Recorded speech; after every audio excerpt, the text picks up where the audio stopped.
And again, welcome to today's legislative hearing, Assuring Abundant, Reliable American Energy to Power Innovation. Today, we will hear from representatives from the Department of Energy and the Federal Energy Regulatory Commission and industry stakeholders as we consider 14 bills that span the needs of our energy sector. The legislation before us seeks to address systemic issues that are holding back our country's economic and technological potential. The prosperity and security of our nation has always been linked to abundant, reliable, and affordable energy. Today's challenges are no different. We need reliable and affordable energy to fuel developments in artificial intelligence, reshore domestic manufacturing facilities, support the agricultural industry, and lower costs for hardworking Americans. All the while, abundant energy resources can reduce the influence of adversarial nations like Communist China, protect against foreign subterfuge, and support our allies abroad. This year, our Energy Subcommittee has heard extensive testimony from grid operators, utilities and co-ops, energy sector experts, and leaders in the AI community regarding the needs of our energy industry. Simply put, we need more energy, and we need it fast. To put the country back on a path towards prosperity, many of the bills before us today will do just that. At our recent hearing with all 7 regional grid operators, we heard about the growing reliability crisis being caused by federal policies like the Clean Energy Plan 2.0 that are driving out baseload power and threatening the reliability of the grid. This sentiment is shared by the North American Electric Reliability Corporation, or NERC, who have been raising red alarms about the growing reliability crisis for the last 5 years. Importantly, the Reliable Power Act will task FERC as a rightful reliability watchdog against unreasonable government overreach. We know that dispatchable generating resources provide the necessary stability, inertia, and spinning mass to maintain frequency and voltage support of the electric system. The Grid Power Act will ensure that these resources are prioritized and added to the system in a timely manner. As we have also heard from regional grid operators and the experts in the power sector, misguided state actions that limit dispatchable resources are having an outsized impact in the growing reliability crisis. 2 bills under consideration today, the State Planning for Reliability and Affordability Act and the Reliability Protection for States Act, will encourage states to take a greater role in protecting reliability and affordability and hold states accountable for the impacts of policies that could undermine an efficient electric system. Additionally, this committee has continued to observe supply chains constraints for critical grid of components that are slowing generation development at a time where demand is projected to skyrocket. The Electric Supply Chain Act, which I intend to introduce, takes a proactive approach to identifying and addressing emergency issues that affect the power sector. I know we have reached out with my staff to the minority staff about working on this bill together, and I hope that one of our Democratic colleagues would join me in this effort. Similarly, I know that Republican staff has offered to work with the Democrat staff on the Hydropower Relicensing Transparency Act and even have a Democrat member lead on that bill. We hope to find bipartisanship together to preserve this important generating resource. Alongside these efforts, several bills under consideration today will improve federal permitting process to unleash our abundant natural resources and fuel economic development. At our hearing with a local representative from the Pipefitters Union and oil and gas industry earlier this year, we heard about the economic benefits of energy infrastructure development and family-sustaining careers for union members. Consideration of the Improving Interagency Coordination for Review of Natural Gas Pipeline Act and the Promoting Cross-Border Energy Infrastructure Act could greatly improve our permitting processes and ensure that our nation can lead in the next generation economy. Given our nation's role as a premier energy producer on the global stage, the Unlocking Domestic LNG Potential Act will unleash exports to support our allies and leverage American energy dominance to advance our national interests. We've also included our Democrat colleagues' request legislation from my ranking member colleague in the interconnection queue. While I may not agree with everything in the bill presently, I look forward to working with the gentlelady from Florida to see if we can land on an agreeable position. Altogether, the bills before us today represent an opportunity for this committee to refocus the federal government's approach to the energy sector to ensure abundant, reliable, and affordable energy to power innovations in the future. The nation and world are safer when the United States is energy dominant. And with 1 second and 0 right there, I yield back the balance of my time. And at this time, recognize the gentlelady from Florida's 14th District, the ranking member of the subcommittee, for 5 minutes for an opening statement.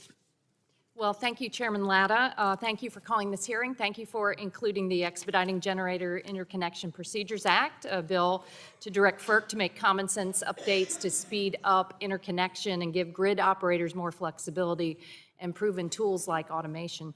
You know, as policymakers, we have a responsibility to do all that we can to ensure that electricity is affordable and that our energy system is reliable.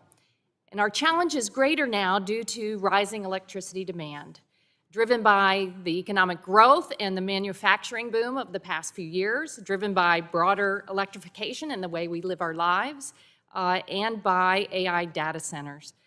We also cannot become complacent to the higher costs and harm caused by the climate crisis. The climate crisis is driven by the burning of coal, oil, and gas.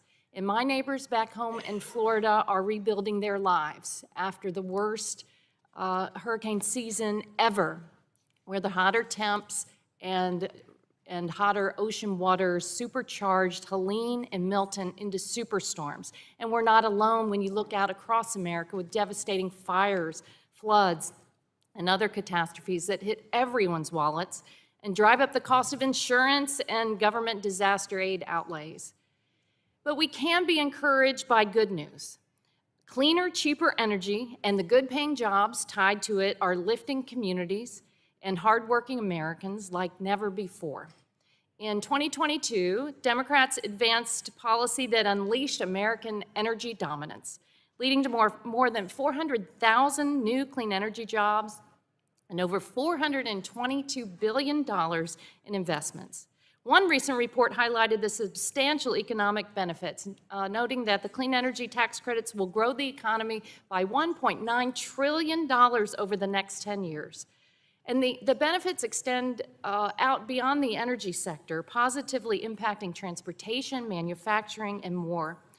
Among the most significant impacts in the last 2 years is a substantial increase in domestic manufacturing. That is a bipartisan goal for sure, as is countering China's predatory behavior. And Congress now is considering how to move forward. Unfortunately, many of the bills being discussed today miss the moment entirely and clearly would raise costs on consumers and businesses back home, like the bills that give FERC unilateral power to force utilities to keep unprofitable, polluting generators like aging coal plants online. Like the bills that give FERC, the bills that are also trying to make it easier to export natural gas to foreign adversaries, which also will raise costs on American consumers and possibly divert energy away from U.S. power needs. And bills to reestablish a national coal council, which the Trump administration already did 3 weeks ago. Costs are rising too due to the illegal delays and the outright cancellation of key energy projects, and Elon Musk's nonsensical chainsaw firing of Americans' energy experts, 3,500 at the Department of Energy. Trump has frozen cost-saving energy rebates for our neighbors back home while instituting the highest taxes on everything imported into America since the Great Depression. And if my Republican colleagues wanted to build a stronger, more reliable energy system, they would stand up to the illegal interference in these key energy projects. The offices established to modernize the grid, reduce energy demand, and get power projects online faster, they've lost half of their experts. That's not smart. That's not wise. That's not how we operate in this great nation.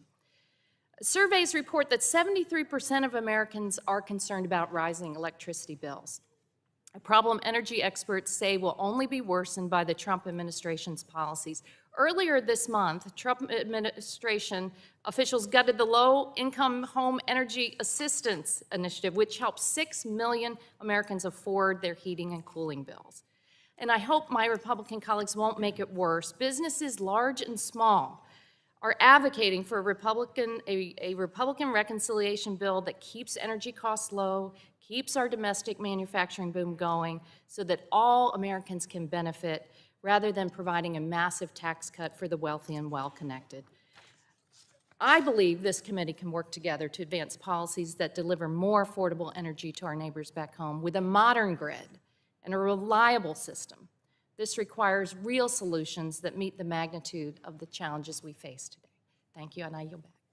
Thank you very much. The gentlelady yields back, and the chair now recognizes the chairman of the full committee, the gentleman from Kentucky, for 5 minutes for an opening statement. Thank you, and I appreciate that, and I appreciate my friend from Florida. I think we can find some common ground on this. At least I certainly hope that we do. I had the opportunity a couple of days ago to speak to our electric co-ops are in town, and Kentucky is a very co-op heavy state, so I have a lot of good friends here in town that are looking to provide electricity. And I said to them, I said, you know, it's kind of interesting. I guess this is, there couldn't be a more exciting time to be a member of a co-op than the 1930s when you first started out, when you're going to provide electricity to everybody. If you think about it, that's what the co-ops are for. But now we know that throughout the course of particularly the last generation, we've had kind of flat because we become more energy efficient, which is absolutely important. But unfortunately, the demand didn't increase as well because of some of the deindustrialization that's gone on. But the times have changed. And so what I've tried to do, and I think that hopefully in a responsible way, somebody even commented in our last full committee hearing that our witness didn't say a lot of Republican things. Well, that was on purpose. I didn't ask one that was going to come talk about Republican issues. I want to frame the issue in a way that both sides would listen to. And so I think Mr. Smith said that technological revolution and prosperity it promises depend entirely on a modern, resilient, and vastly expanded energy infrastructure. And he has also talked about, if you look at some of his records, particularly his foundation, they focus on climate change as well. So how do you put these two together? I'm not dismissing anything that my good friend from Florida said, but we have to realize we're in a colossal battle. The colossal battle is with China. Europe has chosen not to, we had in our hearing, chosen not to participate in this by their energy policies and their regulatory policy. So what I would love for us to be able to do, both sides of the aisle, to come up with a responsible energy policy where we meet the current demand that's coming in the next few years, but also know that we have to have cleaner demand as we go forward. But we have 152 gigawatts of power expected to come online in the next decade. We have 112 gigawatts of power expected to go offline at the same time. And so to me, it seems the easiest thing to begin to address this is make sure we don't take power out of commission. And then we look at how do we bring other powers into commission. Wind and solar is part of it. If you look at the supply chains, it's harder to build natural gas plants quicker because of some of the supply chains issues. And so wind and solar and increasing demand, that has to be part of the solution. But when you subsidize it to the point that people don't build broad-based dispatchable power because they can't compete with it because of the subsidy, not because it's more competitive, then we have to be mindful of that policy because it ends up distorting the market where we don't get what we need. So kind of, as I sat down when my good friend, Mr. Latta, as chairman, I sat down with Morgan Griffith, who's environment. We've got to figure out how we tie these two things together. We have people passionate about expanding Americans' energy infrastructure so we can beat China. We have people passionate about, I think actually everybody on this panel, both sides, or on the dais, both sides of the aisle. I don't know of 435 people here who don't think that beating China to AI is important. The question is, how do we do it, and how do we do it responsible, and what tools do we need? We know we need energy, and I would really like people, as I talked about the co-ops, they have to figure out what they're going to invest and how they're going to invest. And an energy infrastructure takes 30 years to pay back sometimes. It's a 30-year investment. And when the policies seem to change every 2 years or 4 years based on a congressional election or a presidential election, it's difficult to do that. So my hope is over the course of, if you looked at the hearings we've had, the big hearing we had, we laid out the challenge. If we don't meet the energy demand, we're not going to win the battle for AI, and that's catastrophic, I think, for our country. I think it's catastrophic for the world. And so how do we do it that satisfies a broad group of people so that people can say, hey, this isn't just going to come with the change in political winds, it's going to be here. So we can invest our money, we can invest to produce the power so that people will have it that will defeat China to AI. I think it's critically important. That's the theme of all the hearings we've had. That's going to be the theme of the hearings we will have. And I really am optimistic that we can work together to be responsible, but also provide the power that we need to win this battle, because it is a battle, and we're going to win it. Thank you, and I will yield back. Thank you. The gentleman yields back the balance of his time. The chair now recognizes the ranking member of the full committee, the gentleman from New Jersey, for 5 minutes for an opening statement. Thank you, Mr. Chairman. We're now 100 days into the second disastrous Trump administration, and the economy is reeling.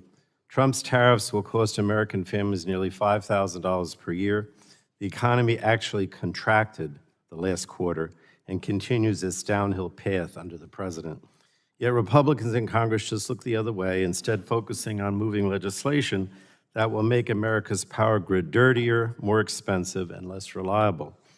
5 of the bills before us today are simple retreads from H.R. 1, Republicans' failed bill from last Congress that put polluters over people. These bills represent various handouts to big oil and gas. They come at the expense of higher, more volatile energy prices for hardworking American families and more pollution in our communities. Some bills that were not included in H.R. 1 contain proposals that would let gas generators jump ahead in the interconnection queue, or would stick Americans with the cost of an uneconomic coal plant, regardless of whether these plants are actually needed for reliability. And I think these bills have serious flaws, and I look forward to hearing more about them today. I wanted to once again note that my constituents in New Jersey are facing a triple-digit annual increase in their power prices. Just yesterday, I sent a letter to the chair of the Federal Energy Regulatory Commission backing up a request from New Jersey's Governor Murphy that FERC investigate the most recent capacity auction that is at the root of New Jersey's price increases. The price increases facing New Jerseyans are due to the incompetence of PJM, the region's grid operator. PJM has simply been too slow to hook up new energy to the grid. Once PJM has installed this new leadership, it needs to explicitly focus on getting as much power onto the grid as quickly as possible. And that brings me to Ranking Member Castor's Expediting Generator Interconnection Procedures Act, which would have FERC push beyond the interconnection reforms it made 2 years ago. The bill would address quicker and innovative ways to study grid impacts and allow generators flexibility in the type of grid connection they want to receive. In short, the bill would allow more power to connect to the grid faster, which is what we've heard stakeholders demand in 4 hearings just this year. And I certainly hope we can continue to move forward with that bill. I think it's ridiculous that Republicans are trying to grant additional authorities to FERC when the Trump administration unleashed an unprecedented attack on the commission last week by forcing out Commissioner Willie Phillips. Just last month, we heard every single grid operator plead with us to make FERC less politicized and maintain its independence for the president. And I guess Republicans think that Donald Trump knows better than our nation's grid operators about how to make a reliable power grid. I'm also deeply disappointed that Republicans are leading off this Congress with tired reruns of ideas that in some cases they've been trying to pass for a decade. All year, we've heard numerous energy industry leaders beg us to take a radically different view of the power grid in light of the coming power demand. We must get resources hooked up to the grid as fast as possible, and we must build out and enhance our grid so it can deal with the increased demand for electricity that we know is coming. This subcommittee has held multiple hearings this year where we've heard testimony saying that we can't afford to disincentivize energy development in the tax code, that we can't gut the offices at the Department of Energy that are responsible for enhancing our grid, offering financing to energy projects like the restart of the Palisades nuclear plant, and ensuring that our energy supply chains are stable. And yet Republicans in the Trump administration are doing all of these things despite warnings that those actions would be catastrophic from their own witnesses at hearings that they set up. If Republicans cared about meeting low growth and competing with China, they should be fighting to strengthen the Department of Energy, restore vital federal funding to enhance our nation's grid, and ensure that our tax code encourages building out power generation. And if Republicans are serious about dealing with the challenges of the 21st century grid, they need to be prepared to discuss 21st century solutions and not just double down on trying to drag us back to a power grid from the 1920s. So as you can tell, Mr. Chairman, I'm not too happy, but we'll see what happens at the hearing. I think it's an important hearing, and I yield back the balance of my time. Well, thank you. The gentleman yields back the balance of his time, and this concludes member opening statements. The chair reminds members that pursuant to committee rules, all members' opening statements will be made part of the record. Again, the chair and the committee want to thank our witnesses for appearing before us today and taking that time to also not only just testify, but also answer questions. Each witness will have the opportunity to give an opening statement, followed by a round of questions from the members. Our witnesses for today are Dr. Michael Goff, the Acting Under Secretary of Energy at the United States Department of Energy, Dr. David Mornoff, the Acting General Counsel at the Federal Energy Regulatory Commission, and Mr. Terry Turpin, the Director of the Office of Energy Projects at the Federal Energy Regulatory Commission. And before we get started, just quick housekeeping. If you want to pull those mics up close to you and just press the button when you see it goes on. There's three lights that'll go there. You'll have it'll be green for 4 minutes, yellow for 1 minute, and red is when that time has expired. So we appreciate you all being here today. And Dr. Goff, you are recognized for 5 minutes to give your opening statement. Good morning, and thank you, Chairman Latta and Ranking Member Castor, and distinguished members of the Energy Subcommittee. It is an honor for me to testify before you today on the proposed legislation and represent the Department of Energy at this hearing. I was specifically asked to testify related to 5 different proposed acts. First, on critical minerals. To maintain America's national security, it is imperative that we strengthen our energy security by promoting the production of domestic resources and by securing their supply chains. To that end, the draft legislation, Securing America's Critical Minerals Supply Act, mandates that the Secretary of Energy, in consultation with appropriate agencies and stakeholders, proactively conduct ongoing assessments of critical energy resource supply chains and our reliance on imports. Additionally, the bill mandates efforts to facilitate the development of strategies to strengthen critical energy resource supply chains in the United States. Second, on refining. Petrochemicals play a critical role not only in America's energy supply, but also in the manufacturing of hundreds of thousands of essential items we use in our everyday lives, including medical supplies, refrigerants, fertilizers, and clothing. Each one of our nation's refining facilities is critical to ensuring affordable energy and economic prosperity. Currently, the United States is overly reliant on aging infrastructure, with the last significant new refinery built in 1976. The Researching Efficient Federal Improvement Acts for Necessary Energy Refining, or Refiner Act, mandates that the National Petroleum Council submit to the Secretary of Energy and to Congress a report containing an analysis of petrochemical refineries in the United States and their contributions to American energy security. A comprehensive analysis would provide valuable insight necessary to lowering costs for millions of American energy consumers. Third, on LNG. America has been blessed by an abundance of natural resources. At the forefront of this is our supply of natural gas, which fueled America's energy independence under President Trump's first term. Under the leadership of President Trump and Secretary Wright, the Department of Energy has officially ended the freeze on LNG export permits, approving 4 export projects or project extensions since January. These total more than 9.5 billion cubic feet per day of LNG. The Unlocking Domestic LNG Potential Act would provide the Federal Energy Regulatory Commission the authority to approve or deny an application for authorization for the siting, construction, expansion, or operation of a facility to export or import natural gas. The department would like to work with the sponsor and the committee regarding the implementation of the bill's provisions. Fourth, on supply chains.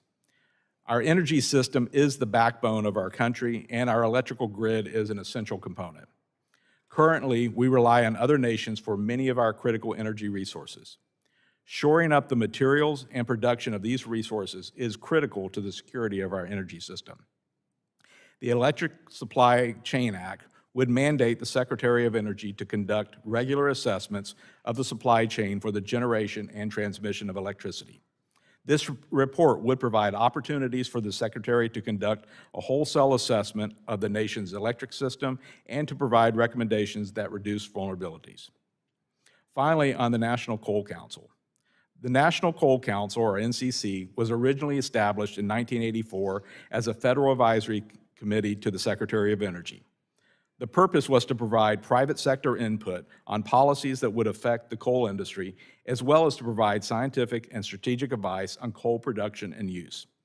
The previous administration did not renew the charter for this committee in 2021. The National Coal Council Reestablishment Act directs the Secretary of Energy to reestablish the council and allow coal experts to sit at the table on energy policymaking. The Secretary of Energy supports the goal of this legislation and is moving forward to implement them.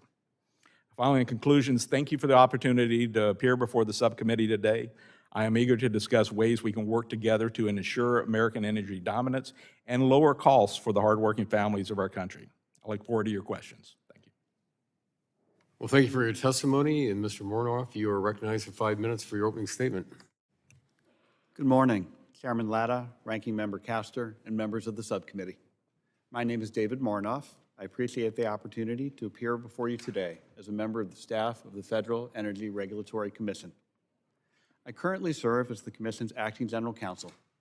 I am honored to have served in senior roles in the Commission's Office of the General Counsel since 2010. The views I express today are my own and are not necessarily those of the Commission or of any individual commissioner. The Commission's jurisdiction covers a range of vital energy-related responsibilities. For example, pursuant to the Federal Power Act and the Natural Gas Act, it is the Commission's responsibility to ensure that rates for the wholesale sale and transmission of electricity, as well as the transportation of natural gas by pipeline in interstate commerce, are just and reasonable. The Commission also is responsible for overseeing the reliability of the country's bulk power system. In addition, the Commission is responsible for siting needed energy infrastructure, including natural gas pipelines and liquefied natural gas and hydroelectric facilities. Through these authorities, the Commission helps to ensure that our country has a reliable and affordable supply of energy. These statutory responsibilities align with the themes of the proposed legislation that is the subject of today's hearing. My colleague Terry Turpin, Director of the Commission's Office of Energy Projects, is addressing the subset of those bills related to infrastructure permitting. I'm addressing the subset of those bills related to the reliability and affordability of electric power. Driven in part by the demands of emerging large loads such as data centers, our country is experiencing rapid growth of electric load, unlike anything seen in at least several decades. To not only meet that growth, but also to do so in an affordable manner, it is important to both interconnect new generation resources expeditiously and retain existing generation resources that are needed for reliability but considering retirement. Commission Chairman Mark Christie, whom President Trump designated as chairman in January 2025, has emphasized those trends and related concerns throughout his tenure at the Commission, which began in January 2021. The Commission is taking action on these pressing issues. For example, in July 2023, the Commission unanimously approved Order Number 2023, which reformed the rules governing the interconnection of new generation resources. More recently, the Commission approved proposals from grid operators for several regions to expedite the interconnection for generation resources that are more likely to be constructed and that will meet a region's needs, as well as proposals to account for how various types of generation resources contribute differently to a region's electric capacity. The Commission also has announced a technical conference for June 4th and 5th, 2025, to discuss the resource adequacy challenges facing several regions and the constructs by which those regions address those challenges.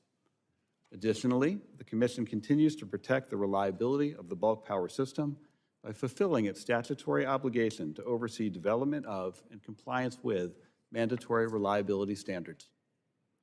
Several bills that are the subject of today's hearing address similar reliability challenges, ranging from the premature retirement of existing dispatchable generation resources without sufficient time to ensure that adequate replacement solutions are in place, to frustratingly slow interconnection of new generation resources, to the potential for federal agency actions that do not adequately account for reliability concerns. If Congress determines that such challenges warrant providing further direction and tools to the Commission, then the Commission stands ready to take on those additional responsibilities. Thank you for the invitation to testify before the subcommittee today. I would be happy to answer any questions you may have. Well, thank you very much for your testimony. Mr. Turpin, you are recognized for 5 minutes for your opening statement. Thank you. Good morning, Chairman Latta, Ranking Member Castor, and members of the subcommittee. With 14 bills and 2 panels, I'll keep my opening remarks brief. My name is Terry Turpin. I'm Director of the Office of Energy Project, the Federal Energy Regulatory Commission. The office is responsible for taking a lead role in carrying out the Commission's duties in siting infrastructure projects, including those for non-federal hydropower projects, interstate natural gas pipelines and storage facilities, and liquefied natural gas terminals. Thank you for the opportunity to appear before you today to discuss current legislative efforts regarding infrastructure permitting, as well as the Commission's processes in conducting environmental reviews required under the National Environmental Policy Act. The Commission's statutory responsibilities under the Federal Power Act and the Natural Gas Act align with the themes of the proposed legislation that is the subject of today's hearing. My colleague, David Morinoff, Acting General Counsel at the Commission, is addressing those subsets related to reliability and affordability of electric power, and I'm addressing those related to infrastructure permitting. As a member of the Commission staff, the views I express today are my own and not necessarily those of the Commission or any individual commissioner. Under the Federal Power Act, non-federal hydropower projects must be licensed by the Commission if they are located on a navigable waterway, occupy federal land, use surplus water or water power from a federal dam, or are located on certain waters subject to the Commerce Clause. Under the Natural Gas Act, the Commission is responsible for siting interstate natural gas facilities under Section 7 and under Section 3 for the construction and operation of facilities used for the import or export of natural gas. In both hydropower and natural gas proceedings, the Commission acts as the lead agency for the purposes of coordinating the federal authorizations and for purposes of complying with the National Environmental Policy Act. This environmental review is carried out through a process that allows cooperation from numerous stakeholders, including federal, state, local agencies, and the public. The Commission's current approach has allows for a systemic and collaborative process and has resulted in substantial additions to the nation's infrastructure. Over the last 10 years, the Commission has issued 175 hydropower licenses, authorizing approximately 11 gigawatts of generation capacity. We've also authorized over 8,100 miles of interstate natural gas pipeline, which totals more than 132 billion cubic feet per day of transportation capacity. The Commission's issued 44 orders authorizing LNG facility constructions, expansions, modifications, and capacity upgrades. In addition, we've issued 23 Section 3 authorizations specific to natural gas border crossing facilities. Commission staff remains committed to working with Congress and with all agencies to ensure the most effective processing of energy infrastructure matters before the Commission, and we'd be happy to provide technical assistance as you move forward. Thanks again for inviting me today, and I'd be happy to answer any questions you have. Well, thank you very much for your testimony, and that will conclude our witnesses' statements, and we'll now proceed to the members' statements and our questions to our witnesses. And again, thank you very much for appearing before us today. You know, one of the first questions I've been asking for the last several years here on the subcommittee is a very simple one. Do we have to have more power or less power being produced in this country? And just a simple more or less, if I just go right down, starting with Mr. Goff, if you'd like to start. Clearly, we need significantly more. Mr. Chairman, I agree. We need new generation resources at present. Same, more. Okay, well, thank you very much. You know, we had a few weeks back the RTOs and the ISOs here before us, and they said the same thing. And the other question that they also brought up and said was that we can't be taking off generation offline.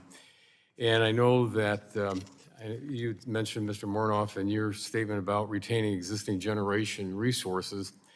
And what happens if we don't do that? What happens if we start, we continue on the course that we've had, taking off the generation we currently have and not replacing it?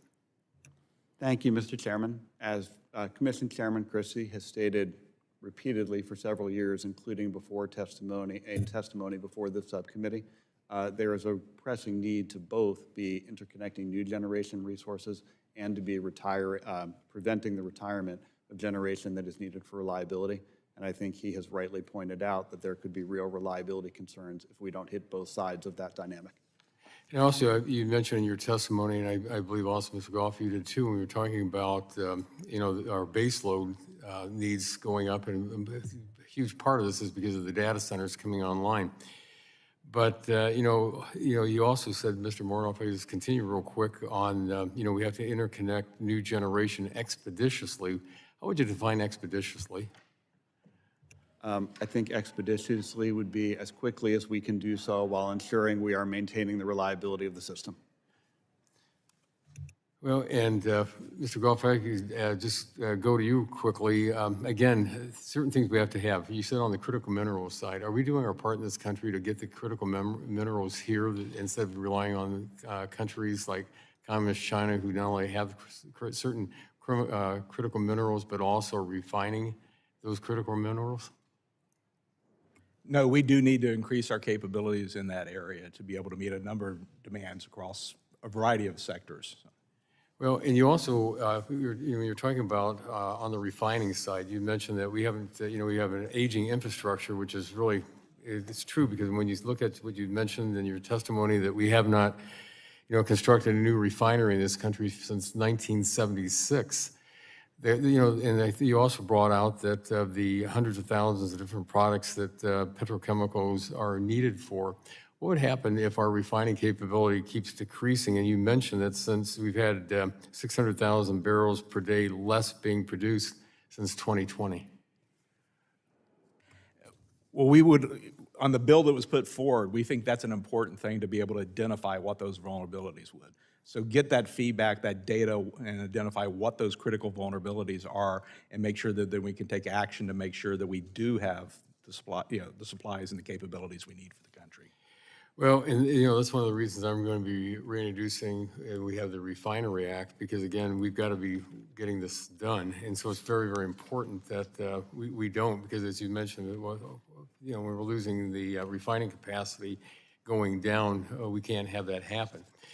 And I would also like to mention that, when you look at the Electric Supply Chain Act, which I also am looking at reintroducing or introducing, would ensure the department remains in a proactive posture to identify and address emergent issues as they impact the supply chain. And I would like to submit without objection a letter from GE Vernova, a leading company in the production of power sector equipment, who can take new turbine orders for 2028, a 3-year timeline that aligns with historical norms. And without objection, we'll include that in the record.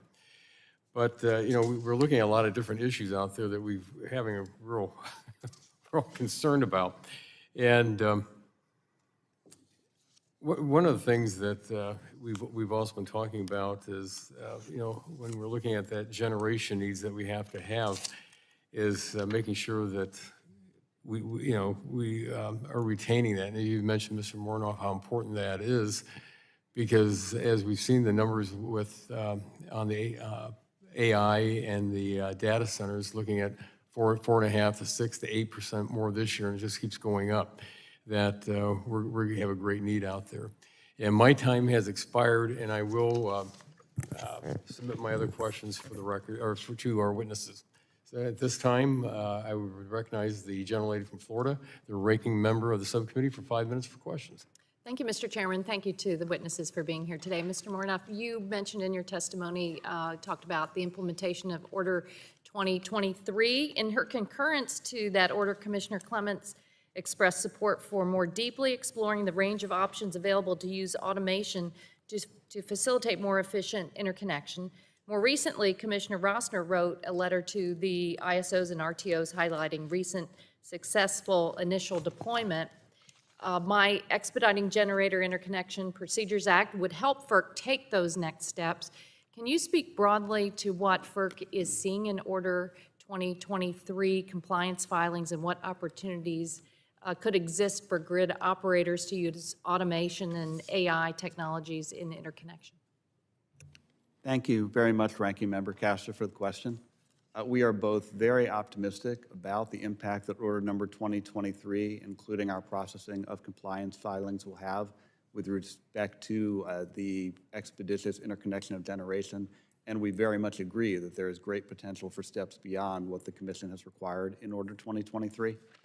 As to the former, the Commission to date has processed over 80% of the initial round of compliance filings that were submitted in response to Order Number 2023 within the first year of the submittal of those filings. And as that compliance is a vital step to transmission providers across the country beginning their implementation of those vital reforms, we think we will see substantial progress there. As you noted also in both Commissioner Clements's concurrence and more recently Commissioner Rosner's statement, things like additional automation have great potential to further expedite the same goals. And I think that that is something we're very excited to see that transmission providers are looking at themselves as well, in addition to what nudges may come from FERC or could come from this committee. Expediting energy sources that we're going to need. Correct. Yes. Dr. Goff, you recently took on the new role as Acting Undersecretary of Energy, which oversees the offices of Clean Energy Demonstration, Grid Deployment, Manufacturing and Energy Supply Chains, State and Community Energy Programs, and Loan Programs. That's a large portfolio. But I'm very concerned with the layoffs. The reports are you've lost half of the personnel there. How is that going to impact the ability to distribute congressionally directed funds for projects such as hydrogen hubs, carbon capture, battery manufacturing, all of those important partnerships with the private sector? I guess the key thing I wanted to state about that is the department does remain committed to making sure that we do carry out our critical missions of strengthening Americans' energy dominance and safeguarding our nuclear security activities as well. So we are working through those various reorganization type activities, but we're committed to making sure we still deliver on those key missions going forward here. So how is that really impacting? Do you have a list of how many projects have been frozen or canceled? Right now, the department is performing a department-wide review of all the different activities and looking for and doing an assessment of them, making sure that the activities are, following the law, comply with applicable court orders, and align with the administration's priorities. That's an ongoing activity, so I don't have a list of all of those activities. I'm certainly following those court orders too that direct you to follow the law and Yes. constitutional precepts. When it comes to critical minerals, right now, who is in the lead? The former administration had a interagency critical minerals work group. On the China Select Committee, we've done some bipartisan work there, but we're kind of at a loss now on who the point person is on strategy when it comes to critical minerals. Who can you point us to? It is actually, like now, I think still divided between Department of Energy and the Department of Interior, have different roles on identifying critical materials versus critical minerals. We are, though, working together, and I think we're looking at doing an update this year in 2025 on that critical minerals materials list. So it's still going on, coordinated between the two different Is that in your shop? Or is there an assistant, another secretary? It's in the manufacturing and, it's in MESC, one of our areas within the infrastructure area of the undersecretary. Have you met with other agency partners on this topic recently? I have not recently, but I will note I've been in the position right now for 3 days. Okay, will you follow up on Yes. that? And Mr. Chairman, there is a lot of good bipartisan work. Congressman Whitman and I have taken a deep dive on some of that, and I wonder if we can't work together as we develop the legislation out of this committee to help move some of those ideas forward. Well, and this committee's always had a number one, and when we're talking about bipartisanship as we move bills through, so we're always willing to sit down and get to work. Okay, terrific. Thank you. Thank you. I yield Thank you. back. At this time, the chair will recognize the gentleman from Ohio's, let's see, I don't think Mr. Allen's here, so Mr. Balderson, Ohio's 12th District, for 5 minutes for question. Thank you, Mr. Chairman. Thank you all for being here today. I'm going to start with Mr. Mornoff. Good morning, sir. Based on our committee work, I believe FERC should be empowered to bring its reliability perspective when necessary to federal rulemakings that would have significant negative impacts on reliability. Congress established that NERC, the Electrical Reliability Organization, should provide FERC with authoritative views on grid adequacy and reliability. And the Reliable Power Act, NERC reliability assessments provide the basis for FERC review of other agency rulemaking. In addition to NERC, the transmission organizers, including the RTOs and ISOs, have engineering and modeling capabilities that could inform understanding of resource and reliability risk. If Congress provides FERC additional authority over other agency rulemakings, would FERC's review and advice benefit from consolidation with transmission organizations, the grid operators, to identify potential reliability risk in federal rulemakings? Congressman, thank you very much for that question. The answer is yes. I think that if Congress were to grant FERC that additional authority, of course, FERC would stand ready to implement that. At present, FERC does not have, I think, the depth or the extent of computing resources to do the extent of analysis that might be required as to some of those other agencies' actions that might be the subject. And I think our being able to lean towards either NERC or towards transmission providers could be very beneficial. Thank you. I'll stay with you, Mr. Mornoff. I'd like to follow up on a conversation I had with PJM during an Energy Subcommittee hearing earlier this year. Unlike traditional thermal generation, renewable resources do not provide certain essential reliability services that are necessary to balance and maintain the power grid. Do you have concerns with the lack of dispatchable power generation entering operators' interconnection queues? And are there enough of these projects to offset premature retirements and meet the rising demand growth? Thank you, Congressman. I think that's an and, that it's crucial to be getting as much generation resources of a variety of types as we can interconnected expeditiously. We also recognize that different regions are facing different challenges, and the Commission is currently reviewing filings, including recently acting on a filing from PJM to address the specific needs and the proposed solutions that PJM brought to the Commission to ensure that they have the resources they need. Okay, thank you. Earlier this year, sir, FERC approved PJM's Reliability Resource Initiative, or RRI. This initiative will provide an influx of reliable generation needed to help meet demand growth. Last month, PJM announced they had already attracted 94 applications totaling 26.6 gigawatt of nameplate capacity for the RRI.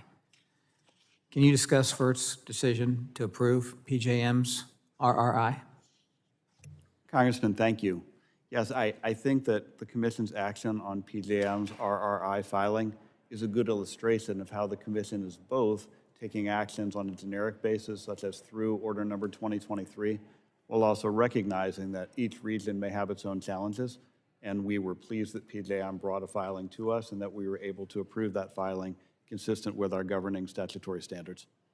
All right, thank you. Mr. Goff, I do have a couple more minutes left, so I will switch over to you.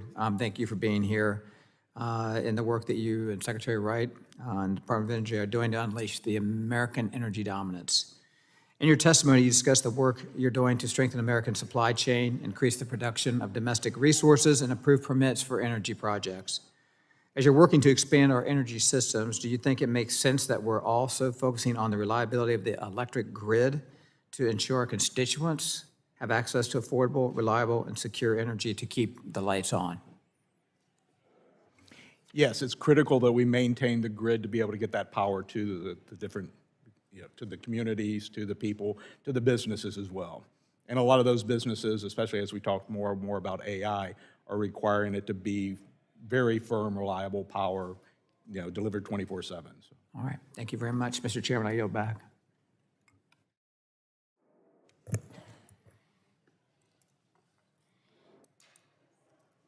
Thank you very much. The gentleman yields back, and the chair now recognizes the gentleman from California's 50th District. 5 minutes for questions. Thank you, Mr. Chairman. Mr. Mornoff, I think you said something about the amount of power that's in line to be constructed. Was that in your testimony? Thank you, Congressman. I did not cite to a specific number, but we do have very large currently interconnection queues in regions throughout the country. Do you have a sense of the quantity of that? I'm sorry? Do you have a general sense of the quantity of it? I do not offhand. It is a very large number, I think roughly equivalent to the amount of power that is already used in the country. Right. And this is power that wants to be built and interconnected, right? That's correct. Do you know what portion of that is oil and gas and what portion is sort of non-emitting? Currently, the interconnection queues are overwhelmingly intermittent resources, whether that is predominantly but not exclusively wind and solar. Yeah. My understanding is it's close to 90%. I don't know if you know that's right or not. I do not know that for sure, but I think that's at least correct as an order of magnitude. Right. And so I would just raise two issues for that. One is that there's a lot of talk in this building about canceling some of the tax incentives that make those deals possible. And I just want to say, if we're all on board with the notion we need a lot more power, it seems to me that would be an extremely unwise thing to do, because the testimony we hear from the industry is that that would kill all those deals and set us back. The other thing I would suggest is there's an idea on these pages that we would have oil and gas jump the line over other forms of energy. One of the things we learned at the recent energy conference that some of my colleagues and I attended is that it takes about 5 years to do a gas project now, where solar and wind can be available in about a year. So if we're really talking about meeting the demand, maybe jumping the line for something that's not ready isn't the smartest thing. But the other thing I would say too is one of the big problems with interconnection is that there's nothing to connect to. I've often said that the energy grid is too small, too old, and too dumb. And what I'm frustrated with here a little bit, Mr. Chairman, and this has happened in the last Congress too, we didn't really take on the problem of the capacity of transmission in a bipartisan way. And I'm hopeful that with a new chair and a new Congress, and actually, I think appointments by the president in this field that are folks we can work with, that we do that, because you can decide what order people can connect to, but if there's nothing to connect to, there's not going to be any connections. We have to build out the grid. And maybe, Mr. Mornoff, you could speak to some of the benefits of the unanimous order 1920A, which is a forward-looking planning process for reliability and affordability around the grid. Congressman, thank you for that question. The Commission agrees that it has been crucial to take steps not only with respect to reforming the interconnection rules, but also to be looking at a proactive manner with respect to improvements to the transmission grid. In that respect, last November, the Commission, as you noted, unanimously approved Order Number 1920A, which largely reaffirmed the Commission's prior rule from earlier last year, Order Number 1920, addressing a variety of reforms as to long-term transmission planning. And in Order 1920A, had particular emphasis on the role that states need to play in that process, recognizing how important it is to having states supportive of planning as well as cost allocation if transmission. And not just within regions, right? Also among regions, because there's benefits for reliability and affordability, isn't that right? Yes, that's right. It is also very important to look for the interconnection as between regions. And we are currently reviewing a congressionally directed report from NERC going to the transfer capability between regions. I called to the committee's attention last year when there was a bipartisan agreement led by Senators Manchin and Barrasso called the Energy Permitting Reform Act. Mr. Chair, that we should be starting with that, I think. We're not even talking about it. It included a couple of my ideas, the Big Wires Act, which would provide for interregional transmission, and the Speed and Reliability Act, which would provide streamlining for large transmission lines that demonstrably improve grid reliability and reduce congestion. We're not even talking about that here. And to me, I think it's a missed opportunity. So there's only one Democratic bill. I think there's some study bills that I could be willing to get on, but we've got to broaden this net a little bit if we're going to get a deal on permitting reform and on transmission and on generation, because all those things go together. And that's the point I've been trying to make for a long time. I think that's what we heard from the industry at our recent conference. And I just want you to know that that's where I'm at, and hoping we can do more in the next hearing. And I yield back. Thank you very much. The gentleman's time has expired and yields back. The chair now recognizes the gentlelady from Tennessee's 1st District for 5 minutes for questions. Thank you, Mr. Chairman. Thank you to the panel here today, and I'll start with Dr. Goff. At our recent hearing with the regional grid operators, we heard about the impacts that power plant retirements or having on their bulk power system. And these concerns are shared by NERC, who identified upwards of 115 gigawatts of power could leave the system over the next decade. You know, a lot of these plants are retiring prematurely and are assets that should have several years, if not decades, full of useful life. But in the midst of global AI arms race with China and efforts to reshore domestic manufacturing capacity, we shouldn't be leaving these stranded assets just sitting idly by. Can you talk about what the Department of Energy is doing to ensure that the U.S. maintains a leadership position in AI development? As Secretary Wright has noted, he does really believe we need to be focusing on energy addition, not subtraction, and take advantage of the innovation capabilities of the Department of Energy to enable us to be able to deploy advanced energy technologies here in the very near term. As you note, with AI, you know, the projection right now is we may double or triple the AI energy uses between now and 2028. Which can get us up to around 12% energy needs for AI. So yes, we do recognize that it's critical from a national security perspective. We have to keep the AI activities onshore and be able to provide the energy for them. So we are looking at all type energy sources to make sure how do we keep those assets going. I'll note my background, I've worked primarily in the nuclear space and dual-hatted right now in the nuclear energy role. We've done a significant effort to make sure that we do keep the existing nuclear power plants continuing to operate. You know, it was 10 years ago, we were forced with a lot of early premature closures of nuclear power plants. We have now been able to turn that around where we're not only talking about not closures, but actually talking about restarts of power plants. So that's why we're working with, through our loan program office, to help restart on the Palisades nuclear power plant in Michigan. And also looking at restarting the 3 Mile Island reactor as well. So we are trying to take proactive steps to make sure that we can make additions of energy to make sure that we do have the energy needed in the United States to onshore the AI technology and all the advanced manufacturing and other activities that are coming on as we continue to electrify more and more of them. Well, we see the need increasing, not decreasing at all. And I'm from Tennessee. Of course, you have TVA, and we look at nuclear with small modular reactors and how that's going to be a huge asset to help with our energy needs. And if they want clean energy, it's going to be hydro and nuclear. And that's not just my opinion. You can ask anyone about that. And, you know, in your testimony, you talked about the electrical grid and the vulnerabilities that we have. And I understand that, you know, and I've talked to many people, and I remember reading the first articles with the EMP Commission and things of that nature. What can we do to put that in check and make sure that those, you know, I go to TVA dams and I look at their safety protocols, and it's interesting. I was just there, and we had Hurricane Helene in my area, and it devastated a lot of East Tennessee, but those dams held because their safety protocols are so up to speed. But talk to me about the vulnerabilities with the grid system. Yeah, we do need to make sure that we, again, do have a very reliable grid. We have done a lot of lessons learned for my colleagues at FERC, the Department of Energy, looking at how do we learn from these various events that have occurred, and how do we apply those going forward? How do we, you know, how do we get more dispatchable electricity onto the grid to ensure that reliability is there? And how do we operate more as we're having more and more penetration of renewables as well? Yeah. So there have been extensive studies, but a lot of that still is focused on we need more capacity added to the grid as well, and additional transmission and all as well to make sure that we can manage that. Absolutely. Thank you, sir.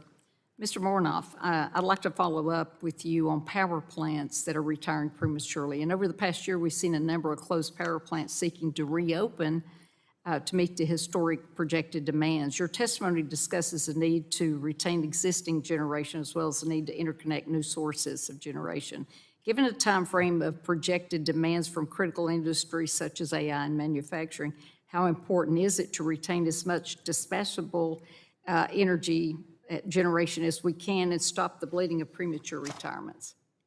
Thank you very much, Congresswoman. I agree it's very important for us to be careful in considering what existing generation that may retire is needed for reliability and to take steps to prevent those retirements. Okay, thank you, sir. And my time is up, so I yield back. The gentlelady's time has expired, and the chair now recognizes the gentleman from New Jersey's 8th District for 5 minutes for questions. Thank you, Chairman. This is our fourth hearing on meeting energy demands, and a recurring theme we've discussed today and at previous hearings and with our industry experts later this morning is providing certainty for the energy industry. Dr. Goff, just yes or no, from your perspective at the Department of Energy, is providing certainty for the energy industry important for planning and investment purposes? Yes, it is critical as companies are looking to try to come up with investment scenarios, knowing how long things are going to take from a regulatory perspective and all as well. Having that uncertainty is very important. These are capital-intensive projects that take a long time to fully bring online and see the return on these investments. Is that correct? Yes, thank you. I think Chairman Guthrie mentioned 30 years in his opening statement. So the predictability, certainty is important. Would anybody disagree with that? Yeah.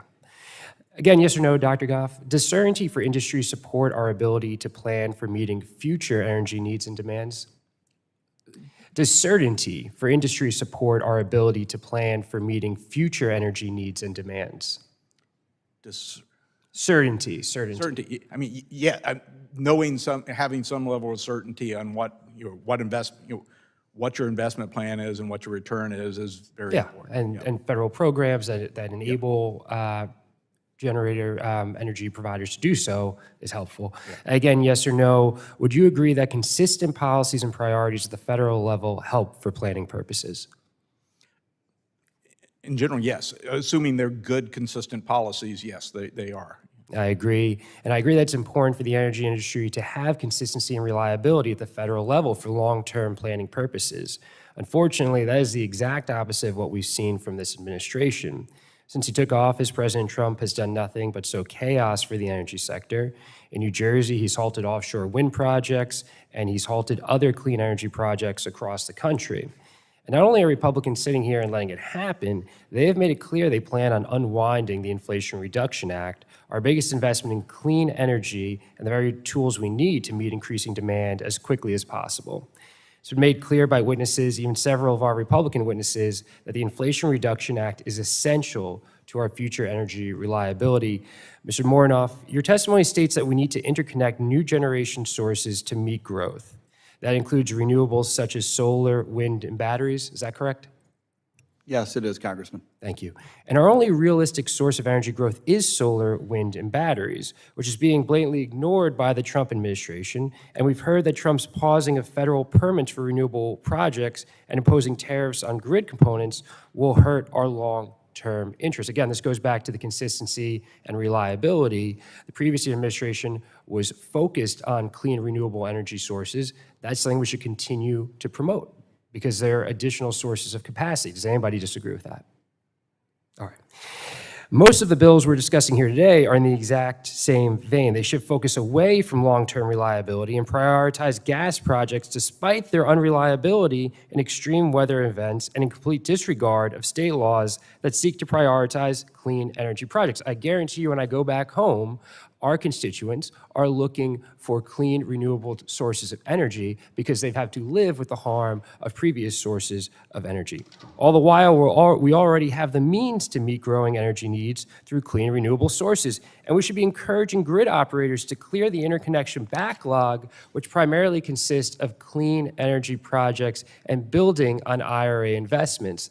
This back and forth between administrations will only hurt us in the long run. Quickly, does anyone disagree that this change between administrations is harmful to the long-term planning of our energy production?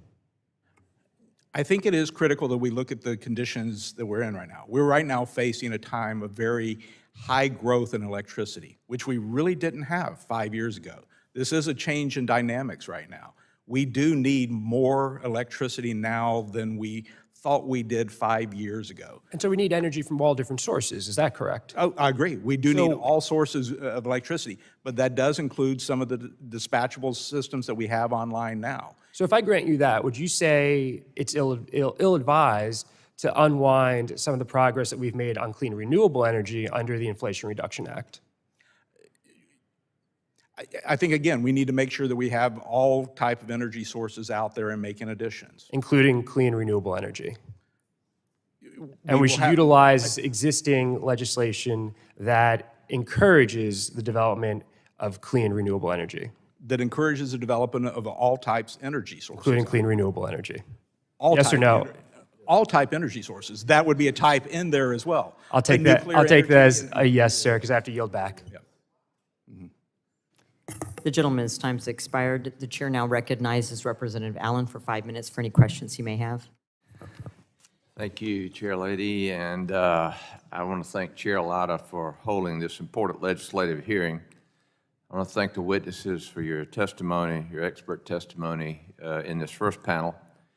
I mean, we just finished the conversation. Energy security is national security, and it's critical that we look to enact meaningful policies that will ensure our grid's reliability. And a big part of ensuring grid reliability is making sure we have the energy needed to meet our growing demand. Building up our energy infrastructure is critical, and something I would like to focus on is building our pipeline capacity. Natural gas pipelines are key to providing reliable baseload power. We need to address permitting for natural gas pipelines. Mr. Turpin, from a reliability perspective, is it concerning that only one interstate pipeline was completed in 2024? I think from a reliability perspective, it's concerning when there's only one source of energy path on any infrastructure. Are Clean Water Act Section 401 permits a significant challenge to pipeline development in certain regions of our country? I think historically, we haven't seen much problem with the 401s. I think there have been, in the last probably 5 to 7 years, a few states that have used them or just haven't issued them or denied them on certain pipeline projects. But nationally, I haven't seen it as a larger trend. And the reason I bring this up is that in talking about base load, converting our power plants to natural gas burns 42% cleaner. I mean, it's the largest reason we've reduced our carbon footprint by, I don't know, 1,400 tons in the last 10 years. Nearest nation to us is Japan at 200 tons. So we're doing our part. But again, right now, if I had 3 pipelines out of Pennsylvania to the coast of Louisiana, we could power the entire continent of Europe and probably end the war in Ukraine and Russia. Just based on the fact that we could power that entire continent 42% cleaner than they're currently burning the heavy crude over there. So thank you, all of you, for your expertise. And with that, Mr. Chairman, I yield back. Mr. Chairman. The gentleman yields. The chair now recognizes Representative McClellan for 5 minutes for any questions you may have. Thank you, Madam Chair. And I want to thank Chairman Latta and Ranking Member Castor for planning this very important hearing. As you heard, I am from Virginia. We are both the data center capital of the world and the clean energy capital of the South. And I'm very proud of both, particularly since I led the fight to make us the clean energy capital of the South. And I know firsthand how important it is for us to meet our exploding energy needs, and that clean energy is going to be critically important to that. I also want to thank Ranking Member Castor for her leadership on the Expediting Generator Interconnection Procedures Act, which would take meaningful steps to modernize the way grid operators handle interconnection requests. Now, in Virginia, we have almost 30 gigawatts of solar and 5 gigawatts of wind stuck in the interconnection queue. And if we could get that capacity online faster, we'd be in a much better position to meet our growing demand in a way that's affordable, reliable, and sustainable. In 2024, U.S. developers added nearly 9 gigawatts of battery storage capacity, which they plan to double this year, with over 18 gigawatts of new storage expected. But President Trump's Liberation Day tariffs have thrown those plans into uncertainty. His new policy includes a nearly 65% tariff on lithium-ion batteries from China, which are needed for grid-scale energy storage projects. And at the same time, he's attempting to roll back investments in domestic battery manufacturing, which were made through the Inflation Reduction Act. So Dr. Goff, I'd like to start with what impact will these new tariffs have on utility costs and ultimately the energy bills that struggling American families pay? I will note one of the items that one of the bills that are being considered today is a supply chain activity. So one of those activities would really focus on looking at the supply chain and looking at the vulnerabilities associated with that, which that would include any impacts of tariffs and all as well. So that would be critical to be able to do that, to be able to look at those analysis, to know what the impacts are. Because like I said, the department is really committed to trying to move forward and making sure that we do have secure, reliable, and affordable energy for the American people. And in your opinion, how are tariffs combined with canceled investments going to impact our national competitiveness? Again, we're focused on trying to make sure that we can make energy additions. So we will have to be assessing how tariffs will impact. But again, we're committed to trying to make sure that we can move forward and make sure we have, again, secure, affordable, reliable electricity for the American people. But would you agree that if there is a tariff on components that are critically important for clean energy, battery storage, and we are removing investments in domestically produced clean energy, that's going to be a challenge in using clean energy to meet our growing energy demand? Would you agree with that? Again, would have to assess how those individual tariffs would be applied to those items, whether there's exemptions, whether there's carve-outs. I know on some of the tariffs that were proposed, I'd say within the nuclear space, some of them did not include uranium and all as well. So it would depend on how those items are applied. But right now, are lithium-ion batteries included? I'm sorry, I'm not a tariff expert right now. Okay. Currently, it can take up to 5 years for regional grid operators to approve interconnection requests for new power plants, according to Lawrence Berkeley National Laboratory. So, Mr. Morinoff, do you think that kind of delay is acceptable, and how can we bring resources online as quickly as possible? Thank you, Congresswoman. No, it's not. I think that given the exceptional growth we're seeing in demand particularly, we need to be interconnecting new generation much more quickly. I think that some of the steps FERC has taken already will help to ease those burdens and move that more quickly. And I think that there are more steps to come, including the potential for further technological deployments. And you'd agree that one of the ways to meet those demands more quickly is if we could get clean energy projects like wind and solar that are already in the pipeline going and online. I agree. I think that being able to move expeditiously through the existing interconnection queues is part of that solution. And would you agree that it would be much faster to get those clean energy projects that are already in progress online? It's going to be much quicker than trying to get a brand new natural gas power plant online. I think in general that's correct. I think that one of the challenges some of the queues have faced is the individual challenges faced by particular generators, and that may be true regardless of the resource type. Okay, thank you. And this one, I'm not going to have time to get an answer, so I'll just ask for on the record. Last year, the Department of Energy created a transmission interconnection roadmap outlining solutions to speed up the interconnection of energy onto the grid. But since January, that web link has been pulled down, and I'm not sure if it's up. When I checked this morning, it wasn't up. Dr. Goff, do you know whether these resources will be put back up? I do not know, but can look into it. Thank you, because I think it's going to be kind of hard to do what we need to do if we're silencing information and research, and with that, I yield back. The gentlewoman's time's expired. She yields back. The chair now recognizes herself for 5 minutes for any questions she may have. I'd like to thank the chairman of the subcommittee, Chairman Latta, and also Ranking Member Castor for holding this important hearing on ensuring abundant, reliable American energy to power innovation. The massive power outage that paralyzed Spain and Portugal on Monday underscores the critical importance of our work today. This incident, which affected millions of people, disrupted transportation systems, healthcare services, and businesses, demonstrates the vulnerability of even sophisticated electrical grids and is a stark reminder of what's at stake when we discuss grid reliability. Like our last member who spoke, I agree that projects that have already started should be allowed to continue, such as the canceling the Keystone Pipeline 4 years ago, which caused the loss of 11,000 American jobs and energy to our refiners here in the United States. The last administration was all about energy subtraction, as we know from the Power Plant 2.0 rule, from increasing the mandate for electric vehicles, even though we didn't have the electricity to power them, and we saw that play out in California.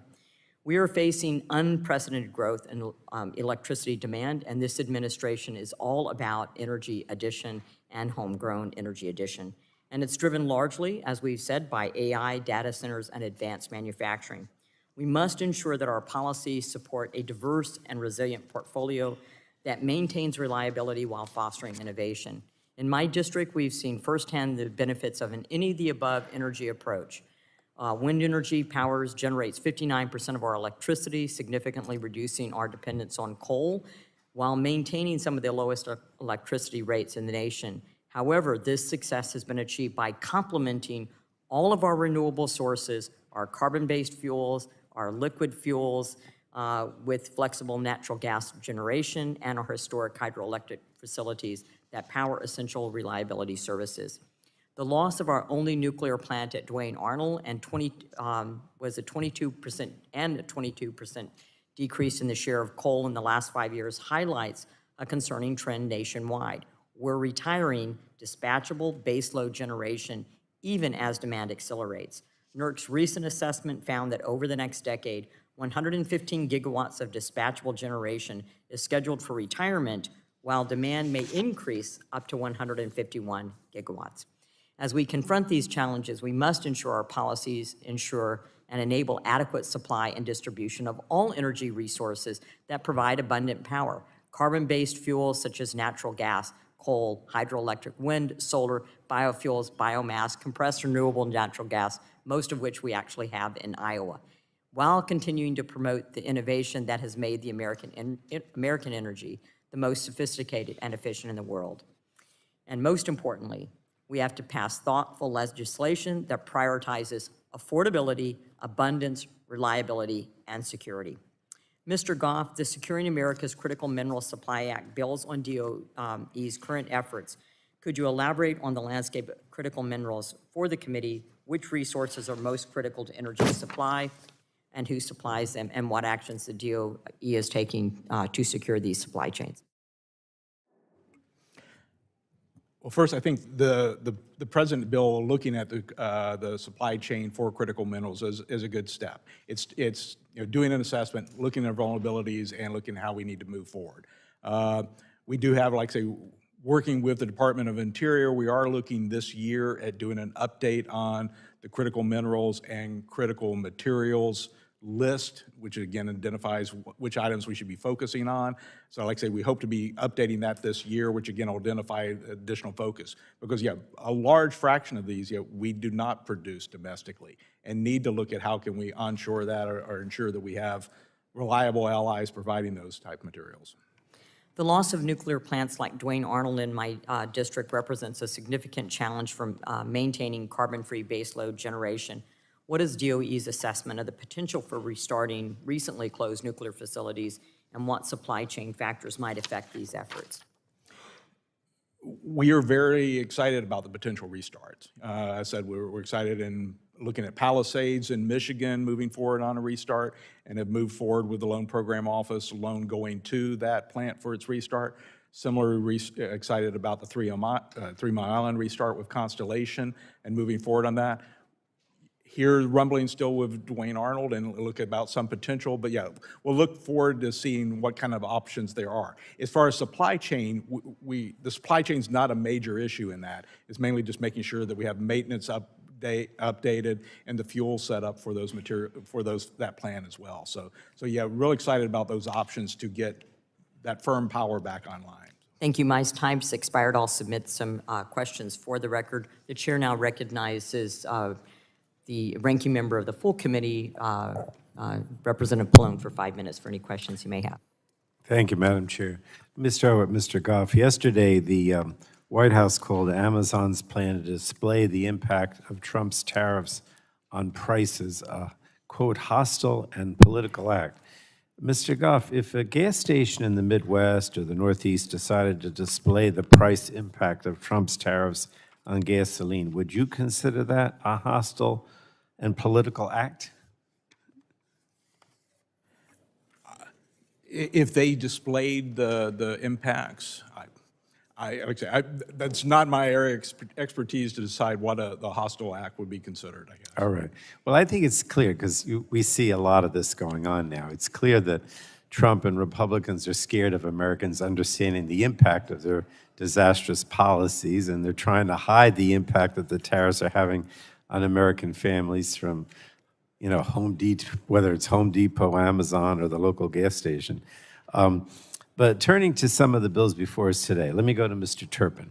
I'd like to discuss the draft bill on natural gas pipeline permitting. As two witnesses on the next panel are alluding to in their written testimonies, we haven't heard them yet. When this legislation came before us last Congress, the majority snuck in a provision that would make FERC, not the states, responsible for compliance with Section 401 of the Clean Water Act. And frankly, I suspect that our majority might try to include that provision in this bill again, so I'd like to get some things on the record. So, Mr. Turpin, does FERC currently have any expertise on the Clean Water Act as it applies to natural gas pipelines?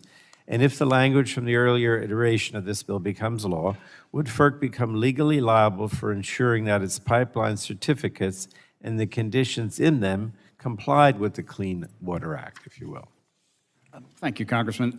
At this point, for my experience, we do not have the experience with the breadth and depth of the Clean Water Act. And certainly, we're versed in construction of pipelines and right-of-ways crossing water bodies, but that is by no means, that look at best practices is by no means the same thing as the Clean Water Act compliance. And so we would have to get, if those responsibilities were given to the commission, we would definitely have to seek additional resources, additional expertise. All right, well, let me record my opposition to such a provision on the record. I'm very much opposed to it. I'm going to go back to Mr. Goff, and I don't know, I think I'm making him uncomfortable here with these questions, but I'm going to try again. In your written testimony, you said that, quote, "It is the policy of the executive branch to ensure presidential supervision and control of independent regulatory agencies," unquote. But do you think that the president should be able to fire commissioners, for example, from the Nuclear Regulatory Commission or the Federal Energy Regulatory Commission at will? I mean, that's what he's doing in so many cases, just doing this at will. And do you think that further politicizing the NRC would make nuclear energy safer or more dangerous, if you would?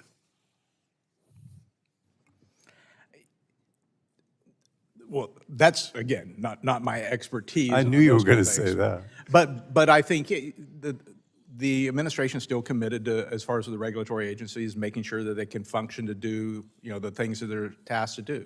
And the Nuclear Regulatory Commission want to make sure that they still maintain the safety of the operation of the existing fleet. So I don't think any actions looking at trying to reduce the actions that they're supposed to be moving forward, but making sure that they are moving forward in an efficient and effective manner. But you see, my point is, and I don't know, you're probably not going to answer my question, and I'm not being critical. The point is, sure, there can be supervision and, investigations, but these are supposed to be independent agencies. And the president takes the position that he can just fire these commissioners at will. To me, that has nothing to do with ensuring that, that the commission runs properly or procedurally is operating in the right way. Because if you say, look, I can fire anybody because I don't like them or because they're not following my policies, then they're not independent anymore. But I guess I can't get you to comment, right? Again, that's not my area of expertise to comment on that. All right, thanks anyway. Thank you, Mr. Chairman. I yield back. The gentleman yields. The chair now recognizes Representative James from Michigan for 5 minutes for any questions he may have. Thank you, Madam Chairman. Today, we have an opportunity to advance a transformative vision for our nation's energy future through my Securing America's Critical Minerals Supply Act. This bill is a bold step toward ensuring the United States leads in energy innovation, security, and independence. The Securing America's Critical Minerals Supply Act redefines critical energy resource to empower the Department of Energy with a clear mandate to secure the supply of minerals essential for our energy sector. My legislation directs the DOE to conduct ongoing assessments of supply chain vulnerabilities, develop strategies to strengthen domestic production, and invest in innovative technologies. It equips our nation to counter anti-competitive tactics and human rights abuses in global markets, ensuring America's energy systems are resilient, self-reliant, and humane. Our state is home to the Palisades nuclear plant, which is on track to become the first commercial nuclear facility in U.S. history to be successfully restarted. With support of the Department of Energy and under the ownership of Holtec, Palisades is a flagship example of how public-private partnerships advance U.S. energy resilience and reliability. Michigan also has the industrial capacity, the workforce, and research institutions needed to support domestic processing of critical minerals used in advanced nuclear fuel and small modular reactors. The Securing America's Critical Minerals Act presents an opportunity to align these capabilities with national policy to build secure regional supply chains and advance American energy security. This is about unleashing American energy, powering our factories, fueling innovation, and securing the future. The Securing America's Critical Minerals Supply Act is a cornerstone for reshoring manufacturing, reducing dependence on foreign dictators and despots, and building an energy-independent America. I urge my colleagues to support this bill and unleash the full potential of American energy. So, Mr. Turpin, thank you for being here today. Michigan's energy infrastructure, including grid upgrades and pipelines needed to support nuclear fuel delivery and industrial energy reliability, is key to maximizing the Palisades restart. How, in your opinion, can FERC coordinate more closely with DOE to expedite permitting for energy infrastructure projects critical to Michigan's manufacturing base and Great Lakes logistics? So for the infrastructure that we have siting authority over, principally that would be natural gas pipelines in this case, we have a process by which we reach out to all of the agencies that could be involved for coordination and input into the process as we move through reviewing any of those proposals. Thank you. This is to Mr. Goff. As the Palisades nuclear plant's already secured the fuel needed for a restart, an important milestone and testament to strong DOE private sector coordination. As we look ahead to long-term operations, future deployment of SMRs at the site, how will DOE apply the tools in this legislation to ensure a resilient domestic supply of enriched uranium and advanced fuels that are critical to sustain nuclear production? We are currently moving forward right now with an activity to make sure we do onshore more of the uranium activities as far as on the fuel domestically. So we are looking to try to make sure that we have increase our domestic enrichment capability so that we do have uranium to provide that fuel. Yeah, we have provided roughly 20% of our fuel for our existing fleet has come from Russia. We recognize they're not a reliable source of supply, so thanks to investment provided from Congress, we are moving forward on establishing additional low-enriched uranium capacity for the existing fleet. Should also know we're working again with funding provided by Congress as well to move forward on also establishing a high-assay low-enriched uranium supply capability that's needed for many of the advanced reactors that we would like to deploy as well. So like I said, we are taking positive steps right now to incentivize that build-out of enrichment capacity in the United States, and also should be supported in the mining and the conversion type activities as well. So again, we have a reliable fuel supply for the Palisades. And also, let me commend you. We're also very excited about the Palisades restart here in the near future. Very quickly, sir, can you identify any gaps, where they are and for how long, between America's ability to be self-reliant on these particular fuel sources and our dependence on outside fuel sources? What is the potential risk that we face at this point? The central risk that we face right now is the time it takes to get that new capacity online.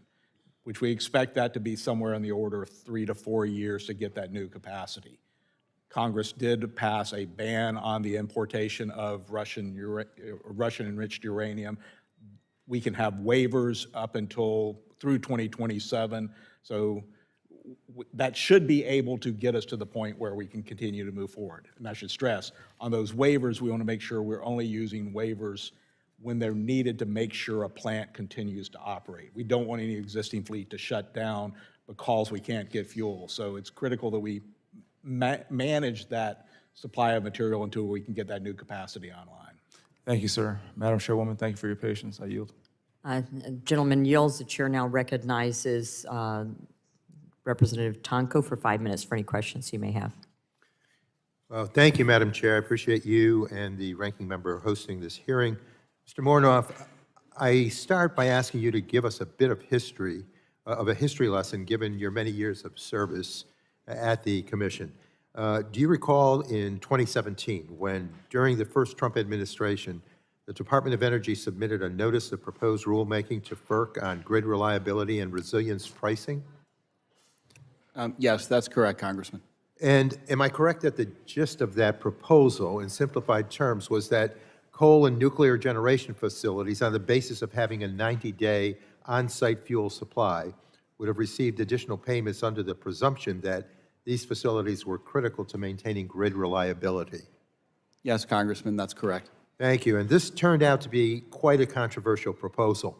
A bipartisan group of former FERC commissioners assessed that it would inevitably raise prices and break from FERC's historic fuel-agnostic approach. So, Mr. Mornoff, can you tell us what was the result of that NOPR? Yes, in, I believe, January of 2018, consistent with the timeline that had been established by the Secretary of Energy in submitting that proposed rule to the Commission unanimously rejected that proposal, finding that it did not satisfy either part of the relevant provision of the Federal Power Act. The Commission also at the time then opened a new proceeding with respect to a variety of resilience-related issues. Thank you. So there was a bipartisan consensus then that we shouldn't discriminately favor certain types of generators when it comes to meeting our reliability needs. The reason I bring this up is because many of the same policy preferences and talking points from 2017 are back in the proposals before us today, which can be boiled down to members putting a thumb on the scale for certain types of generation at the expense of the people that will need to pay for those assets. I see some similarities with the goals of that NOPR and the Power Plant Reliability Act, which would allow the Commission to compel uneconomic generators into what would essentially be a 5-year reliability must-run contract. I also want to mention that at least 2 of the proposals under consideration today define the term reliable generation facility to mean having on-site fuel storage and being able to generate electricity during emergencies and severe weather conditions. Again, very similar to how the 2017 NOPR was framed.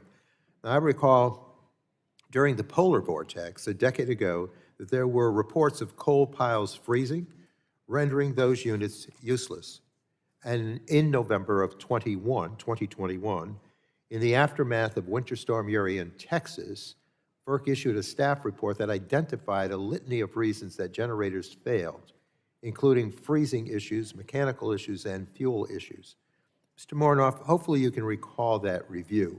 Is it fair to say that having an on-site fuel supply did not guarantee a generator's ability to operate during Winter Storm Uri? Congressman, that's correct. I think it's also worth noting that, in part, learning from events such as those that you just described, FERC has since that time, working with NERC, the Electric Reliability Organization, put in place standards for generator winterization, which we have seen significant benefits from the placement of those standards. Thank you, I appreciate that. And were there failures for a variety of reasons across all types of generators, be they coal, gas, nuclear, or renewables? Yes, I believe that's correct as well, that generators of a variety of types encountered difficulties associated with those winter weather conditions. So trying to statutorily define reliable generation facility as having characteristics that were proven to not be reliable in recent years, again, seems to be putting a thumb on the scale. This is a common theme across these proposals, whether it is finding new ways to compel uneconomic generators to operate or giving preferences for certain fuel types, even if they don't guarantee reliability. I believe we're taking the wrong approach here today, and we should return to the bipartisan work done by FERC for better fuel-agnostic ideas to maintain reliability. Does that resonate in a sensible manner to you? Thank you, Congressman. I think it's very important at present to be looking at how we can expedite the interconnection of all types of generation, as well as recognizing that individual regions may have particular challenges, which FERC should consider as well. Okay, I appreciate it. And with that, I thank you and yield back, Mr. Chair. Well, thank you very much. The chair now recognizes the gentleman from Ohio's 6th District for 5 minutes for questions. Thank you, Chairman. My question would be for Mr. Goff. Can you tell us more about why the Department of Energy supports the reestablishment of the National Coal Council and why we need coal now more than ever to get involved in the energy mix? Right now, coal still does provide a significant fraction of our electricity in the United States, somewhere between 15 and 20%. Establishing that, and we're looking at, as we've said, we are needing more and more electricity, not less electricity. So to me, I should note, I'm an R&D type person, even though I'm sitting here as a policy type person. To me, having more data is always important when you're looking at different topics. So establishing the National Coal Council provides additional input to the Department of Energy on how to manage the assets of coal, including the mining and the operation of it. So I think it does still provide us that critical data, additional data that we need to assess, again, how you do continue to operate coal facilities. And again, because it is it is critical right now for our electricity generation. I really appreciate that. You know, I was in the Ohio State House for almost 6 years, and I sat on energy, and I was chair of the government committee. And I noticed a couple different things. I had a couple tours of the Cardinal plant down on the Ohio River, which is 3 generated plants that has coal converted into electricity. I personally built 3 plants with some investors in the Ohio State House for 2 power plants in Lordstown and 1 in Wellsville. I've experienced energy of all the above, and my opposition party over there says that we have to have all of the above. But the reality, the tangible reality of what is going on in America is 3 Christmases ago, the American grid almost melted down. Is that correct, sir?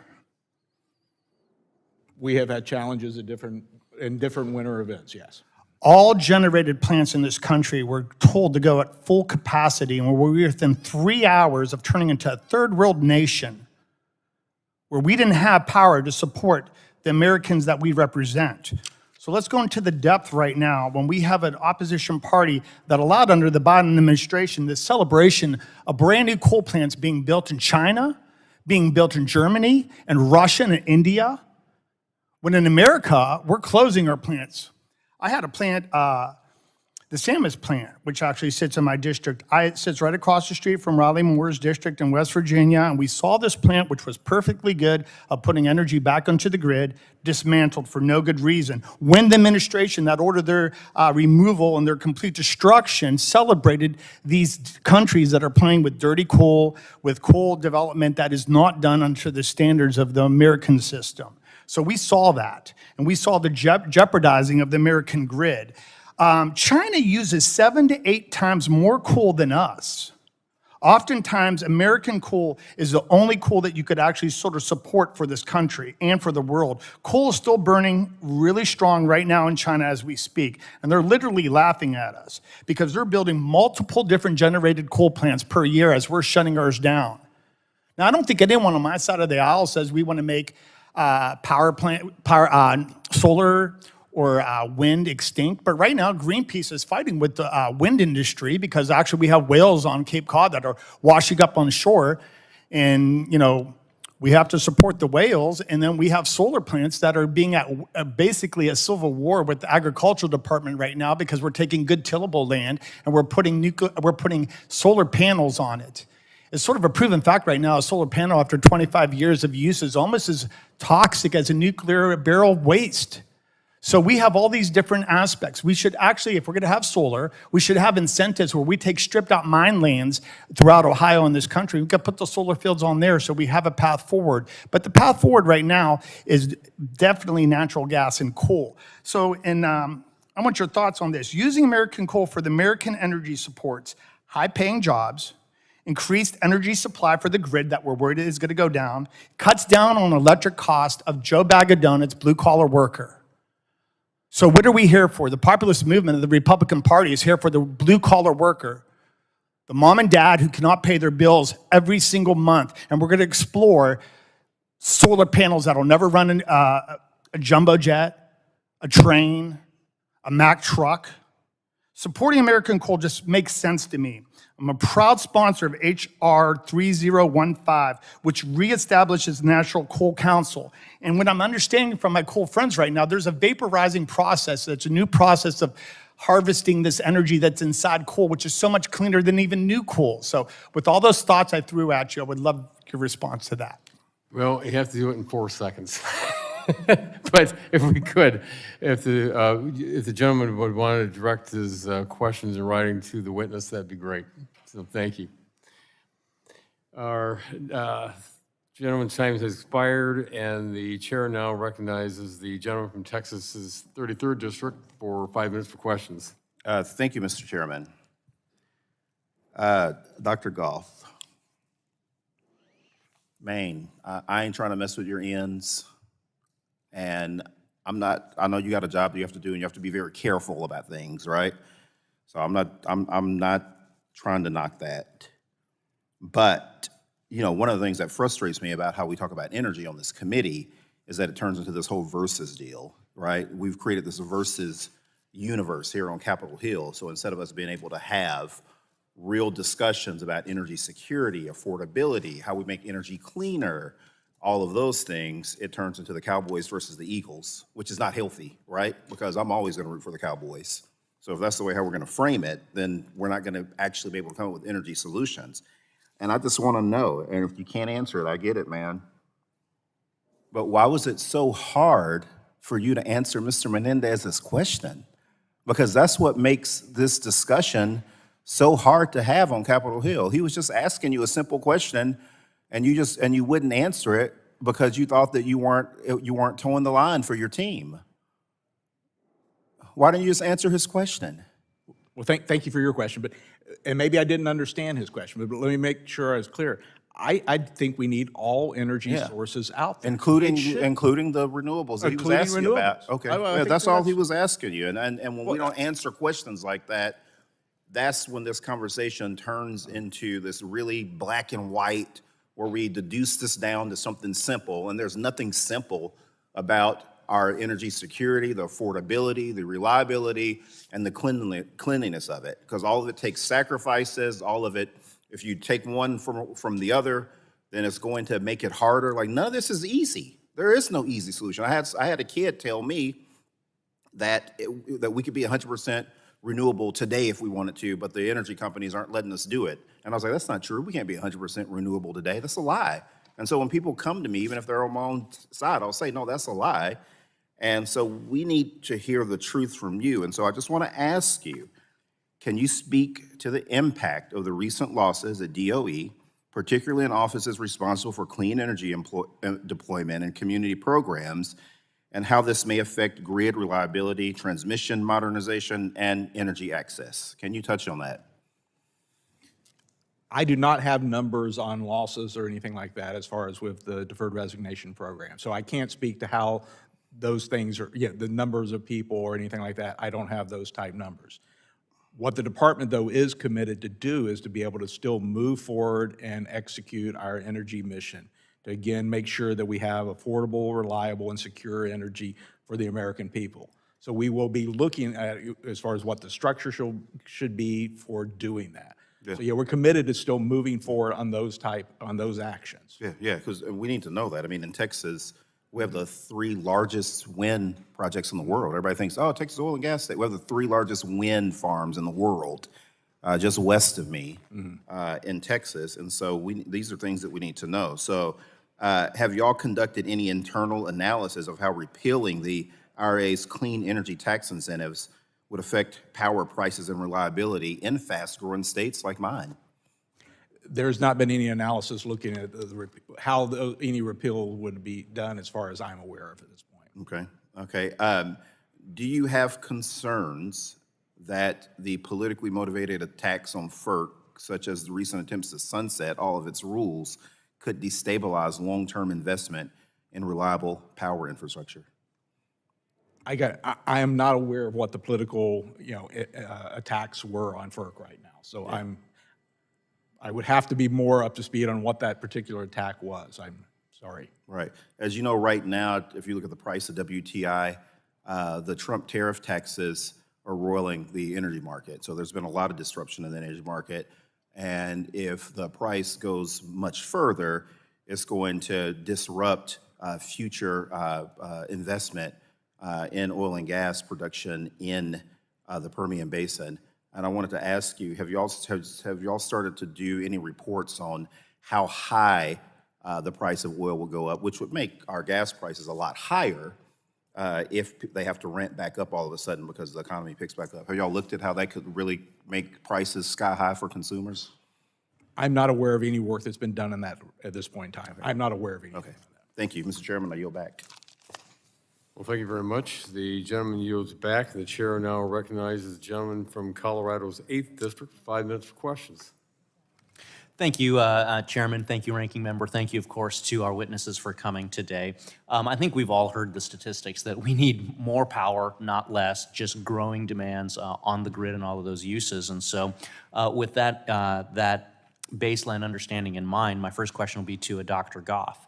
One of the pieces of legislation that's listed here today is the State Planning for Reliability Act, which seeks to leverage states' role in effective long-term planning for resource adequacy by ensuring that utilities consider the role of reliable power generation. And during our recent hearing with some of the regional grid operators, we heard how these state policies are having an outsized impact on reliability. And in my state, we're having issues with affordable and reliable power generation because of some of the policies that are happening in Colorado. And so my question to you is, what actions is your department taking, or can your department take, to ensure that we have reliable power generation that stays online? The department does do a significant amount of work with a lot of the different state agencies. In fact, we do a lot of work with NASIO, the National Association of State Energy Officials, NARUC, the National Association of State Regulators, to again work with them to look at how they can deploy different energy sources to their systems to make sure that they do have a good, reliable grid. Again, I'll go back to my nuclear hat where I've worked primarily. We've done a lot of work and do studies with some of those state agencies. In fact, there's one that's going to be kicked off right now that NASIO is leading with a number of different states, looking at how they can look at accelerated deployment of nuclear to again help again maybe stabilize and provide additional reliability to their grid. So we do a fair amount of outreach to those states to look at what are the different options that they can deploy. Thank you. To kind of continue on that theme, Mr. Mornoff.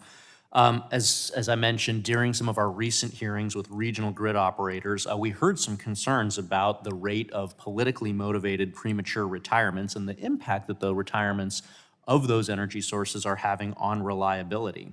Does FERC share these concerns about state policies that are driving out reliable power generation? Thank you, Congressman. While FERC very much respects the decisions that are made at the state level pursuant to authority that is specifically reserved to the states pursuant to the Federal Power Act, we do take very seriously our responsibility with respect to reliable and affordable power. And we work very closely both with our state commissioners and then implementing FERC's authority with those goals in mind.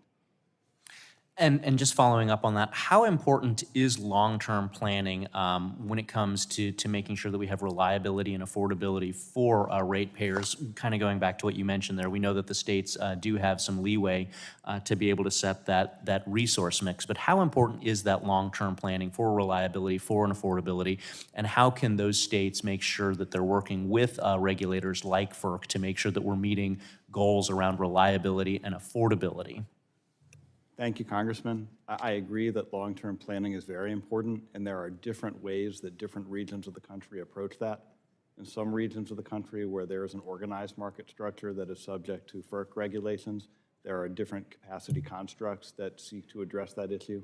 And indeed, Chairman Christie, given his particular interest and concern in some of the trends in those markets, has called for a technical conference on June 4th and 5th of this year. There are other regions of the countries that do not have those same structures and rely on more of an integrated resource planning model that tends to take place at the state level. Okay, and Colorado, of course, is in that latter category. And so for states that are in that category, how much concerns do you have around, the statistic that we saw the last time we did this hearing is Colorado, I think, is responsible for about 1.2% of the generation that occurs across the country. But in the next couple of years, they're going to be responsible for almost 10% of that baseload power that is actually dropping off the grid. So do you have concerns when you see states, particularly in less organized markets, that are taking directions like that? We think it's crucial to ensure that we have the resources that are necessary to meet what is a rapidly growing electric load, and that involves both new generation and preserving the resources needed at present to avoid reliability concerns. Thank you. Yield back, Chairman. Well, thank you very much. The gentleman yields back. The chair now recognizes the gentlelady from Washington's 8th District. 5 minutes for questions. Thank you, Mr. Chairman.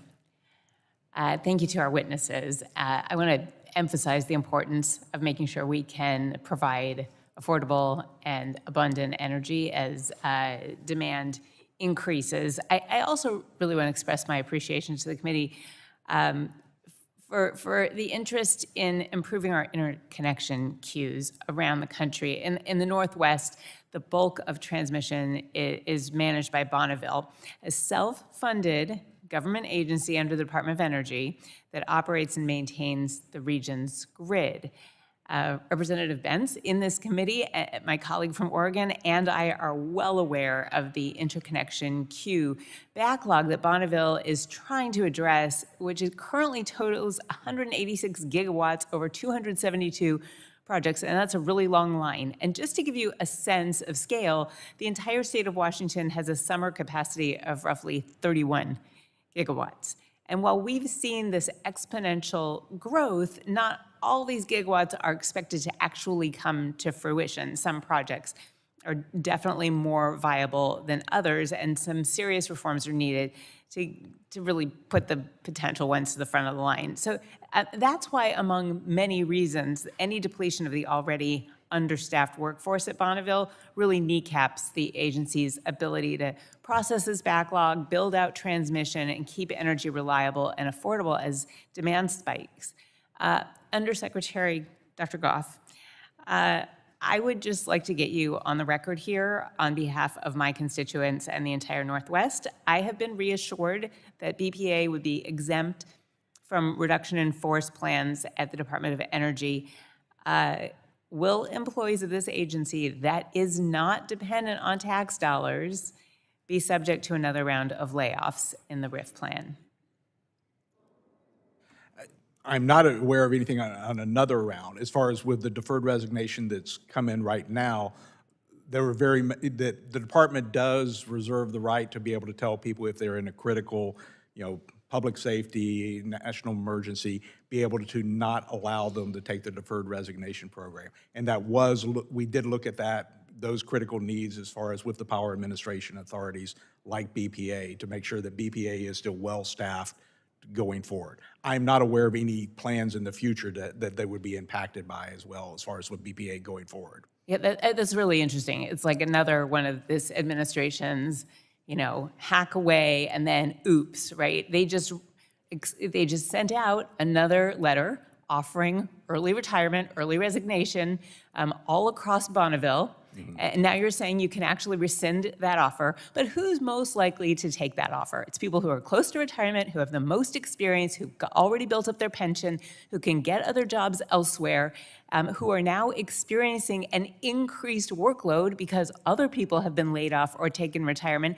These are the people who train up the next generation of engineers, line repairmen, et cetera, at Bonneville, and they're the ones who are taking this offer, understandably. I mean, wouldn't you, if you had an increased workload, better opportunities that pay more, and you're being treated like this by DOE, who could rescind this, and by this administration? So I just want to really double down on this, that there's reduction in force, and there's, in some ways, even more serious early retirements that totally kneecap the agency. And here we are today. Most of the emphasis has been on new power generation. But the way we can, in the quickest way, meet demand is by this interconnection queue, by building out our grid. And this is taking away exactly what we need to meet that demand. So I'm worried, and the entire Northwest is worried as well. I also, just wanted to double down on the need for transmission. I would love to have that hearing in this committee, only because, we had a good enough compromise between both parties with the Manchin-Barrasso bill in the last Congress that could have gotten buy-in. When a thumb is on the scale for oil and gas projects, you're unlikely to get bipartisan buy-in. But if we can find that good compromise, like if the real goal is to move our country forward, build out that transmission, and keep energy abundant, reliable, and accessible, that's where we should be headed, not some of the CRAs we're addressing today. Thank you. I yield back. Thank you very much. The gentlelady yields back her time, and the chair now recognizes the gentleman from Oregon's 2nd District for 5 minutes for questions. Thank you, Mr. Chair, and thank all of you for being here. General Counsel Mornoff, I'm particularly interested in knowing what's taking most of the time in your department when it comes to regulatory obstacles or barriers, so we know where to focus our attention, because there's no doubt about the need. The transmission just referenced in the previous questions is a great example of difficulty. I mean, it'd be one thing to have all kinds of people ready to do stuff, but if there's regulatory barriers, good luck. So share with us what we should be focusing upon to try to reduce those barriers. Thank you, Congressman. I think that the commission is focusing on very similar issues, particularly on what needs to be done to ensure the reliability and affordability of our electric supply across the commission's jurisdiction. In that respect, some of the issues that we've talked about today, looking at ways that we can increase the efficiency of the interconnection process in order to ensure that needed resources are moving through expeditiously. I think it's also really important to be considering, as we've talked about, if there are resources that are needed for reliability, but considering retirement, what are the steps that we can take, whether that's through consideration of market signals or other issues, other approaches. And we also continue to look actively, as my colleague Mr. Turpin has described, about what we can be doing to be moving infrastructure permitting as promptly as we can. Okay, let's go to the permitting, because what I'm most interested in is how we can speed up what FERC has to do. And in my dealing with FERC, which had to do with relicensing of hydropower projects across the Northwest, I noticed that FERC was just as apt to be stalled out as any other organization by virtue of some of the laws that we have and some of the regulations under them. So which one of those regulations, in your opinion, is the most time-consuming for your department? I could address that on the permitting side. I'm not sure that I could identify a single one. I mean, the U.S. has decentralized permitting. There are a myriad of statutes that every project has to comply with, and depending upon the circumstances and the scope of what's being looked at, any one of those could become sort of the long tent in the pole. Well, I'm just thinking, when I think about the need for transmission, and I think of the need for generation, and then I think about the need for permitting reform, it seems to me that permitting reform is the most important thing, because that's what's standing in the way of our actually getting those other two things done. So if I can't turn to you guys to tell us where the barriers are, who do I turn to? Well, again, I'm not sure I could say there's a single. Permitting is something that takes a good while to do. It certainly does, but tell me, why is that? It's because of the issues that have to be looked at, and because of the panoply of federal statutes that exist for any kind of. So I read the testimony, and I saw references to the Endangered Species Act and to other similar environmental protection statutes. Is that what you're talking about, or is there something more? Let me just share with you this. There are certain requirements that states weigh in on the relicensing of dam process, and I saw Oregon and Idaho held hostage by a state, Oregon, under those opportunities. How's that? Is that something you see often, where states using the consultation requirements under the ESA delay things? I haven't seen that, I think, with the ESA. I have seen, we have seen relicenses that have been delayed while waiting on state 401s. And while that delay occurs, then new species might be listed or new critical habitat identified, and so then the ESA process has to be refreshed. Mr. Goff, there's much talk about how we are going to be held hostage, and probably are being held hostage by virtue of foreign countries controlling the types of uranium and other rare earth minerals that we absolutely need and don't have. Is it your thought that we actually can somehow overcome this without protecting those who invest billions of dollars in the processing plants? Because when I've talked to people who are in that space, they're scared to death of dumping all this money in and then having the protections that tariffs and other things provide evaporate, and suddenly they all go broke. So how do we address that? On the example of uranium that you brought up, one thing that I think was critical to make sure we have that investment, that the government provides some incentive for the companies to move forward, but they also need assurances that the adversarial entity that's providing the material doesn't come back into the market. So that was very, we were very thankful that Congress did pass a ban on uranium as well, because it would probably be hard for companies to invest, even if the government's putting in money, if they don't know that they're not going to be undercut later on in the future by if another country basically dumps material in that. So it's those type actions that will help enable to have that investment going forward. Thank you. I yield back. Thank you very much. The gentleman's time has expired and yields back. The chair now recognizes the gentlelady from New York's 14th District for 5 minutes for questions. Thank you so much, Mr. Chair. And thank you to all of our witnesses who are here today. I'd like to zoom out a little bit for the public and folks who are following from home, trying to understand a lot of the technical conversation that we're having here today. Mr. Mornoff, you work and are the acting general counsel at the Federal Energy Regulatory Commission, or FERC, which is what we're talking about today. And FERC oversees our entire country's national electric grid. And one of the things that I am increasingly concerned about as our summers get hotter and hotter is the reliability of the U.S. electrical grid as we start increasing the electrical load on our grid. As summers get hotter, people use more electricity to keep their homes cool, and similar things during the wintertime as well, as we start moving towards heat pumps and other kinds of energy and climate technologies. Now, Mr. Mornoff, does extreme heat increase the chance of large-scale power outages in the United States? Thank you, Congresswoman. So while, as you noted, I'm an attorney, not an engineer, I do think it is worth, I agree with the premise that under those extreme circumstances and the extreme demand associated with it, there are greater challenges with respect to reliability. And Dr. Goff and Mr. Turpin, would you agree with that conclusion? Yes, I'd agree. Thank you. Yeah, me too. Thank you. And it strikes me that changes to our grid will need to be made in order to adapt to these changes to our climate. Mr. Mornoff, is it true that FERC's mission includes maintaining a reliable, safe, and secure grid for the country? Yes, Congresswoman, that's correct.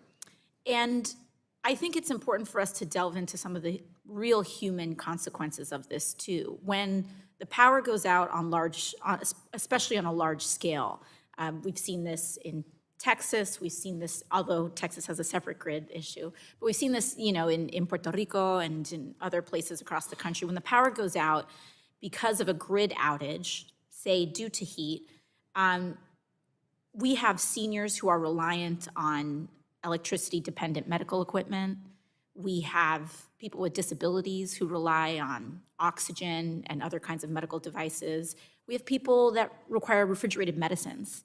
And when the power goes out, we are seeing people, especially medically vulnerable people or people in rural areas whose lives can literally be threatened by a power outage, correct? Yes, that's correct. And which brings me to some of the recent announcements that the Trump administration has made around sunsetting some of the rules and regulations regarding FERC. They've recently announced almost a blanket 5-year sunset of rules and regulations. And when we are talking about the profound depth and intricacy of the technical rules governing our electrical grid, these kind of blanket rescissions or threats can really threaten some of the reliability of our grid.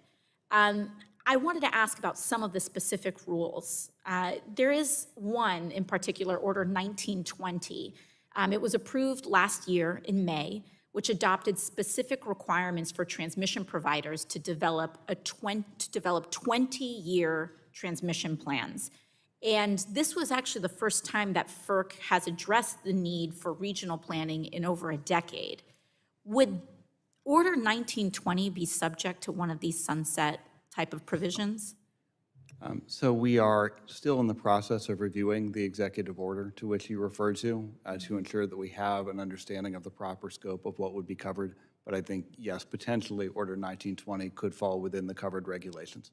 So we're talking about some of the first stability provided in regional planning at risk of being on the chopping block for here. How about Order 1977, also approved last year, which established a rule for FERC's backstop siting authority, and that enables FERC to issue permits for transmission in the national interest electric transmission corridors established by DOE. That too would be on the chopping block? So again, noting that we are still reviewing what the executive order and what might be covered. There is the potential that that could be covered. The executive order also does include a potential exception for permitting regimes authorized by statute, which may be applicable to either or both of those examples. And I would imagine that would also apply to Order 2023, which requires all public utilities to set deadlines for interconnection studies as well, correct? With the same answer that we are continuing to review, but potentially yes. I do want to impress upon the point that these rules and regulations, historically FERC has operated with a lot of bipartisan consensus, and I am quite concerned about any potential partisan or political imposition on rules that really govern the stability of the U.S. national grid. And particularly in an environment of increasing climate change and increased load on our grid, we need to protect the reliability of our grid. The gentlelady's time has expired, and the chair now recognizes the chair of the full committee, the gentleman from Kentucky, for 5 minutes for questions. Thanks. I appreciate you all for being here. And I agree with my colleague from New York who just spoke before me, is when we talk about the demand for energy because of AI technologies that are coming, and I mean, one answer is they don't come, but if we don't come, they're going to go somewhere, they're going to go to China. So that's not an option.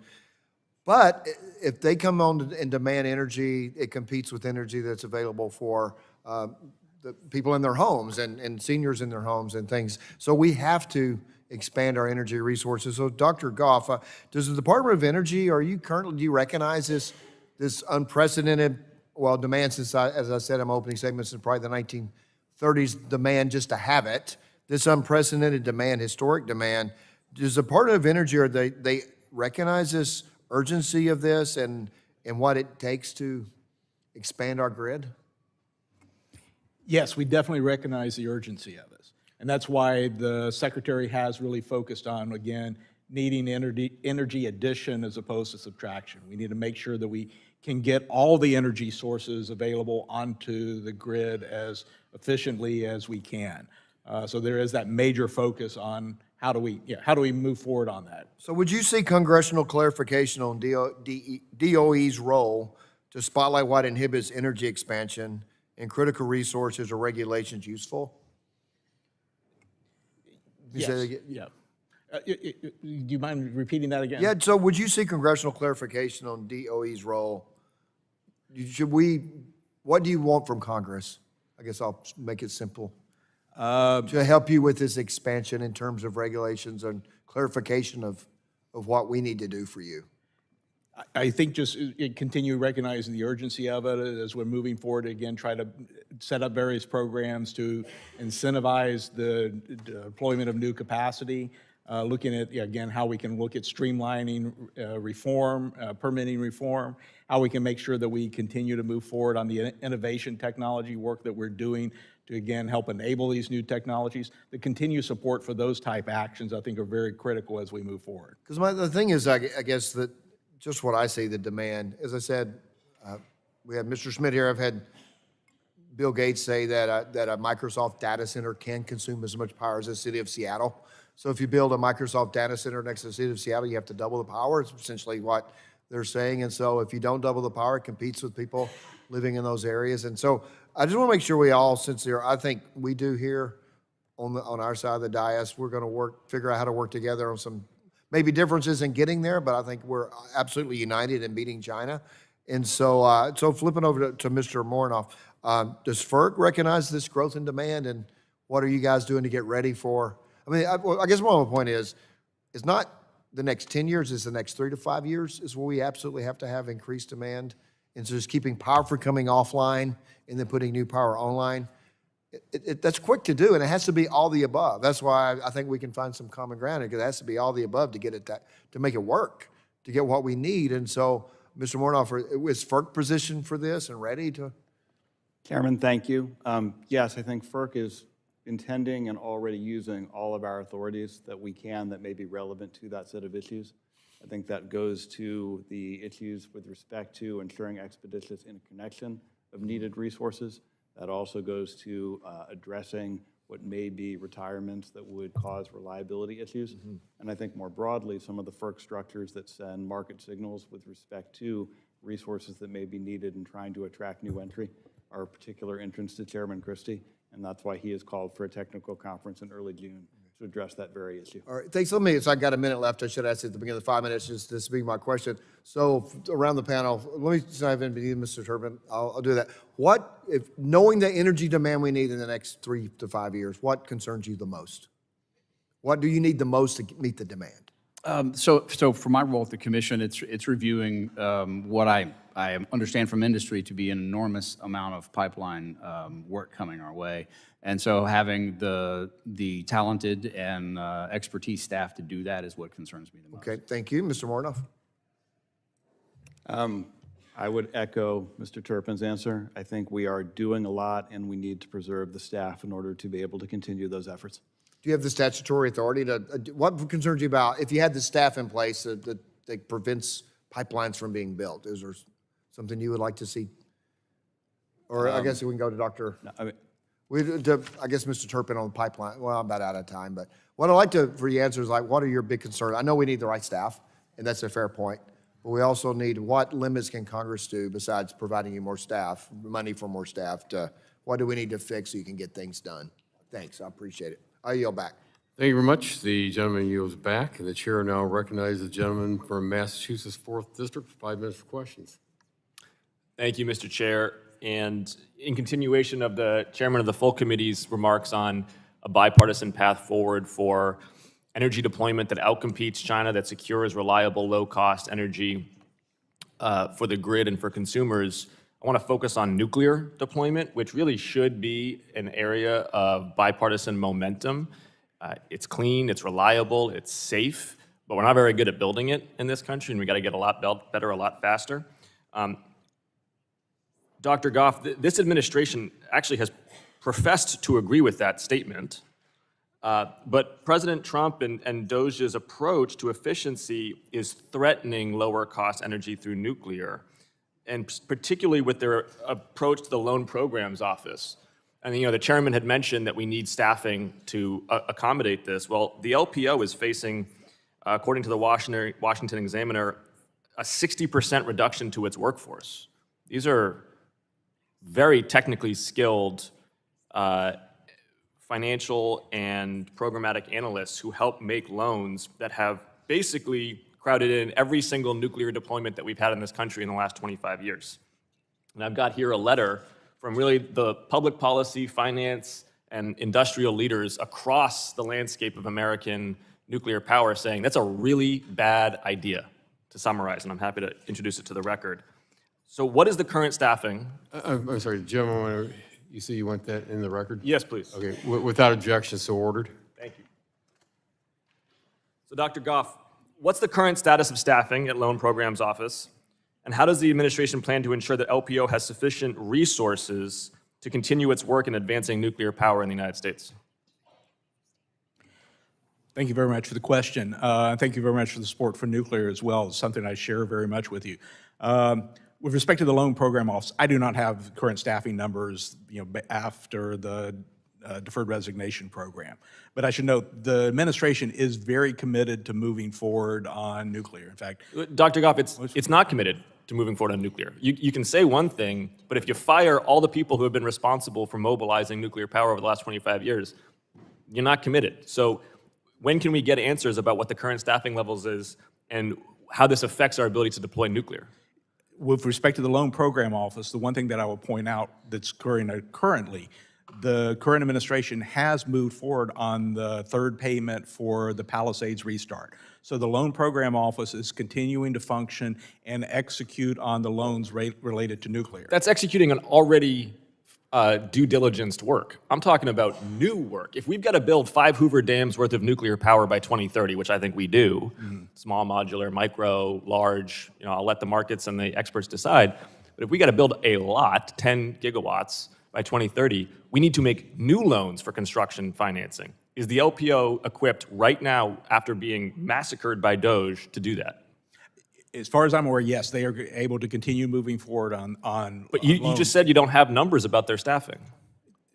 Because we're committed to making sure that we do have the staffing to move forward and execute the programs that we have ongoing. And I know with that you're respect committed. to nuclear, Here's my challenge, and this is going back to the points we keep on making. I'm hearing the right words, right? I hear the right words from the administration on nuclear. I'm hearing the right words from you, but the words and the actions are in real tension with one another. And you're telling me I don't know the status of the LPO, but I am committed to using the LPO to deploy more nuclear. Both things can't be true. If you're committed, then you have to have answers about where do we stand with the LPO, and what are you going to do to make sure that the LPO has the workforce and the resources necessary? we are going to make sure that LPO has the workforce necessary to move forward. And So will again, you disagree with DOGE publicly if you decide that you need more people than DOGE has decided that they need? The people at DOGE who have zero expertise in nuclear power? I mean, will you publicly disagree with them? We will make sure that we have the expertise to move forward on those missions, and we have continued with LPO to execute on those missions. Additionally, in the nuclear space, we have moved forward on the solicitation for the Gen 3 Plus SMRs proposal that went out a little over a month ago, and solicitations were due on that. We're continuing to execute on activities to move forward on accelerate the deployment of nuclear. You may be moving forward. We don't know how effective the execution has been then.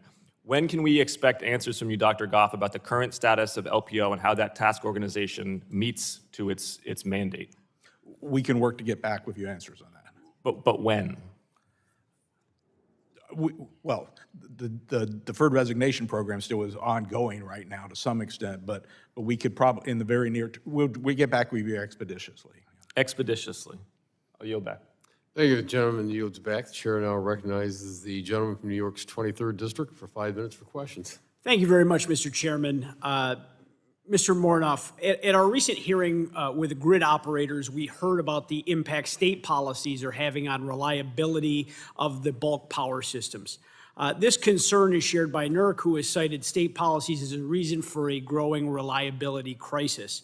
Has FERC seen evidence that increasing reliance on intermittent resources, as mandated by a state's own policy targets, can lead to capacity shortfalls or stress conditions in that particular state or across an entire region? Thank you, Congressman. I think there are many factors that go into why we are seeing the increased reliance on a variety of intermittent resources. I think it's very important for FERC to respect the policies adopted by states pursuant to authority reserved to the states, and also to ensure that we are meeting our statutory responsibilities. Well, we have certainly seen these problems in real time in my own state of New York, leading to widespread affordability and reliability concerns, and it is Time and again, one of the top concerns of my constituents is they look ahead to what is in store for them in a state that is zealously trying to end the perfectly good use of reliable natural gas in our state. In just continuing on that, has FERC expressed any concerns or signals regarding current state-level decisions, based on reliability? Thank you, Congressman. FERC feels, as I said, it is very important to respect the state policies. We also need to ensure that our authorities with respect to just and reasonable rates, as well as a reliable bulk power system, are also maintained. Okay, thank you. And turning to the Department of Energy here, Undersecretary Goff, is the DOE engaging at all with the states to, at the very least, encourage a balance between decarbonization goals and maintaining dispatchable bulk power resources? Thank you very much for the question. Yes, we are engaging with the states at a number of different levels. We work with a lot of the different state organizations like the National Association of Governors, legislators, the Public Utility Commissions. One in particular is with NASIO as well, with the National Association of State Energy Officials, which we have a lot of collaborations with them, especially, again, I'll fall back on my nuclear background, in the nuclear space. Our Gateway for Accelerated Innovation in Nuclear, or GAIN, is actually working significantly with NASIO. In fact, NASIO is now standing up a committee that New York is one of the co-chairs on that, to look at how they can accelerate deployment of reliable energy technologies like nuclear. So we are working through different case studies with different states to see, again, how we can help an analysis to look at how you can deploy these technologies in an accelerated manner. Now, in cases where state actions have caused or contributed to near-miss reliability events, in such cases as a major weather event, what has the DOE learned, and how is it addressing those lessons as it's planning and giving its guidance to states? Yeah, the Department of Energy, but also FERC, has done a lot of those lessons learned on different type of events. Some of our national labs, and I think Lawrence Berkeley Livermore put out a study in December looking at, again, what kind of things we need to do to change the grid to make sure that we are more reliable. So providing those lessons learned out, but also, again, relying on our colleagues from FERC on a lot of studies they are doing to look at, again, how can we improve the overall reliability of the grid. Okay. Thank you, Undersecretary, and thank you to all the witnesses for being here today. We've seen New York, California, and many other of the Democratic-run states pursue policy choices that are directly contributing to the reliability and affordability crunch our nation finds itself in today. And I appreciate that the witnesses have said because I think it helps demonstrate the gaps in the accountability that currently exists for these policy choices that frankly affect residents beyond a single state or locality, and they have consequences for Americans across entire regions and across the entire country. And with that, I yield back, Mr. Chairman. Thank you. The gentleman yields back the balance of his time. The chair now recognizes the gentlelady from Texas's 7th District for 5 minutes for questions. Well, thank you so much, Chairman Latta, and thank you to our witnesses for being here today and for your testimony. I think it's been very helpful for all of us. And as we're conducting this hearing on assuring abundant, reliable American energy to power innovation, I, of course, am proud to represent Houston, the energy capital of the world, where we know something about that. And in Texas, of course, in 2023, we generated more electricity and produced more oil and natural gas than any other state. Texas also led the United States in wind power generation, and it was second in solar generation and battery storage capacity. So these are issues that matter to people in my district and across our state. And certainly we're positioned a little bit differently than my colleagues up here because of ERCOT and because of our own grid system. But I think that these issues about reliability are front and center on the minds of Texans and Houstonians as we face extreme weather events. And as we see the real challenges coming from the data centers. I know we've heard this from some of my colleagues have talked about a lot of these issues. And I guess I'm just a little bit disappointed that some of the bills that we're discussing today are designed to limit certain generation technologies and keep from connecting them to the grid. For weeks, we've been hearing from experts across the ideological spectrum, and I think we've heard consistently again today that the U.S. needs more, not less, energy coming online from various sources. And we also can't have this hearing without thinking about the greater context in which it's happening. I know some of my colleagues have raised issues with the tariffs that the Trump administration is implementing and the impacts that's having on our economy, on investments, on the investment environment. Also, as we see the efforts really to gut some of the investments that we worked on in the last 2 Congresses to spur energy investment, we have to take that into consideration. So I appreciate that we're having the hearing. These issues are hugely important. But I think there's bipartisan support for the kinds of things we're talking about. We've been talking about them for a long time. But we can't move forward in doing this policy without coming together and addressing some of the real challenges that we're seeing in this administration. Oh my gosh, I've taken a lot of my time already. So Mr. Goff, I'm going to start with you. In February, Jonathan Black from DOE's Office of Inspector General testified before the Subcommittee on Oversight here on ENC about the risks associated with conflicts of interest with the DOE's loan program and in the loan program's office. And in response to my questions for the record about Elon Musk's clear and obvious conflicts of interest, he confirmed that unmitigated conflicts can impair objectivity and give particular parties an unfair competitive edge. Now, reporting confirms that Musk's DOGE team has developed a list of energy projects funded by the Inflation Reduction Act and the bipartisan infrastructure law that we passed in 2 Congresses ago that they're planning to cut. And these projects are disproportionately located in Democratic-leaning states. When we wrote and passed the IRA and the bipartisan infrastructure law, we weren't thinking about red states versus blue states. You heard President Biden say that again and again. We were focused on investment and innovation and abundant energy and reliable energy for all Americans. And so I know that you're not responsible for that, and I know that you're not responsible for the actions of the political leadership in the administration. But as you're here discussing the importance of increasing our energy supply, I just feel I have to ask you to explain to us, how will canceling these ongoing projects help accomplish DOE's mission to innovation and success, or will it? I mean, can it help advance that mission if we cut these projects?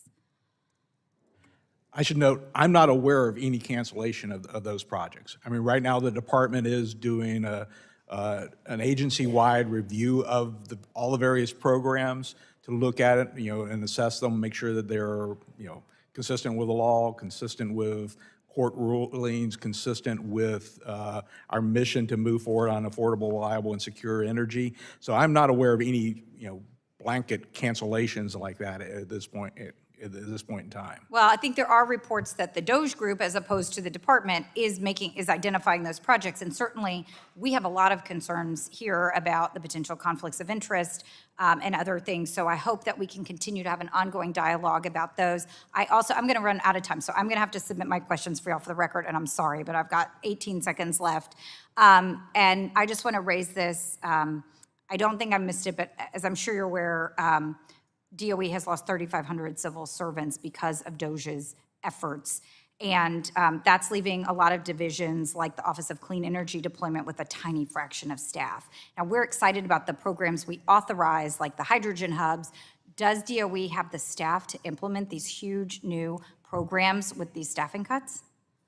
Well, if the general lady's time has expired, so if you want to submit that in writing. I can submit that for the record, and I thank you very much. Thank all of you for your time, and thank you, Mr. Chairman. Thank you very much. General lady's time has expired. The chair now recognizes the general lady from North Dakota for 5 minutes for questions. Good afternoon, gentlemen. Thank you for being here today. Appreciate your time. I'm sure you're excited to almost be done. So as we look at the challenges that our country is facing right now, it feels to me like we have 3 big competing needs. They're not mutually exclusive, but I'd be interested in hearing your thoughts on ranking them. There's this desire to and need to meet the power demand of the citizens of America today. There's the need to meet the demand for AI. And there's the goal to transform our power supply into carbon-free resources. Those are competing interests. They're not mutually exclusive, but how would you, I don't think you can meet them all at once. Personally, 12 years as a utility regulator, including time as president of the National Association, studied these a lot. I personally don't think you can meet all of those at the same time. How would you rank them? Let's start with you, Terry. Well, for my relatively narrow role at the commission, what I have heard sitting at the commission meetings every month is that is an enormous balance to try to navigate those, and I think that's what the commission's working on. But beyond that, I don't have an informed opinion. Okay. Dave? Thank you, Congresswoman. I think it is crucial to be achieving reliability and affordability first and foremost. I think we can be making progress with respect to a variety of electric generation types as we're doing that, but I think those goals must be fundamental. Okay, and meeting the AI demand, how would you rank that? I intended to include that within the broader scope Of the reliability. ensuring reliability and affordability for that demand as well. Okay. Mr. Goff? Yeah, I agree with that we do need to focus on all of them to a large extent. We do need to move, but they are challenging. We do want to make sure that the American people do have affordable, reliable, and secure electricity. But I'll lump in with the American people, AI and all is critical for our economy and the American people as well, and for our national security. We want to make sure that we have those capabilities onshore in the U.S. So they're all very critical, and that's why we do have a major focus on, again, energy addition as opposed to subtraction. We've got to make sure that we move forward on all the energy technologies to make sure that we can try to meet all of those different goals there. Okay. When it comes to public policy, including incentives and penalties, they have a huge impact, would you agree, because they direct action and investment, where the dollars go. In my opinion, it's vital right now to align our incentives towards the things we need the most on the grid. Mr. Goff, and go down the line, what do you think are the most vital things we need on the grid right now, and how do we align our incentives to get those, to draw those things forward? We need to keep existing capacity on the grid as much as we can, and then again, be able to accelerate deployment of new capacity, again, of all energy.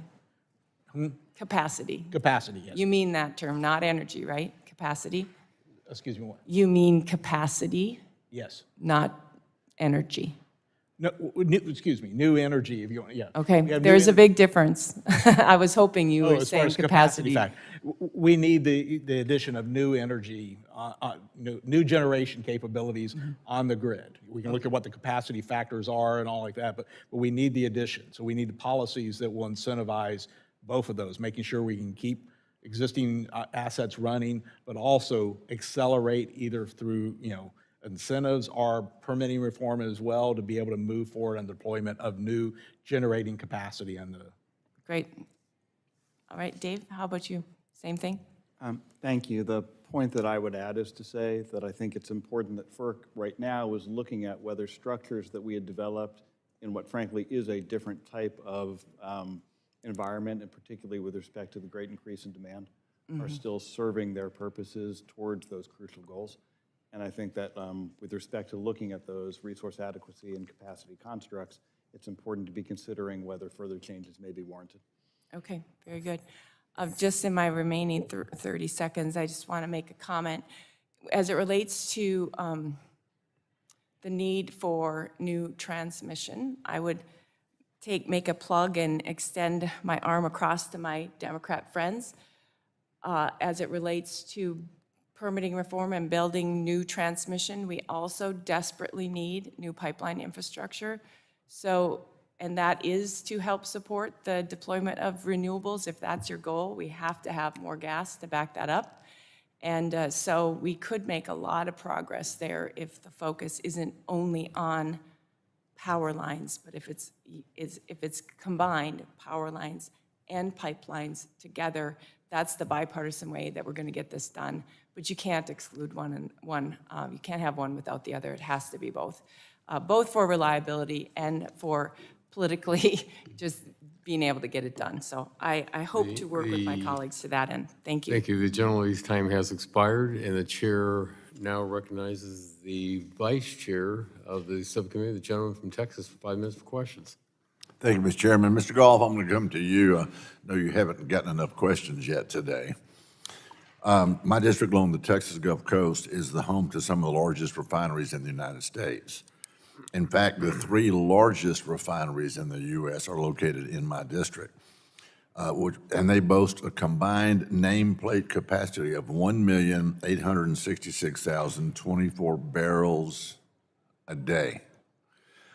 As a side note, the Keystone Pipeline would have come into my district in Port Arthur, Texas, and it carries 833,000 barrels a day.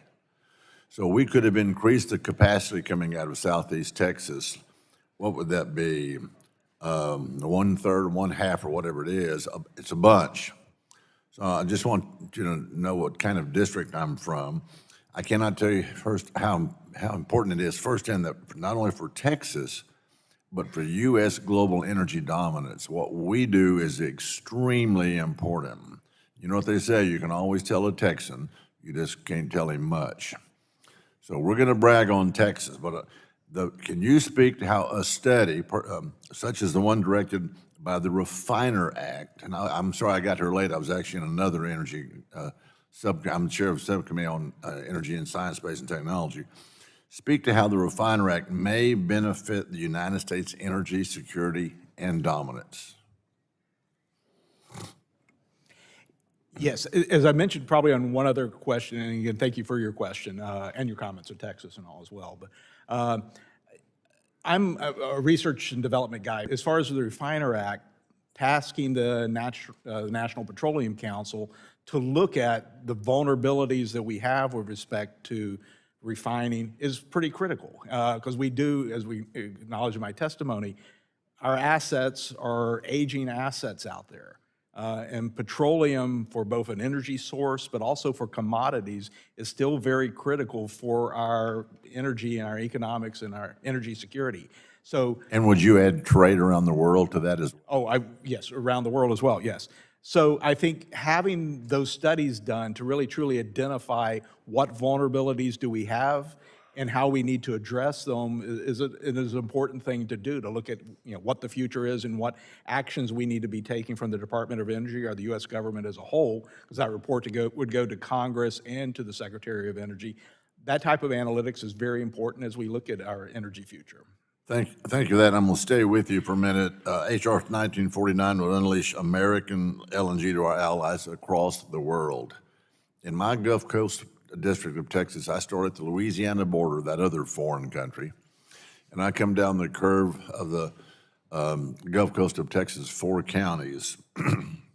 We have 3 LNG plants, and a 4th LNG is just across the Louisiana border. We have the Sabine Nations Navigation District, which actually helps Cheniere Energy move their ships out. So in essence, we have one Texas company that's helping 4 LNG plants, and we've got 2 more on the board on the drawing board right now. So we know that the export of LNG is in the public interest. It's in the public interest to have billions of dollars to flow into communities like Port Arthur, Texas, or Freeport, Texas. We go from stem to stern all the way from the southern half of the district of the Louisiana line. It is in the public interest for countries around the world, especially our allies, to purchase LNG from us. So do you believe that exporting LNG is in the public interest? It's a simple question. Yes. What's the holdback? Well, I will say right now the administration has released the freeze on looking at expansion and type activities. The department plays a major role with FERC on that, doing analysis to look at the good of the country.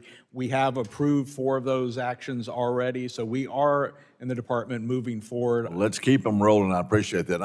I came in late. I got to see the Congressman from New York, Congressman Tonko, talk about Winter Storm Uri in 2021, which I live about 30 miles north of Galveston.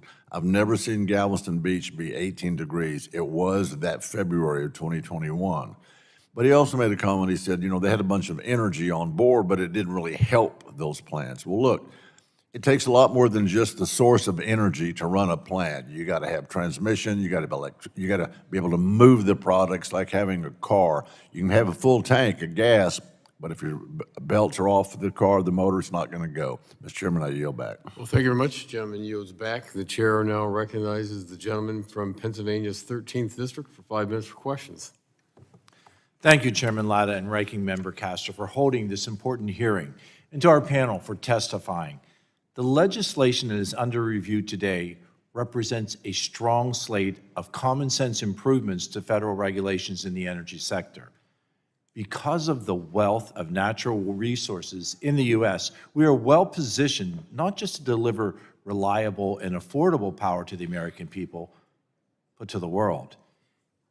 After years of predictable energy demand, technological advances in manufacturing and an increase of use of AI are leading to a surge in the need for electric power.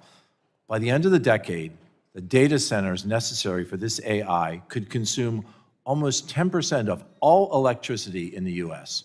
In Pennsylvania, we have the necessary natural gas reserves to meet this increased demand. We also have the resources available to beat China in the AI race, to provide abundant power, both for the consumers and for the industry that continues to expand. And this will unleash incredible economic growth. However, in order to recognize and realize this opportunity, we need to ensure that federal regulation doesn't stand in the way of efficient construction of the infrastructure and the new generation that is needed to meet this demand. Two pieces of legislation under consideration today, the Unlocking Domestic LNG Potential Act and the Improving Interagency Coordination for Review of Natural Gas Pipelines Act, would help to streamline the regulatory process for project sponsors seeking to build the natural gas infrastructure. Mr. Turpin, under both pieces of legislation, FERC's role as the lead reviewing and permitting agency is strengthened. Can you discuss some of the processes that FERC has implemented within its current statutory authority to approve this infrastructure in a timely manner? Thank you for the question, Congressman. Since the Congress changed the Natural Gas Act in 2005 through the Energy Policy Act, the Commission's been the lead agency for the NEPA review and for coordinating federal authorizations. One of the things we've learned in that period is that the single best thing, the two best things you can have are that early outreach and engagement to all of the permitting entities that are going to be involved, as well as a committed project sponsor who's trying to get all the information needed before those agencies. Would you agree, Mr. Turpin, that making it explicit in the statute that FERC assumes the lead role in authorizing these infrastructure projects both improves certainty for the project sponsors that you just mentioned, as well as proactively avoids delays that might arise due to process discrepancies between different agencies? Yes, that's been my experience over the last 15 years. I think that you recognize that ample energy resources are the key to the future of success, both economically and for a stable energy market. We have an advantage over our global competitors. This legislation that we are considering today will allow us to leverage this advantage to the benefit of my constituents, and even more than that, for all Americans. And I look forward to advancing these important bills through this committee. I thank you, Mr. Chairman, and I yield back. Thank you. The gentleman yields back, and the chair, not seeing any other members here wishing to ask this panel of witnesses any questions. That will conclude this panel, and we greatly appreciate you coming in, and we'll pause briefly to begin the second panel of witnesses. But thank you very much for your testimony today. Thank you.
The Subcommittee on Energy will now come to order.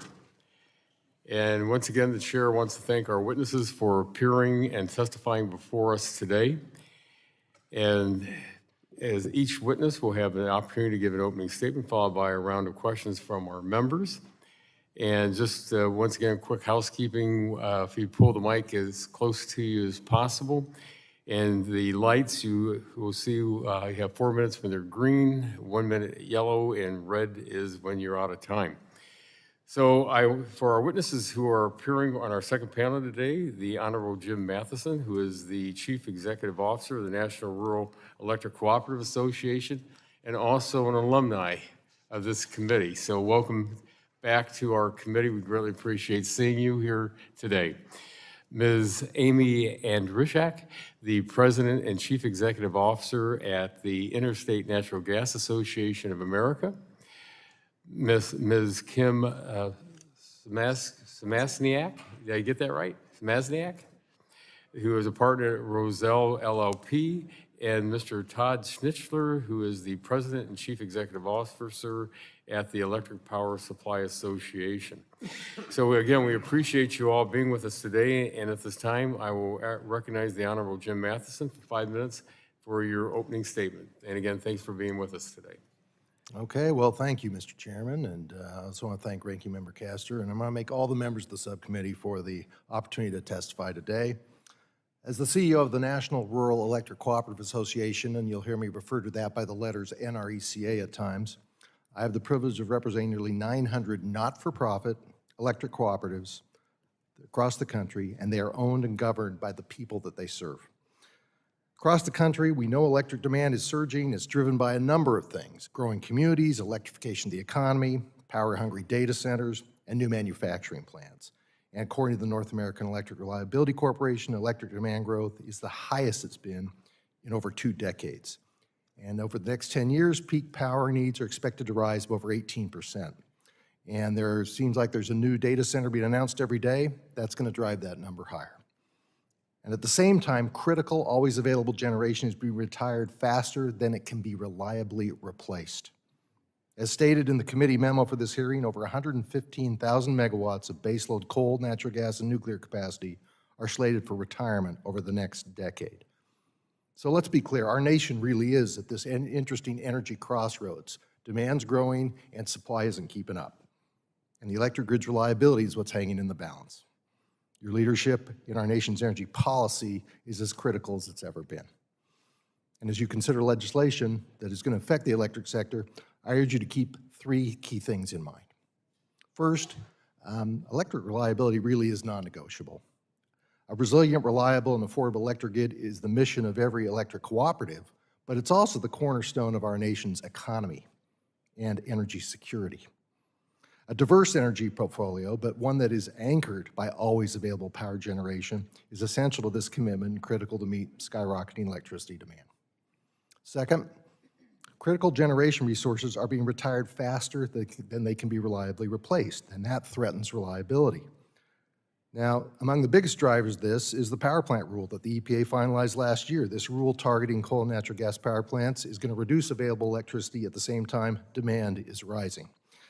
Even hydroelectric power, a reliable and abundant source of carbon-free, affordable energy, is under attack. As I testified to this committee last year, the Biden administration agreement negotiated without any electricity provider in the room. It aims to breach the 4 lower Snake River hydroelectric dams in the Pacific Northwest, which provide 3,000 megawatts of power, and it underpins electric reliability of the entire region. So Congress should support the efforts to repeal the power plant rule and withdraw from the lower Snake River Dam agreement. These 2 actions I just mentioned were, in my opinion, acted upon without any legitimate consideration about the impacts of those actions on electric reliability. Someone or some agency needs to assume the role of advocating for reliability and performing as a watchdog that evaluates various federal actions like these and how they affect reliability. So NRECA appreciates the committee's work on the draft Reliable Power Act, which would be an important step toward addressing this concern and providing accountability for agency actions that could negatively affect grid reliability. And the third item New, reliable, always available generation needs to quickly come online to meet skyrocketing electricity demand. Congress has got to improve and modernize outdated and, quite frankly, dysfunctional permitting process for all types of projects, with an eye towards the scale and scope of what's going to be required to meet this challenge. And Congress should continue to support key programs and resources electric cooperatives use to build and maintain infrastructure and invest in that infrastructure to keep costs affordable for our consumer members. Amid retirements of reliable generation, we also appreciate the committee's consideration of ways to expedite the interconnection of new, dispatchable, always available generation, such as the Grid Power Act. Look, providing reliable, affordable, and safe electricity, that's the shared commitment of all the members of NRECA. Electric cooperatives are looking forward to working with this committee and others in Congress as you advance legislation to help us fulfill this mission. Thanks again for the opportunity. I look forward to answering your questions. Well, thank you very much. And Ms. Andrusiak, you are recognized for 5 minutes. Am I saying your name correctly? It's Andrzak. You're close. Andrzak, I'm sorry. Thank you. Either way, long in Polish. So Chairman Latta, Vice Chairman Weber, Ranking Member Castor, and members of the subcommittee, I'm Amy Andrzak. I serve as the President and CEO of the Interstate Natural Gas Association of America, also known as INGA. And it's a trade association representing North American interstate natural gas transmission pipeline and storage companies. U.S. electricity demand is projected to continue growing due to increased electrification and expansion of AI and data centers. Estimates vary for exactly how many additional gigawatts of power generation capacity will be needed. However, the US EIA projected that by 2050, electricity net generation will rise by more than 45%. In addition to its other uses, natural gas is the largest electricity fuel source, currently providing 43% of the electricity generated in this country. Demand for gas is continued to grow, and we're going to need more pipeline infrastructure to meet that demand. Current estimates show an additional 3.3 to 6 BCF a day of additional pipeline capacity will be needed by 2030. We need to build more pipelines to meet the demand, but the status quo regulatory regime will not get us there. We appreciate the committee's efforts to provide reliable, adequate baseload power and necessary infrastructure to meet these growing demands. INGA supports, and I am prepared to discuss 5 of the bills being considered today. INGA's perspective on the proposals is included in my written testimony. While the legislation before the committee represents an important step towards addressing the United States energy infrastructure problems, we need additional action. Congress should also enact comprehensive statutory durable reforms to the Clean Water Act, the National Environmental Policy Act, or NEPA, and judicial review of federal permits. The permitting system poses a particular challenge to interstate natural gas pipelines, which span multiple states since they must obtain approvals from numerous federal and state agencies. The onerous, often duplicative review of natural gas pipelines and the inevitable litigation relating to permits often make projects unviable. My written testimony details 5 projects that met this exact fate. To address these issues, we call on Congress to enact the following changes. First, restore NEPA to its intended role as a tool for analysis. Despite Congress's clear intent to dictate procedure and not outcomes, NEPA frequently creates unnecessary delay and litigation risk, which ultimately leads to the cancellation of projects.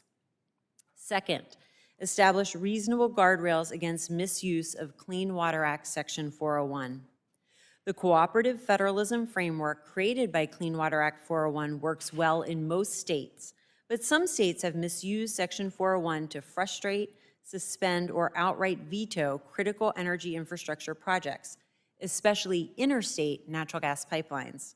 Reform should be made to Clean Water Act reviews to protect against the misuse of water quality certifications. Third, promote certainty and durability in the Army Corps' nationwide permit program. Section 404 of the Clean Water Act prohibits the discharge of dredged or fill material into waters of the United States without authorization from the Army Corps. Opponents of natural gas infrastructure have targeted the nationwide permits as a means of blocking natural gas pipeline projects. There are statutory changes which could be made to help protect the nationwide permits and promote certainty. Finally, decrease litigation risk. Many of the recommendations highlighted in my testimony would provide clarity on the scope of judicial review for federal permits and reduce litigation risk. Congress can further reduce or mitigate this risk by requiring clear and convincing evidence to support an agency's denial of a permit for any interstate gas pipeline or LNG export facility, as well as establishing a timeline for agency action following a federal court's remand or vacatur. INGA stands ready to work in a bipartisan manner to enact comprehensive permitting reform provisions, and I appreciate the opportunity to testify before the subcommittee today. Thank you. Thank you very much for your statement. And Ms. Samazniak, you are recognized. Am I saying that correctly? Thank you. You are recognized for 5 minutes.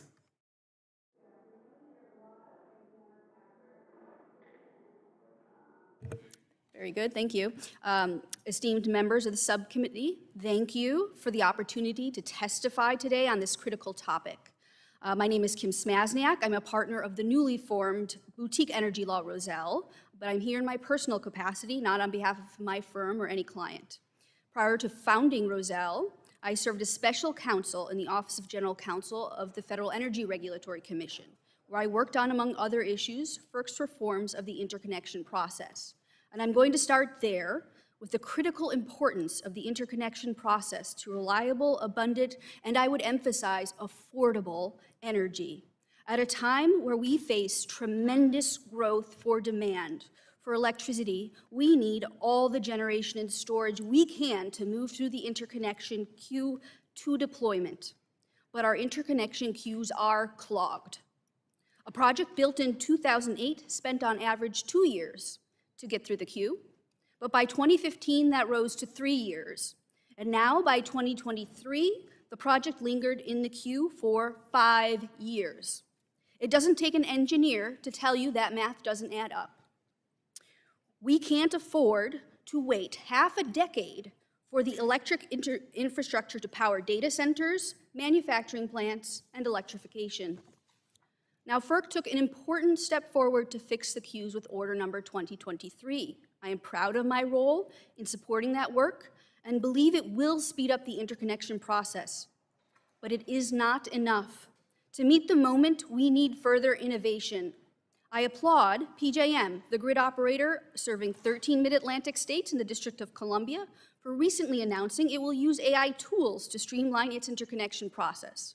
At the same time, we need these kind of streamlining tools to get deployed sooner, and not only after facing years of crisis.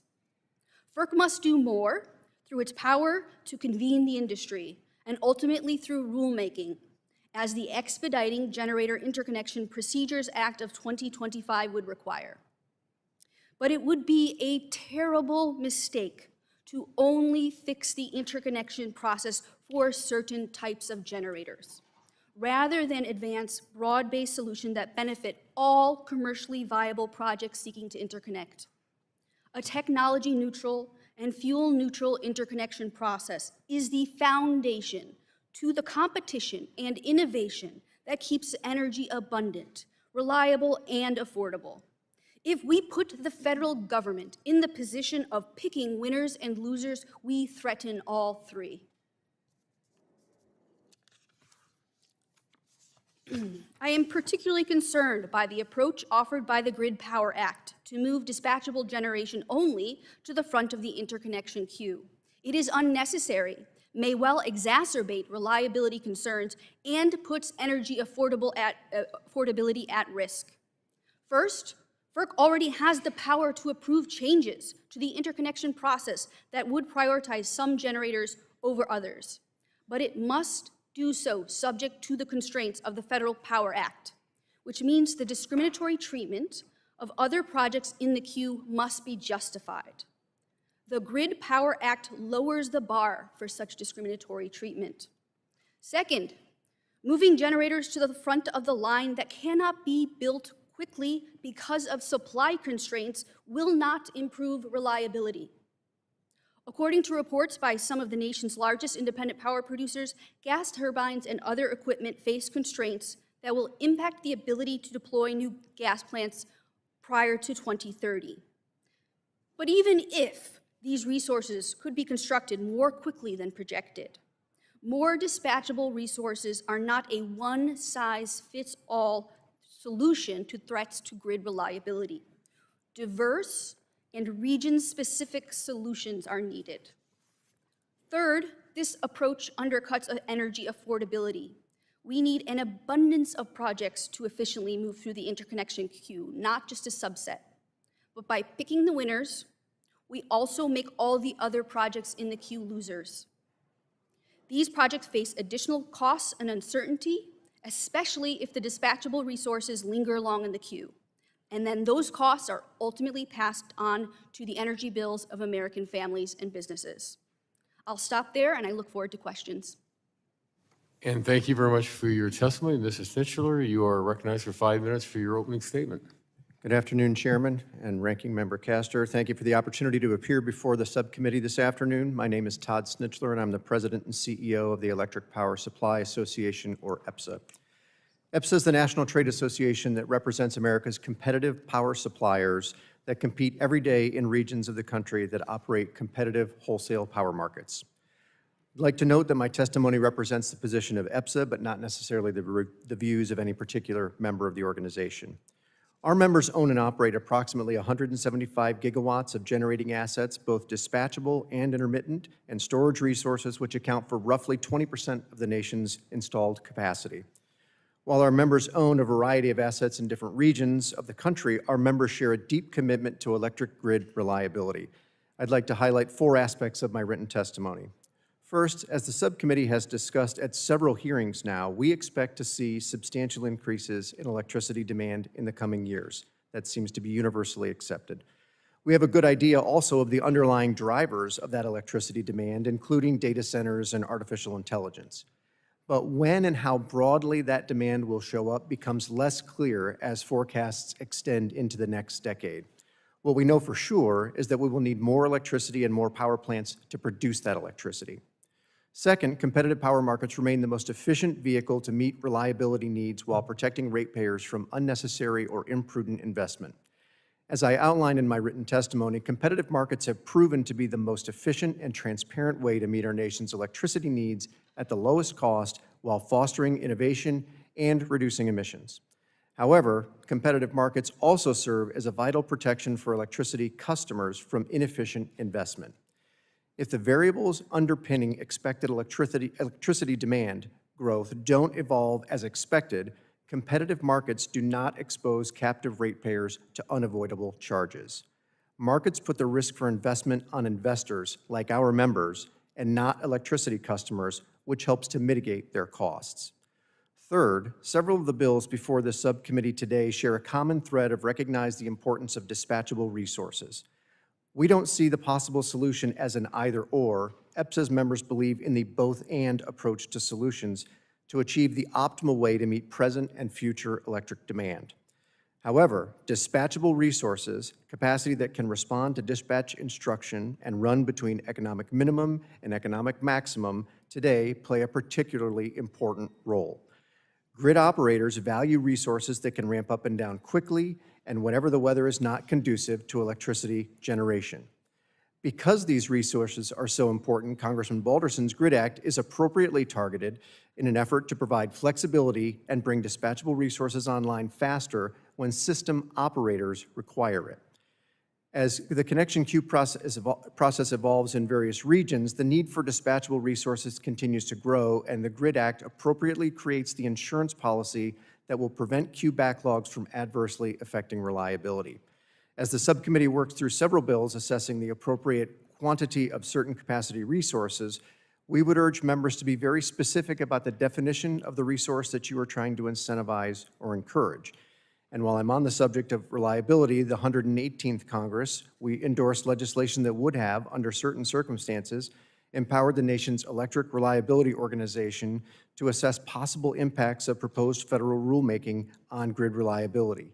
In general, EPSA supports the concept of a process that would empower an expert in the electric grid to render an impartial assessment of potential adverse impacts of federal rules. Fourth, when members consider the policies to encourage investment in the electric grid, the natural gas pipeline system must also be included.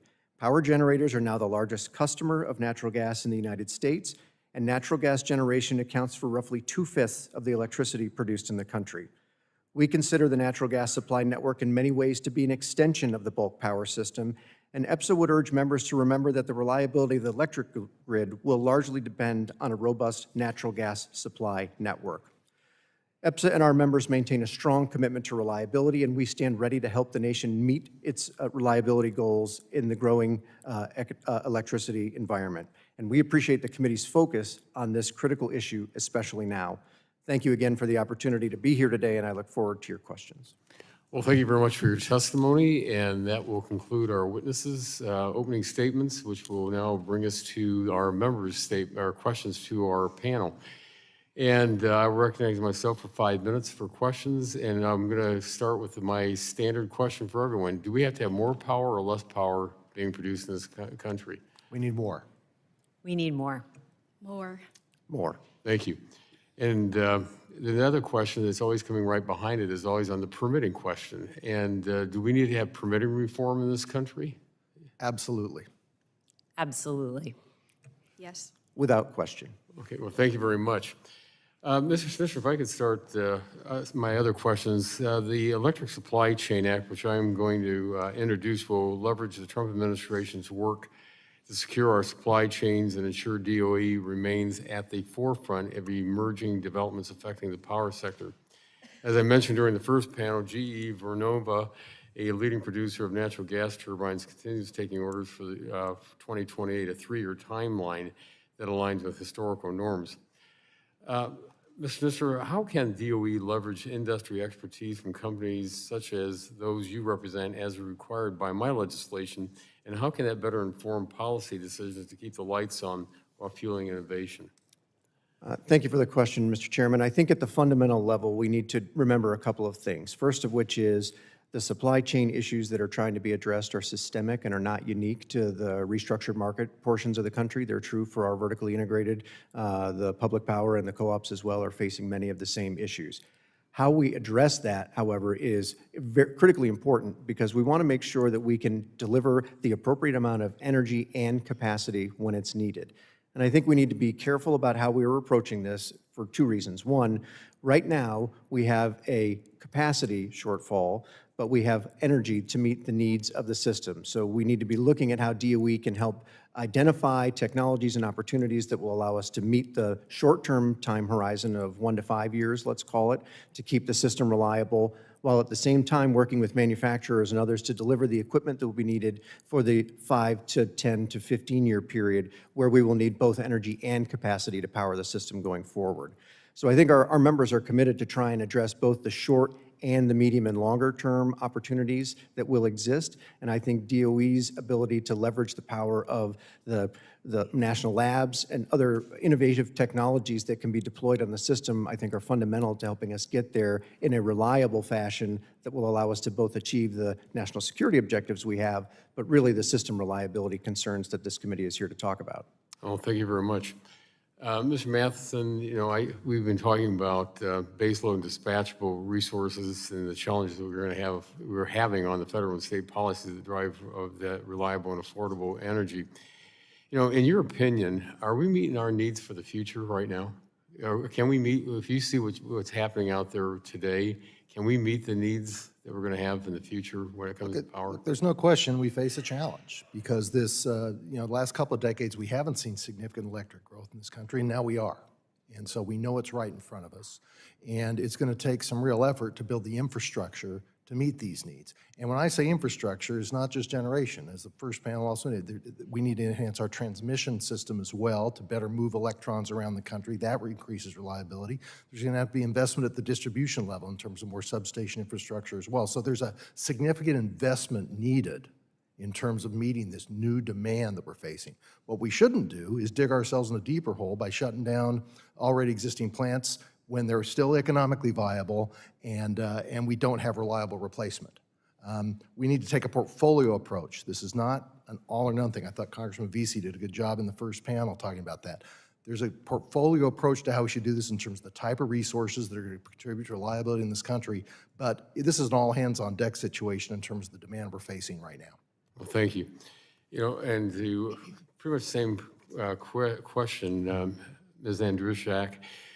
You know, you cite in your testimony an EIA study that by 2050, electricity needs are going to rise by 45% in the country. Where we are today, do you think we can meet those needs? No, I think we're going to need significantly more infrastructure of all types to be able to meet those needs. Obviously, my expertise is within pipelines, but we need all different fuel sources, and as has already been noted on this panel, we're going to need different ways to move those fuel sources around the country, both pipelines and power lines. Well, thank you. Well, it's been mentioned not only in this panel, but in the last. I think it's, you know, when we're looking at not only needing to have more power in this country, but also on the permitting, we got to get this done because time is really of the essence, and so it's got to get done. And my time has expired, and I will now recognize the ranking member, the gentlelady from Florida, for 5 minutes for questions. Thank you, Mr. Chairman.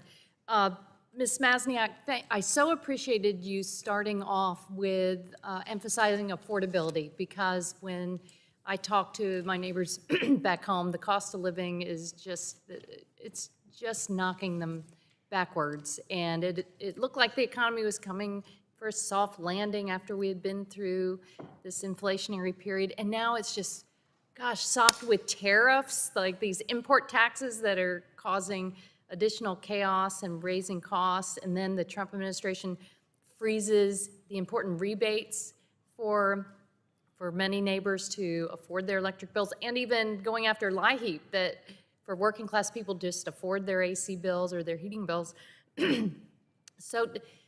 But most consumers don't understand, okay, traffic jam at the interconnection queues is a big issue for them as well. Could you put it in the context for the everyday American, why it is important to address these barriers to getting energy onto the grid?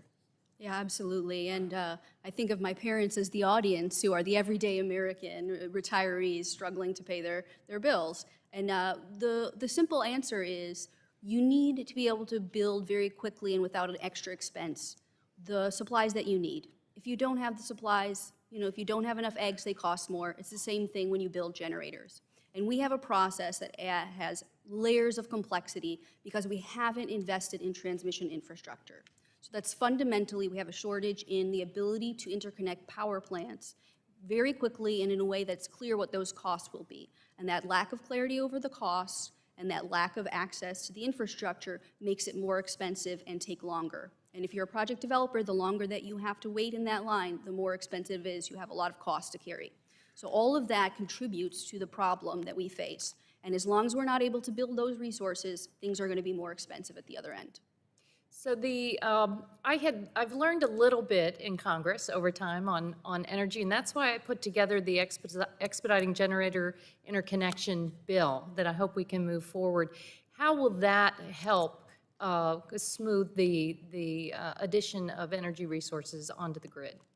Well, I think we need to continue to innovate in our interconnection queues. FERC did an important first step and looked at some of the best practices across the country. They're not enough given the moment that we're facing with growing energy demand. And so we need to do more. And so I believe this bill pushes on FERC to look at a number of innovative practices and ways to make the transmission process or the interconnection queue process more transparent. So it's clear what the cost will be. It's clear for developers where they should locate in order to avoid costly transmission upgrades, and then also just makes the process faster for all generators. And I think those are the kinds of solutions that we need in order to solve the problem. Thank you. Mr. Matheson, it's good to see you. Good to see you. I so appreciate everything that our electric co-ops do to provide affordable and reliable energy. Co-ops need access to affordable financing, though, to maintain their electric distribution lines and other grid facilities. Democrats put in some funding to help modernize the grid through the GRIP initiative, and then through USDA as well, under New Era and PACE and REAP programs. But Unfortunately, the new administration came in and they froze so many of those dollars that go to help make life easier for co-ops and all of their customers. But now I understand that both departments, we heard testimony this morning, they're starting to unfreeze some of these dollars, but I hear that USDA is attaching conditions to funds that recipients are already entitled to. I mean, it's so important for everyone to adhere to their contracts, to keep their word. So tell me what's happening out there and what will happen if the feds do not keep their word through these contracts. Appreciate you asking those questions, because these are really important programs to electric cooperatives. And let's start first with the infrastructure programs like GRIP, where hundreds of co-ops applied for these fundings. As a national association, we organize consortia for our smaller co-ops to bid together. We're managing 5 large consortia projects, and GRIP is in one area where we're doing that. I am pleased to say that after the initial announcement of freezing, those projects are moving forward, and they're important in terms of investment and resilience in the grid for electric cooperatives. Let's shift over to USDA now, where in the Inflation Reduction Act, the New Era and PACE programs are set up, and the New Era was specific for electric cooperatives, roughly $9.7 billion for clean energy projects. There was a pause of 30 days where electric cooperatives were given opportunities to modify their proposals on a voluntary basis if they wanted to. That 30-day process is about to come to a close, but it was voluntary, and I'm pleased to note that Secretary Rollins indicated we're looking to move forward with these projects, and that's the premise upon which we're approaching this issue right now.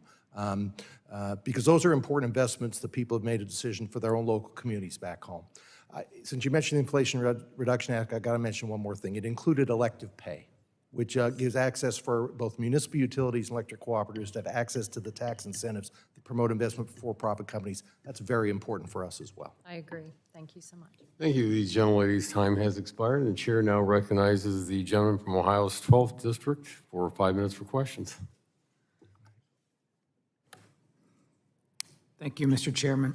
Thank you all for being here today. Let's start with Mr. Snitchler first. Thank you, Mr. Chairman, from the great Buckeye State. According to the Lawrence Berkeley National Lab, at the end of 2023, almost 2,600 gigawatts of generation projects were sitting in the interconnection queues nationally. That is more than double the existing generation currently on the grid. Recently, the median wait time for projects to move through interconnection queues across the nation increased to 5 years, delaying critical projects from being built and connected to the grid. Chairman Snitchler, I greatly appreciate EPSA's support for My Grid Power Act, which is being considered today. In your testimony, you note this bill requires grid operators and transmission providers to provide a demonstration of need for the prioritization of certain generation projects that provide dispatchable power. The operators making a request must provide FERC with information on how the projects will improve grid reliability. Provide a process for public comment and stakeholder engagement before the proposal is submitted to FERC, and must provide regular reporting to FERC on the state of grid reliability and resiliency. Lastly, the bill requires FERC to review and update regulations required by the bill to ensure they are effective and relevant to evolving challenges to grid reliability. Chairman Snitchler, can you discuss how this bill provides proper transparency and guidance to FERC so they can consider these proposals and get new generation connected and built faster? Thanks for the question, Representative. Yes, the bill clearly sets out a process for what amounts to an emergency relief valve. It is not a permanent decision that once it's made will continue in perpetuity. It doesn't determine specifically what the resources are that would be required. It solicits input and requires the system operator to first have identified that there is an emergency or that they have a reliability concern. It then requires that FERC evaluate and determine that that's correct, and then have a process by which they would then go through and ultimately determine that that is correct, and then the resources would be allowed to be moved ahead. What it seeks to do, I think, is a very balanced approach to try and address a critical issue in a way that does not immediately advance any one project to the front of the line, and in fact takes a measured approach to try and ensure reliability over time. It's similar in many ways to the RRI decision that FERC just issued, where 2 of the FERC commissioners said, we're voting for this because it's a one-time decision to try and address the concerns that we have about reliability. This has a very similar flavor in trying to address the occasions as they arise in a way that will allow the emergency to be relieved and then go back to business as usual. And I think it's important to note there's been a lot of discussion around queue reform and what's happening in various parts of the country. PJM is kind of the poster child for issues with queue reform, and they are nearly through their queue reform process. They have pushed, I think, 50 megawatts or 50 gigawatts are already through the system waiting to be constructed. There's another 60 gigawatts that are nearly through the system. And it's important to note that during the process, approximately 90 gigawatts of projects that were in their queue have dropped out of the queue, which means that's 90 gigawatts that were holding spots in the system that have made it difficult for other projects to get through. So back to your question, Representative, we're trying to address emergency conditions in a way that's thoughtful and straightforward and doesn't choose winners and losers, but requires the grid operator to identify and the regulator to agree that there is a situation that needs to be addressed. Thank you very much.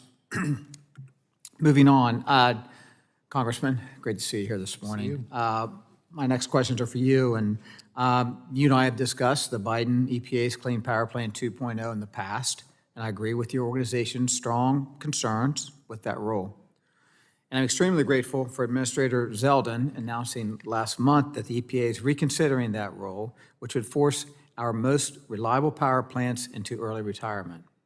Recently, NERC had stated that the majority of the nation's bulk power system is at high or elevated risk for capacity shortfalls over the next 5 years. So I'm curious, at any point during the rulemaking process for the Clean Power Plan 2.0 last year, do you think EPA seriously considered the negative impact of the rule would have on the reliability of the electric grid? I can't imagine that there's any serious consideration because this puts so much reliability at risk. And that's not just me saying that. Let's acknowledge that once the litigation started, all of the RTOs together collectively filed a brief agreeing that they should withdraw this rule because they raised concerns about reliability. So I heard in the first panel during statements from the opening statements that we should listen to those grid operators because they're the ones responsible to make sure we have a reliable operating grid. And and it's unusual for them to do this, by the way. They all filed the brief together saying we think this rule goes too far based on reliability concerns. All right, thank you very much. I have a follow-up question, but I'll submit it. Thank you, Mr. Chairman. Thank you very much. The gentleman's time has expired and yields back. The chair now recognizes the gentleman from California's 50th District for 5 minutes for questions. Thank you, Mr. Chairman. I was astounded. I just heard that 2,600 gigawatts is the amount waiting to be connected. That's 2,600 nuclear power plants. I mean, this is an enormous amount. And I would just say that the first connection we should make is the one that's ready.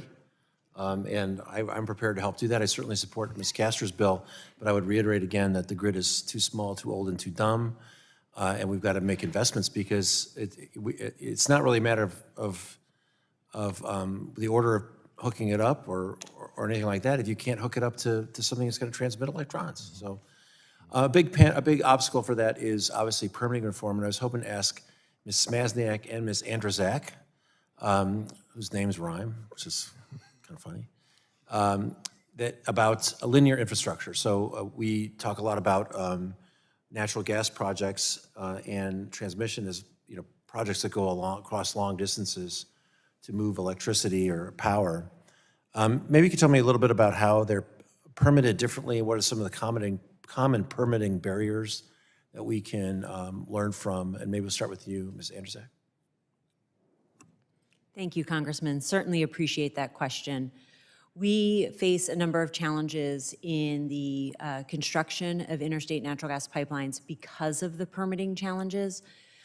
We first receive our Certificate of Public Convenience and Necessity from the FERC, and that isn't really where we're finding our problems. We're really finding our problems with getting the additional agency or state permits that we get as part of the cooperating agencies with FERC. That's really where we're finding the delays and the holdups. And then in addition to that, we are finding significant challenges with litigation at every step of the approval process. Is it mostly NEPA So there's a lot of legal challenges to NEPA. In terms of the challenges in getting permits, it's the state Clean Water Act and air permits clean that water. typically hold us up. Ms. Mazniak? So let me simplify. If you have a big interstate pipeline, you get to go to FERC, one-stop shopping for your certificate. You get cited through one entity. You have a multi-state, big transmission wire project through multiple states, you have to go to each state.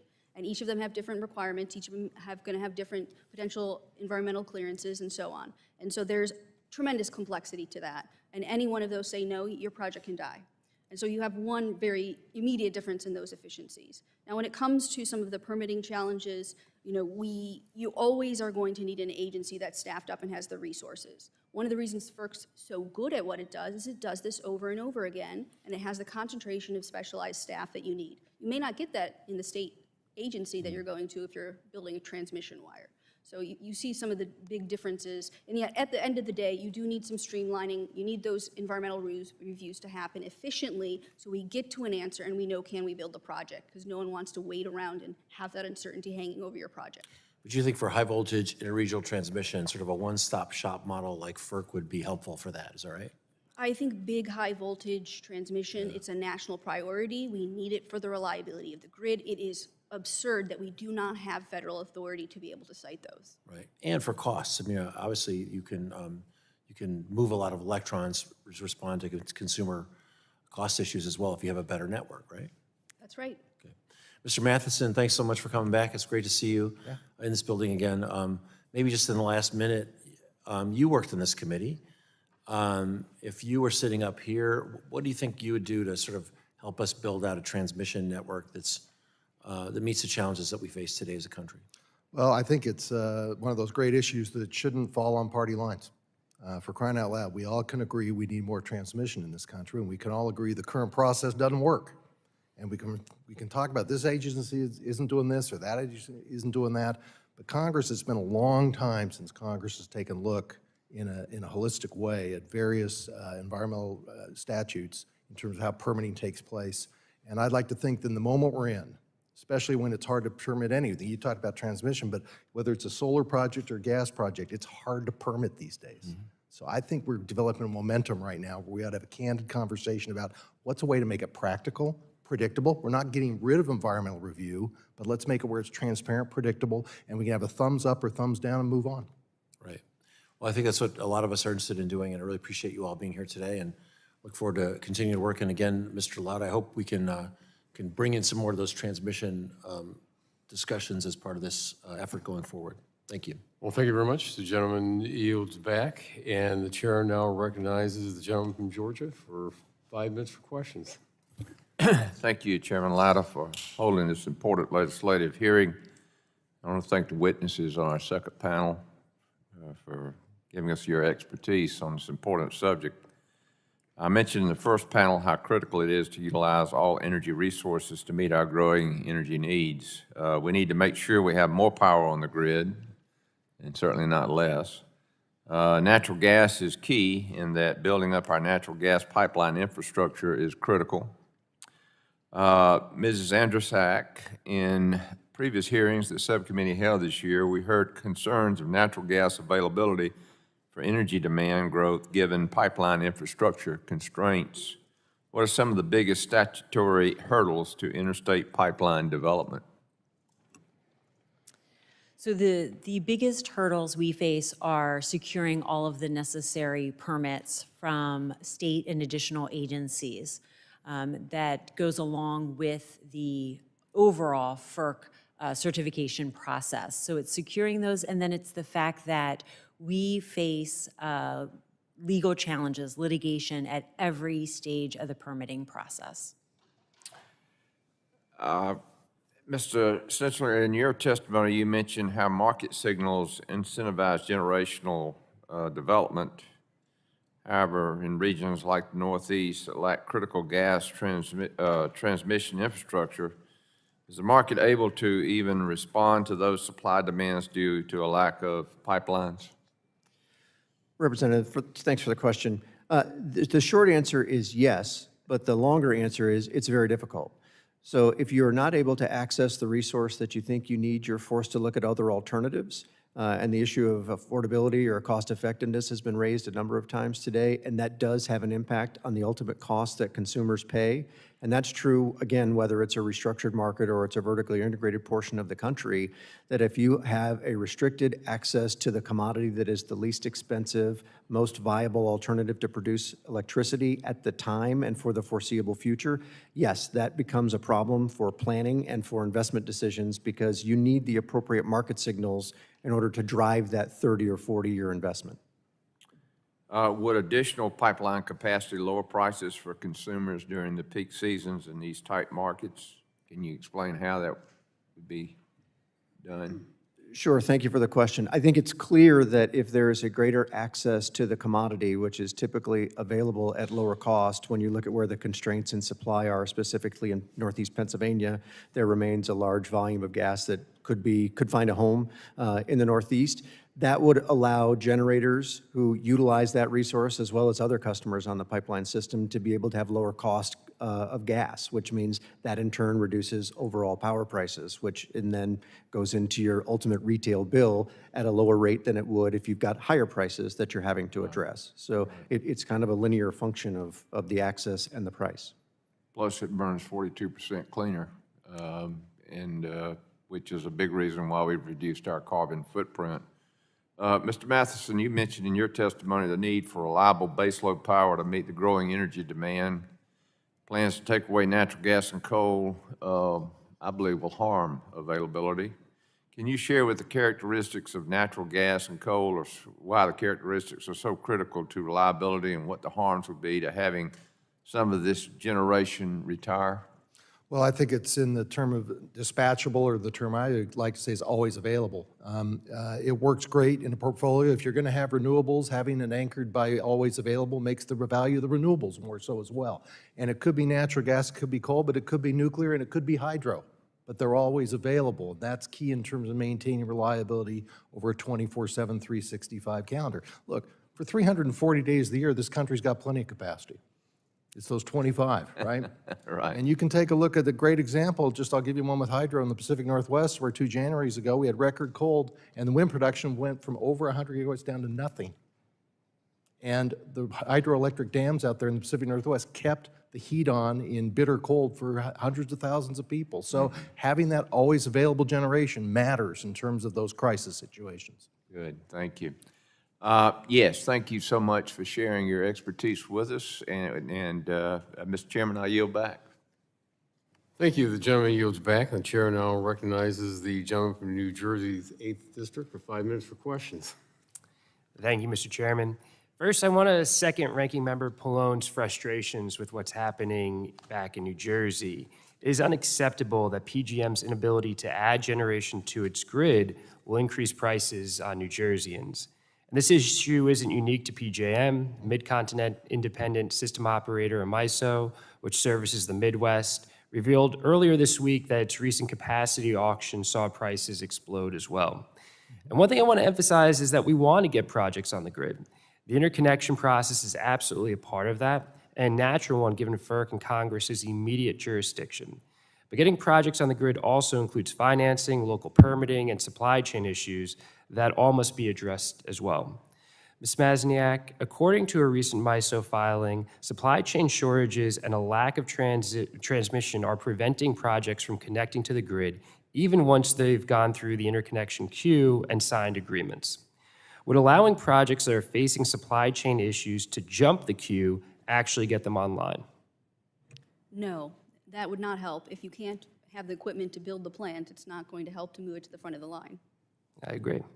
As we've heard repeatedly this year, there's a gas turbine shortage. So while I appreciate that my colleagues think that natural gas power plants are somehow the only solution, the bills we're discussing here today wouldn't actually help them get online any faster. Gas turbine manufacturers have been clear that if you don't have an order for a new turbine now, you're not getting it this decade. So quickly, I want to also shift to the bill on coordinating pipeline permitting. Ms. Masniak, as you and our other witnesses here today mentioned in your testimony, an earlier iteration of this bill had a provision that would strip states of their ability to examine pipelines under the Clean Water Act. Can you talk about state authority under the Clean Water Act and why it's so important to keep this authority with the states? Yes. Under existing law, states have the ability to review discharges that result from the construction of these projects and determine, is it going to impact their state waters? That's really important. The states are the one who are closest to the needs of their residents. They can consider the public health impacts and the livelihood impacts of those discharges. Now, the bill would move that authority from states to determine what are the impacts of those construction projects to the federal government, to FERC, which lacks the expertise, as was testified in the first panel, to be able to assess those. It's not close to the ground. It doesn't understand the uses of those waters. And I believe that violates what the fundamental cooperative federalism approach of the Clean Water Act is, and really puts states in a position where they can't protect their residents. And that concerns me. I appreciate that. Well, thank you all so much, and I yield back. Thank you. The gentleman yields back, and the chair now recognizes the gentlelady from Tennessee's 1st District. 5 minutes for questions. Thank you, Mr. Chairman. Thank you to the panel for being here today. I'll start with Ms. Andrzejczyk. I'm going to expound on a question that my colleague had. We know that the demand for energy will only continue to rise. However, when we look at the supply, power plants are being closed. For early retirement, new projects face a permitting process that's mired more and more with lengthy approval timelines and judicial review schedules. So I guess this is more for your members. Where in the process do your members encounter the most unpredictability for infrastructure projects, and what should Congress do to restore efficiency to the review process? Absolutely. So our greatest challenges are with securing some of the clean water and clean air permits, and I'm happy to give a perspective on changes to permitting the Clean Water Act if you would like. We additionally also face challenges with litigation. NEPA is the most litigated federal statute. And so one of the things that we are advocating for is clarifying some of the language under the NEPA statute so that it is very clear what congressional intent is, and it would make it much more challenging. It would make it more difficult to challenge a federal agency's decisions around NEPA. Well, I understand about clarification of language. So how can enhancing collaboration between federal and state agencies help expand our natural gas pipeline network safely and efficiently? Yep, absolutely. Thank you for the question. So again, FERC is the lead coordinating agency for these environmental reviews, but we do see that states often delay and frustrate the process. And I think that having permits move in a concurrent manner would help speed up the process, make it more efficient, and ideally, the way the bill is structured so that there's more transparency around the process, and whether some of the cooperating agencies, if they're slowing the process down, it would become more clear. That would be a positive step. Yeah, and I'll get back with you on your ideas about the clean water, clean air. Congressman Matheson, thank you for your testimony, highlighting just how damaging the EPA's Clean Power Plant 2.0 would be on energy reliability. And thank you for mentioning that under President Trump, we're seeing this rule be reconsidered. As member-driven nonprofit organizations, cooperatives would be uniquely burdened by these expensive and unrealistic mandates. As administrations often differ significantly on policy, how might providing FERC the authority to review other agencies' regulations that impact bulk power systems affect energy reliability and wholesale power rates for electrical co-ops? Look, I think the idea that we need to make sure we're considering reliability across agencies, as I think I said in my written testimony, we need a watchdog. We have people with expertise. There's FERC and there's NERC, and they all kind of have their role. But then you get different federal agencies doing their own thing in their jurisdiction, and electric reliability isn't even considered. And the power plant rule is a great example, and I can give you a lot more in other federal agencies. Well, we probably need you to. So, well, all right, I'll give you two quick ones. Bureau of Land Management and Forest Service post-adopted conservation rules in the last couple of years where it limits access to existing rights-of-way to go and clear danger trees to prevent wildfire risk in the west. That's not a good thing. That's These are not a good existing thing. rights-of-way, and we ought to be able to go and prevent wildfire risk. So again, people with one goal, an agency that's one set of viewpoint, isn't thinking about electric system reliability or impacts on that. So I'm all for looking for ways to create an awareness and some form of watchdog that's more effective than what we've had before, because clearly things are slipping through the cracks. Yeah, and I have a farm in Tennessee, in East Tennessee, that we use a co-op, and it is, listen, I could go into some stuff too about that. So thank you, sir, for that answer. Quickly, Mr. Snitchley, you mentioned why it's critical to maintain our existing dispatchable infrastructure as we wait to bring on new energy infrastructure. How do we take advantage of the generation assets we already have, and what regulatory flexibility would help bridge the gap as new dispatchable generation comes online? Thanks for the question, Representative. Clearly, we do need to keep what is already generating electricity on the system because we are, as has been previously noted, we're at the intersection of rising supply and shrinking, or sorry, strike that, reverse it, rising demand and shrinking supply, and we need to address that. And the fastest way to do that is to put the shovel down and allow us to keep what we have. Then how you're going to address the problem is it really is an all of the above approach. There are some resources that are going to be available quicker than others. There are some resources that are more controllable than others. And there are some resources that are zero emitting, if that's your objective.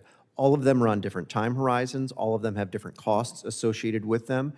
Our members look at the market to provide the appropriate signal to allow them to respond quickly. And when the market arbitrarily reduces the market signal because there's concerns about prices, which are a valid concern, but when you take away the signal to invest, it makes it impossible for people who look for that price signal to know now is the time for us to invest. Okay, thank you for that answer, and I'll yield back. The gentlelady's time has expired, and the chair now recognizes the gentleman from New York's 20th District for 5 minutes for questions. Thank you, Mr. Chair. Ms. Smachniak, I'd like to ask you about the Power Plant Reliability Act. Am I correct that there are already existing Federal Power Act authorities that can and sometimes are used in emergencies to ensure the reliability of the electricity system?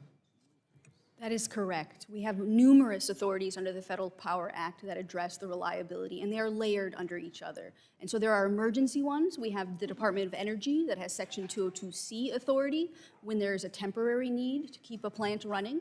We also have already, within many markets, we have opportunities to, outside of the market, ensure so-called reliability must-run contracts, where we recognize that there's going to be a gap and a reliability need that needs to be filled for a longer period of time, and there's provision for that outside the market. So these are all mechanisms that already exist to address reliability concerns. Thank you. And it appears that this proposal is attempting to mimic some of those tools that are already available to help support reliability, such as Section 202C of Federal Power Act and reliability must-run orders. Is that a fair assessment? That is my understanding, except they would be much more costly under this bill, this version of that authority, because it by default appears to set an expectation of running those plants for 5 years at a time, regardless of the reliability need.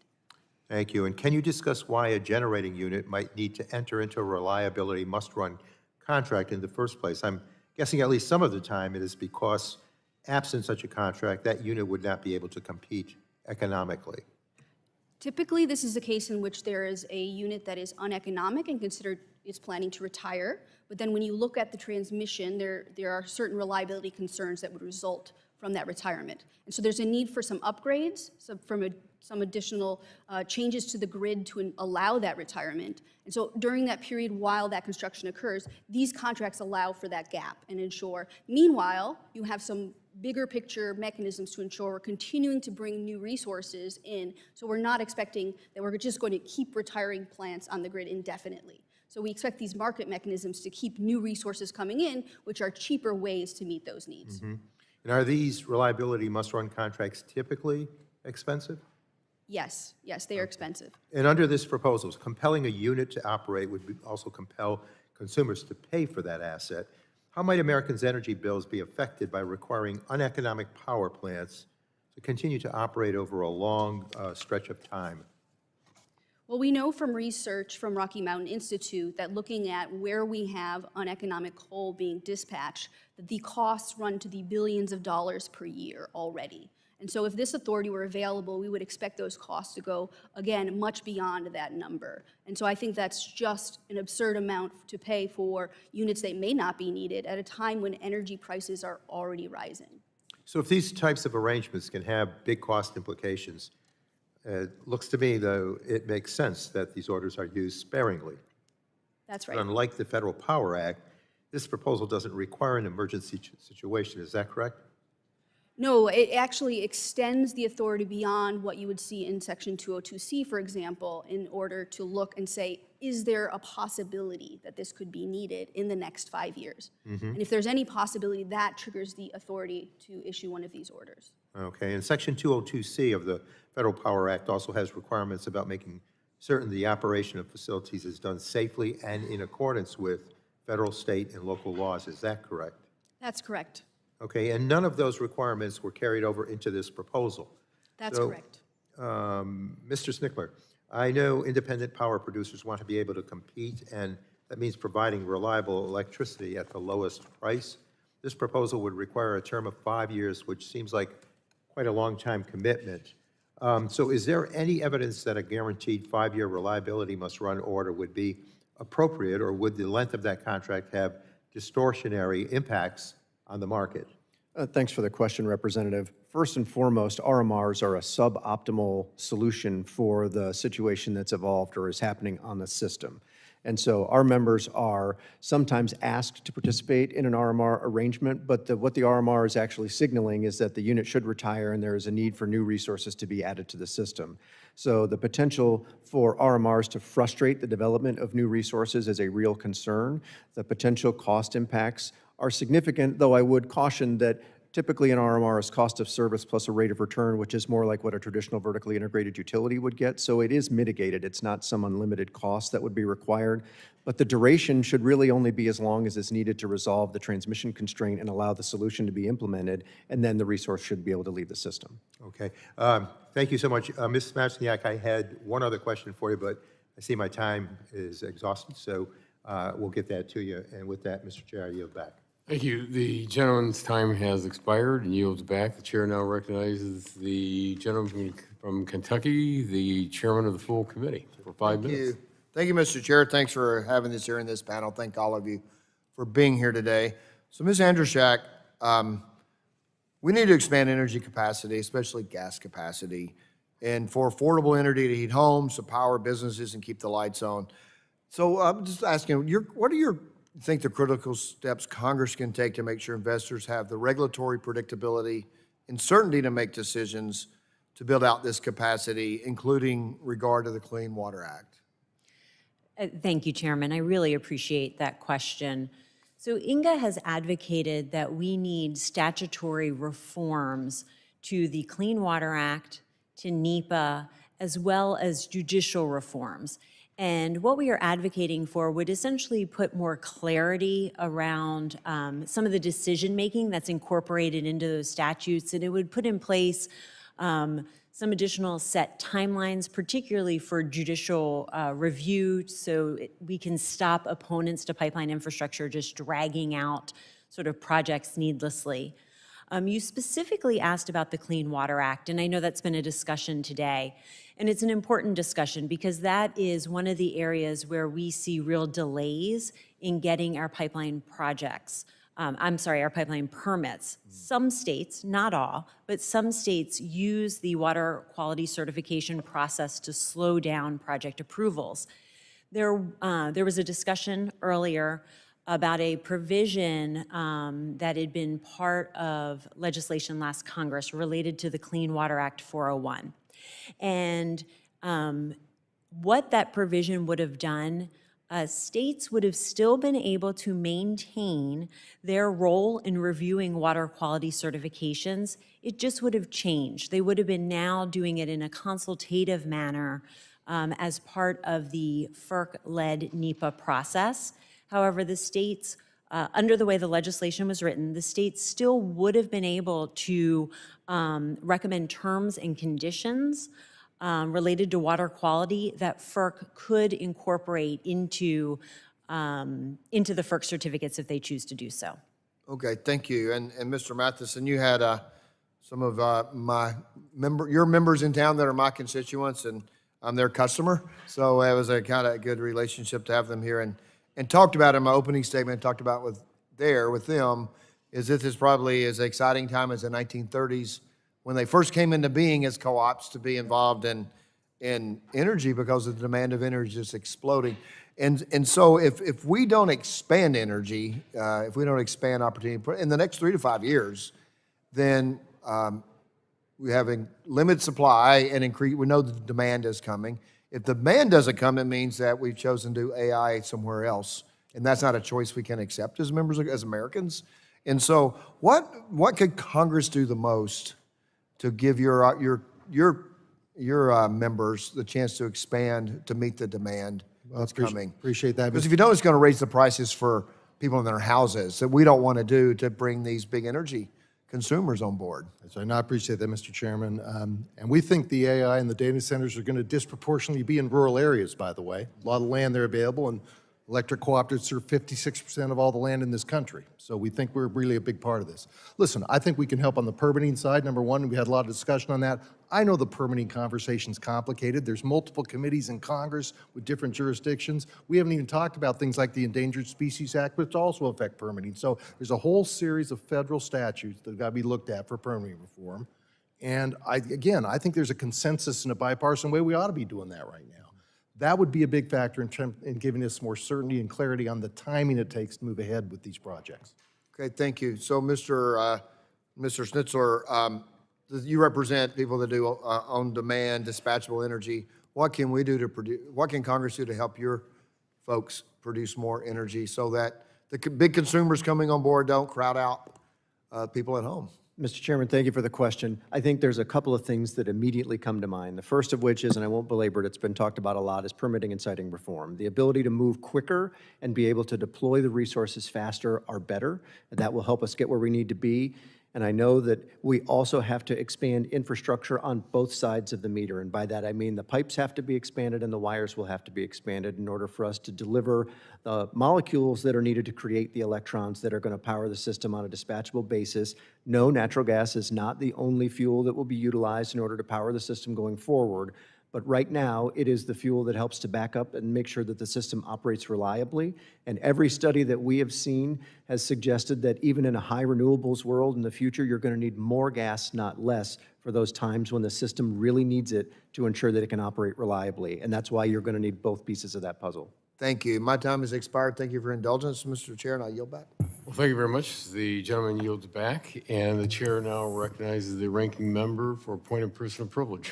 Well, thank you, Chair Latta. Thank you for recognizing my point of personal privilege. I want to welcome to the Energy and Commerce Committee, Energy Subcommittee, the students from the Buy-in Academy back home in Tampa Bay. I'm sorry I couldn't meet you on the steps for a photo because we're here doing policy. This is a committee meeting where we're talking about America's energy system and how we provide affordable reliable power to power our lives. So I'm grateful for you all being here. Thank you.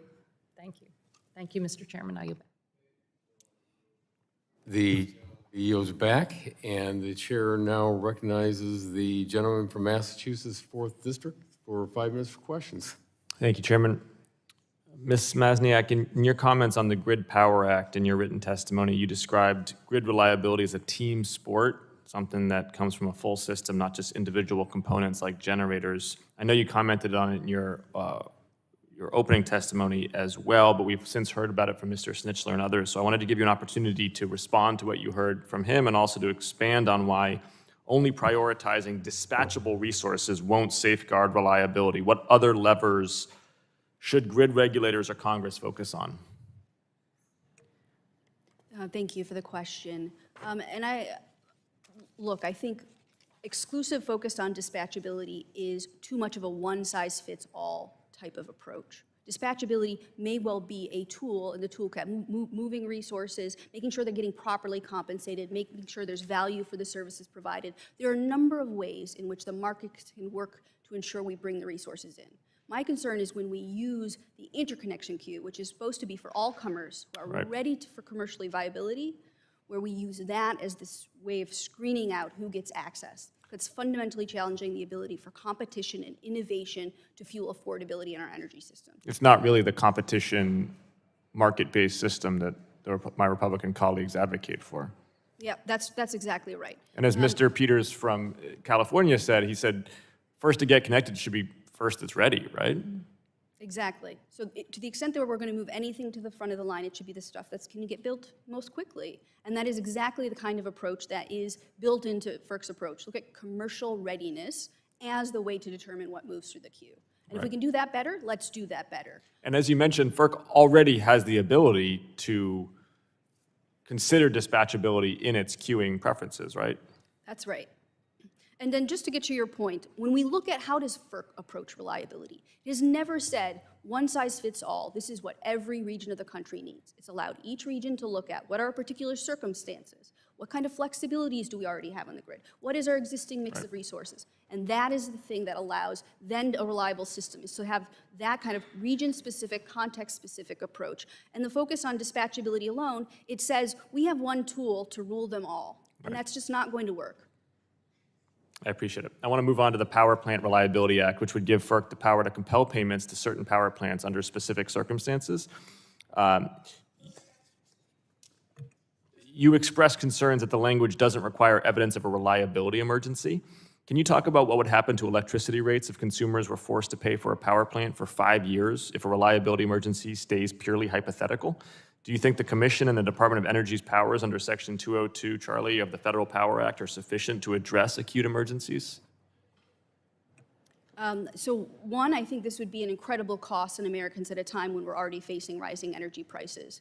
There's no sense to forcing energy or for American families to pay for the costs when it is not related for reliability. And because it automatically sets a 5-year time frame for when these would operate, regardless of whether that actual reliability need manifests, it's a waste of people's money to do that. It's another example of the abuse of emergency power. We're seeing the president use the emergency power of tariffs to raise costs on Americans. Now they're talking about using emergency power for reliability to raise costs on Americans. And I think we already have a layer of tools. We have our traditional market design. We have how do we value resources. Those are all things that are supposed to move the right resources in that we need in order to avoid these emergencies. And then if we don't have something in a time frame when we need it, we already have existing reliability must run options where needed for a temporary period of time. And then at the very last gap, we have 202C, when we just know there's some emergency, we need to address it. So these layers of tools, they're there, they exist. And we should continue to rely on them rather than create new outside of the process mechanisms that are going to be incredibly costly for Americans. So it sounds like in your assessment, both the Grid Power Act and the Power Plant Reliability Act will ultimately just raise costs on consumers of energy. Yes. I yield back my time. Thank you. The gentleman yields back. The chair now recognizes the gentlelady from Iowa's 1st District for 5 minutes for questions. Thank you, Mr. Chair. Thank you, Ranking Member Castor, and thank you to our witnesses for being here today. Iowa is an energy state. I know that may be mind-blowing to most people, but Iowa is a state that has 50% of its energy from renewables. We have over almost 60% of our electricity from wind, and we're a net exporter of energy. We have any of the above, including carbon-based fuels, liquid fuels, compressed renewable natural gas. Nuclear we're hoping to restart, which we lost 5 years ago. Hydropower, wind, solar, you name it. Iowa has it. Mr. Matheson, in your testimony, you mentioned a 10-year horizon for generation retirements. The Power Plant Reliability Act would require a 5-year advance notice for planned retirements. How do different generation sources vary in their ideal timeline for retirement notices, and is the 5-year requirement in the legislation reasonable? Look, I think that you raise a fair question about different resources have different components to them in terms of, but from a reliability standpoint, we've got to be real careful about thinking that the market can react like that, just on the dime. This is a capital-intensive industry. We're making investments in this infrastructure, takes time, and we're making decisions for assets that are going to last another 50 to 80 years once they're built. And so I've heard this conversation today, and I think a lot of important points have been made, but we got to take a step back that this is a multifactorial challenge in terms of how we're going to make reliability happen in terms of when we shut down power plants and have we reliably replaced that capacity.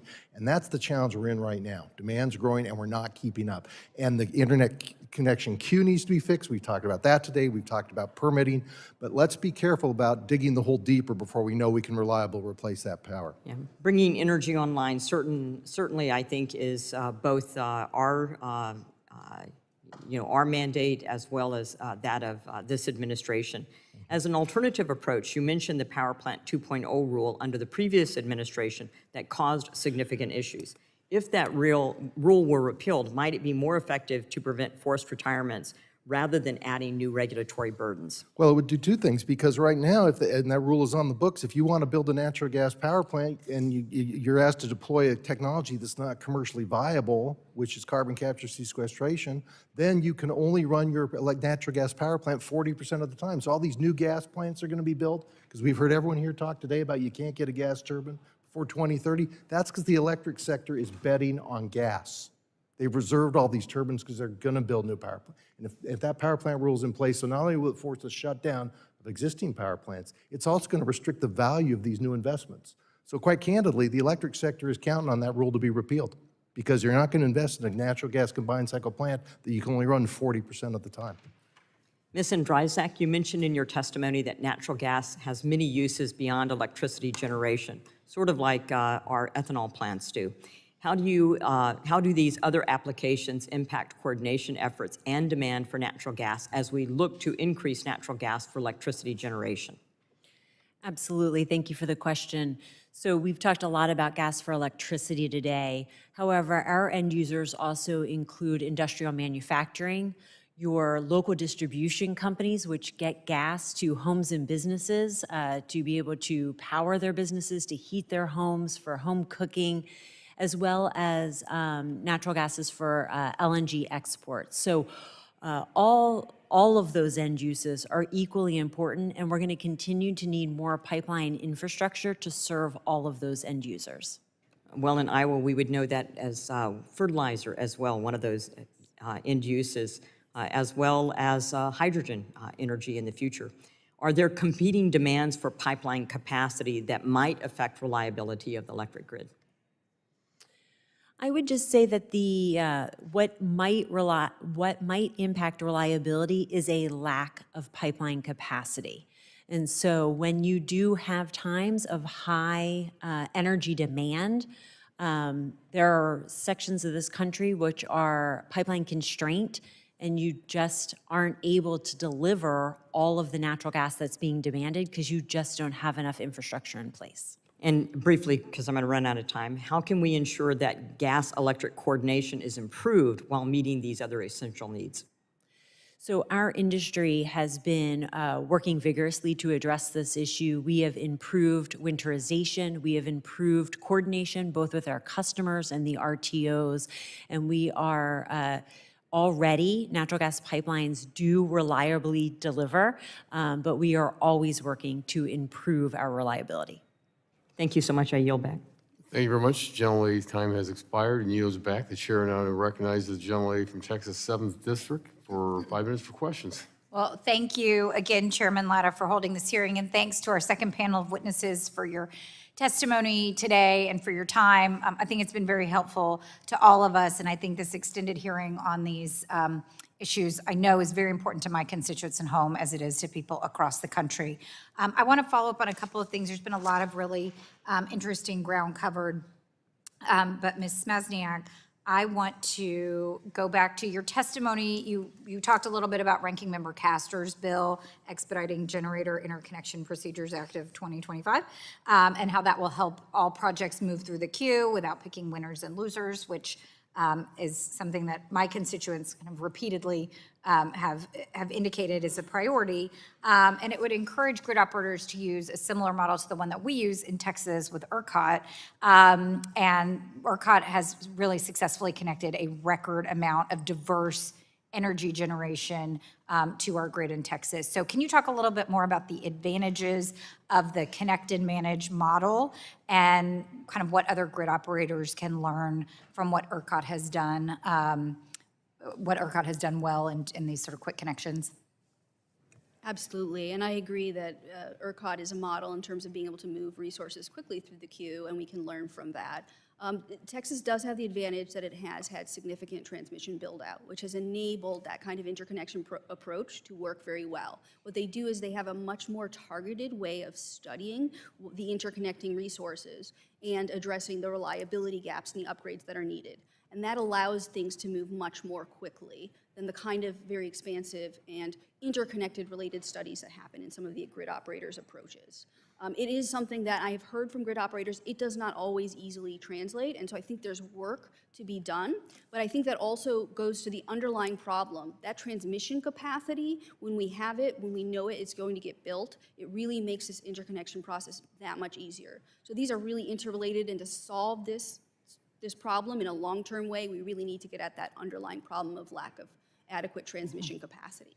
Well, and I appreciated your response to Mr. Peters' questions earlier. Obviously, he has been very focused on permitting reform, as I have. It is one of the number one things that I hear about from my constituents at home who are involved in producing and moving energy of all kinds, and certainly permitting for transmission as well as permitting for other projects and moving things, getting pipelines sited and getting things moving through those pipelines are priorities for the people that I represent. And maybe with that, I do want to turn to you, Ms. Andersack. It's nice to see you. And I want to follow up on some of the things that you were talking about. There's been a lot of conversation today, and folks have asked you about, and in your testimony, you talked a lot about proposals around NEPA review. And certainly, that continues to be an important issue. We're seeing some changes in this administration. But one of the things I've heard pretty consistently from my constituents at home is a concern about staffing. And it's something we heard from the first panel, but there is a real concern about the massive staffing reductions that we have seen. And that, as I understand it, my constituents, many of whom are your members, want to make sure that the folks who are doing the NEPA reviews and who are involved in the permitting process have the necessary expertise, have the experience, and that if they issue a permit, that permit is going to have been issued appropriately and withstand some of the challenges that you have identified. And so I'm just interested in whether that's something that you are hearing and how you think we can best address that. I know you mentioned some challenges with state agencies and other things, but here what we've seen is a massive reduction in the federal workforce that I am very concerned about, and I think it would be helpful for folks here to understand how that is affecting your members. Absolutely, Congresswoman. Thank you for the question. Certainly, INGA feels very strongly that any of the federal agencies that have oversight and responsibility for permitting, construction, overseeing the safety and operations of pipeline infrastructure need to remain fully staffed and fully resourced. It is a priority for us. As it relates to FERC, something that maybe not everyone understands is that FERC is actually funded by user fees paid for by my members. And so since FERC is essentially a budget neutral federal agency, we would hope that that might protect them from any additional workforce cuts, because you are absolutely correct. If we are going to build out the infrastructure that's needed in this country and that we've been talking about, we need to make sure that the folks at FERC who approve that infrastructure that it's a fully staffed agency. Well, thank you for that, and I agree. I think I've already gone over my time, which is amazing. I thought I was doing so well, but I thank you all for your time, your testimony. I thank you for your accommodation, Mr. Chairman, and I yield back. The gentlelady's time has expired and yields back. The chair now recognizes the gentlelady from North Dakota for 5 minutes for questions. Oh, good afternoon, everyone. Thank you for your expertise. Thanks for spending your day with us today and lending us all your expertise. I want to talk about something that I haven't heard talked about a lot here in Congress yet, and that is gas-electric coordination. Could Mr. Snitchler, you've got some experience in this. Could you speak a little bit about the where you see that ranking in terms of priorities for us to maintain reliability and affordability, and maybe even one of a few of the key things that we need to do to help support that? Sure. Thank you, Representative. It's good to see you again. Gas electric is an issue that has been around for a long time. We have talked about it to death, I think. I think we're now moving into solutions, which is good. And Amy mentioned, some of the work that's already being done collaboratively between the trade associations, between our members, but also between the National Association of Regulatory Utility Commissioners, the state regulators, and FERC, through your leadership when you were the president of NARUC, to put gear together to try and bring the regulators and industry together to try and actually speak to the issues that are before our respective sectors, to try and knit us closer together. Because the reality is, the gas and electric systems didn't have to work really closely together 25, 30 years ago. It was coal and nuclear. Gas was the swing fuel. If it was there, it was great. If it wasn't, it didn't really matter as much. Now it's almost half of all of the generation in the country. So the critical importance of linking the two together, I think, are even more important than they've been. We have tried to identify some solutions as part of the work that Amy's association and the Natural Gas Supply Association and EPSA have done together to point to some of the things that can be done. I don't want to belabor permitting and siting. That should be like issue one. Everybody understands that that's one of the issues. But there are also market reforms that can be done at the regional transmission or independent system operator level to ensure appropriate compensation is granted to customers who need it. That's power generators that need to secure supply. And there are other issues that can be done internally about forecasting and where are we going to be? How are we making sure that we've got the right resources on the system? Because we would agree that all resources are part of the solution, but you've got to make sure you have the sufficient amount, and they've got to be able to secure the commodity they need to operate in order for us to ensure a reliable system those 20, 25 days a year when it really, really matters, and the stress is on both the gas and the electric system. Thank you for that, Mr. Snitchler. Let's pivot a little bit. I want to talk about incentives. Is the federal government providing the right incentives to bring forward the type of resources that we need right now? And maybe we'll start down at the end of the table and go through. Yeah, I think that, first of all, the incentive that was provided specific to electric cooperatives that we're happy with was in the Inflation Reduction Act, and it gave us access to the tax incentives that the for-profit companies have had for years. Congress, for a long time now, has used the tax code to incent investment. And if you're a municipal utility or for an electric cooperative, you're kind of on the outside looking in. Cool. And the Inflation Reduction Act created the elective pay provision, which we think is a really important tool for ownership of assets by not-for-profit entities like electric cooperatives. So that's one incentive that we like, that just is relatively new, and I think it's going to be, over the next several years, a significant driver of investment for infrastructure for co-ops. Thank you, Jim. Amy? Thank you. Interstate natural gas pipelines are built with private capital, and so when you talk about government incentives, one of the things that would help is the federal government sending the right market signals. And one of the key things to do that would be to do statutory permitting reform. That would indicate that pipelines can be built in this country, and so it would send the right signals to the market to be able to increase investment in those types of infrastructure projects. Excellent, thank you. Let's see here, Kim, and then Todd, so you each have about 25 seconds. I'm going to pass. I came from FERC, and FERC just takes them and makes sure the market works given whatever the federal government prioritizes. Okay, thank you. Our members have had the experience with the IRA to have the ability to utilize resources that are helpful in deploying new technologies. So carbon capture and sequestration projects, we've had members that have taken the opportunity to try and advance that technology, as well as the nuclear PTC, which has allowed the nuclear units to remain on the system. In the end, we crave the certainty that comes from knowing that you can plan your business 5, 10 years out as opposed to 2 or 4 years out. And so having those tools remain in place that have been approved is useful for people who are making it long-term investment decisions. Excellent. Thank you. I yield. Thank you. The gentlelady yields back. The chair now recognizes the gentleman from California's 15th District, 5 minutes for questions. Thank you. Thank you, Mr. Chair. Thank you, witnesses, for being here today to discuss these bills.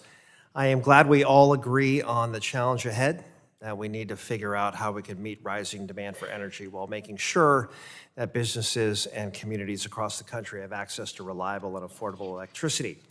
Thanks to incentives in the IRA and the infrastructure bill, we've had an enormous amount of investment in new energy sources, and many of these are waiting to connect to the grid. In fact, most of these are utility-scale solar, wind, and battery storage projects. These are the cheapest and quickest technologies to deploy today, and they could more than double America's power production. This would go a long way in meeting our projected rising demand, including the energy needs of data centers. Equally important, they wouldn't freeze like we saw with gas wells in Texas in 2021, which would make our electric system better prepared for increasingly extreme storms that we see. Question now is, how do we connect these energy projects to the grid as quickly as possible? Right now, the average wait time for interconnection is 5 years. So, Ms. Machniak, you played an important role in developing interconnection queue reforms at FERC. What do you see are the most promising reforms we should be putting in place to accelerate the deployment of projects currently stuck in that queue? I believe Ranking Member Castor's bill puts forward a number of really good ideas for FERC to explore in further rulemaking. That includes looking at what are advanced computing technologies that could expedite the study process for all resource types. That includes looking at what additional forms of transparency are needed so that we are understanding where the costs are high in certain sites in the transmission system, understanding which projects are actually able to be constructed quickly or not. And those kinds of reforms would help expedite the entire interconnection queue. Thank you for that. So I, along with a number of my colleagues, strongly support Ranking Member Castor's bill, expediting Generator Interconnection Procedures Act of 2025, which would direct FERC and the Department of Energy to find ways to streamline the interconnection process. Speeding up this queue is critical. So I'm also thinking about the many projects that have already broken ground and are supporting thousands of jobs. With the Republican budget reconciliation coming up, I'm deeply concerned that any rollback of the tax credits provided under IRA would create uncertainty in the energy sector, freezing private investment and putting these jobs at risk. So, Ms. Machniak, back to you. How would changes to the clean energy tax credits impact investments in the power sector, and would this affect the cost of electricity for consumers on the downstream? Yes, absolutely. I mean, investors want certainty. We've heard that message over and over again. And if there is significant uncertainty in changes of policies, if policies flip back and forth every few years, when you have infrastructure that takes years to be built and will last for decades, that is going to increase the risk premium on these projects. It's ultimately going to make it more expensive to build in America. Thank you for that. I'm also wondering about the impacts to people who rely on electric cooperatives for power. So, Mr. Matheson, you did touch on this in the previous exchange. How are members of your association using the IRA tax credits, and what would happen if they were repealed? Well, there's a specific program in the IRA called New Era, and that was just for electric cooperatives. It was $9.7 billion based on a 25% cost share for clean energy projects. It was more than double oversubscribed, by the way, so there was tremendous interest across the electric cooperative membership to participate in that. Those projects are moving forward. Secretary Rollins has indicated that she's ready to move ahead with those, and so we are looking forward to seeing those projects come to fruition. Thank you for that. I hope my colleagues across the aisle recognize the importance of preserving these vital incentives, not just for the energy sector, but for American workers and families who would experience rising costs and energy blackouts if we reverse course. And with that, Mr. Chair, I yield back. Thank you. The gentleman yields back. The chair now recognizes the gentleman from Texas's 11th District for 5 minutes for questions. Thank you, Mr. Chairman. I'll start with Ms. Anderzak on just some LNG issues. You've probably spoken to a lot of these, but I want to talk about the FERC approval process. I think as they review, approve, based on multiple factors, including the public interest, that was thrown into chaos. I actually have a bill, it's called Unlocking Our Domestic LNG Potential Act, which would fix this by ensuring that LNG projects can move forward without waiting for unnecessary duplicative approvals. So maybe talk to us a little bit about having FERC as that sole federal agency responsible for LNG export approvals, and how does that affect predictability and then the overall, just the energy constellation? How does that help us? Absolutely. Thank you for the question, Congressman. So we are supportive of this legislation. We think it would be helpful to have one federal authorizing body, both for the LNG export facilities and then essentially for the commodity itself.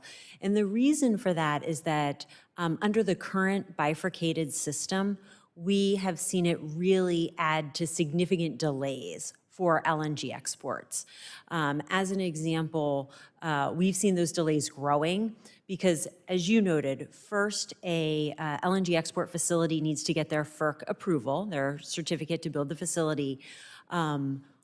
We have seen, though, the time after you got your FERC approval to actually getting the export authorization to non-FTA countries under President Trump's first administration, it was about 49 days of lag time. We saw that lag time grow to about 330 days during President Biden's administration. So we think this would be a really important step to streamlining and expediting that approval process. Yeah, and if we don't do this, can you kind of, I want to go to Mr. Snitchler here in just a second, but talk to us about the way that energy industry plans and the timeline that they need, and they don't just get it out of the ground right now and then send it off. So how does it impact our industry? Absolutely. As we've discussed today, certainty in terms of timelines and predictability for planning, for ordering supplies, for building these facilities, for hiring the staff, all come into play. So a difference between 50 days and 330 days creates significant uncertainty. And I think you are well aware that having LNG exports to help improve our national security is a strong imperative. Well, thank you. I think it's very important, and it's a piece of legislation that matches perfectly with the energy dominance narrative that our country has spoken loud and clear of. Mr. Snitchler, good to see you. And I want to talk about the Grid Power Act. That the opponents of this claim that, if we were to, that prioritizing dispatchable sources would inherently delay the interconnection of renewable sources. Talk to us about that. Thanks for the question, Representative. Again, I'll reiterate that we disagree with that position.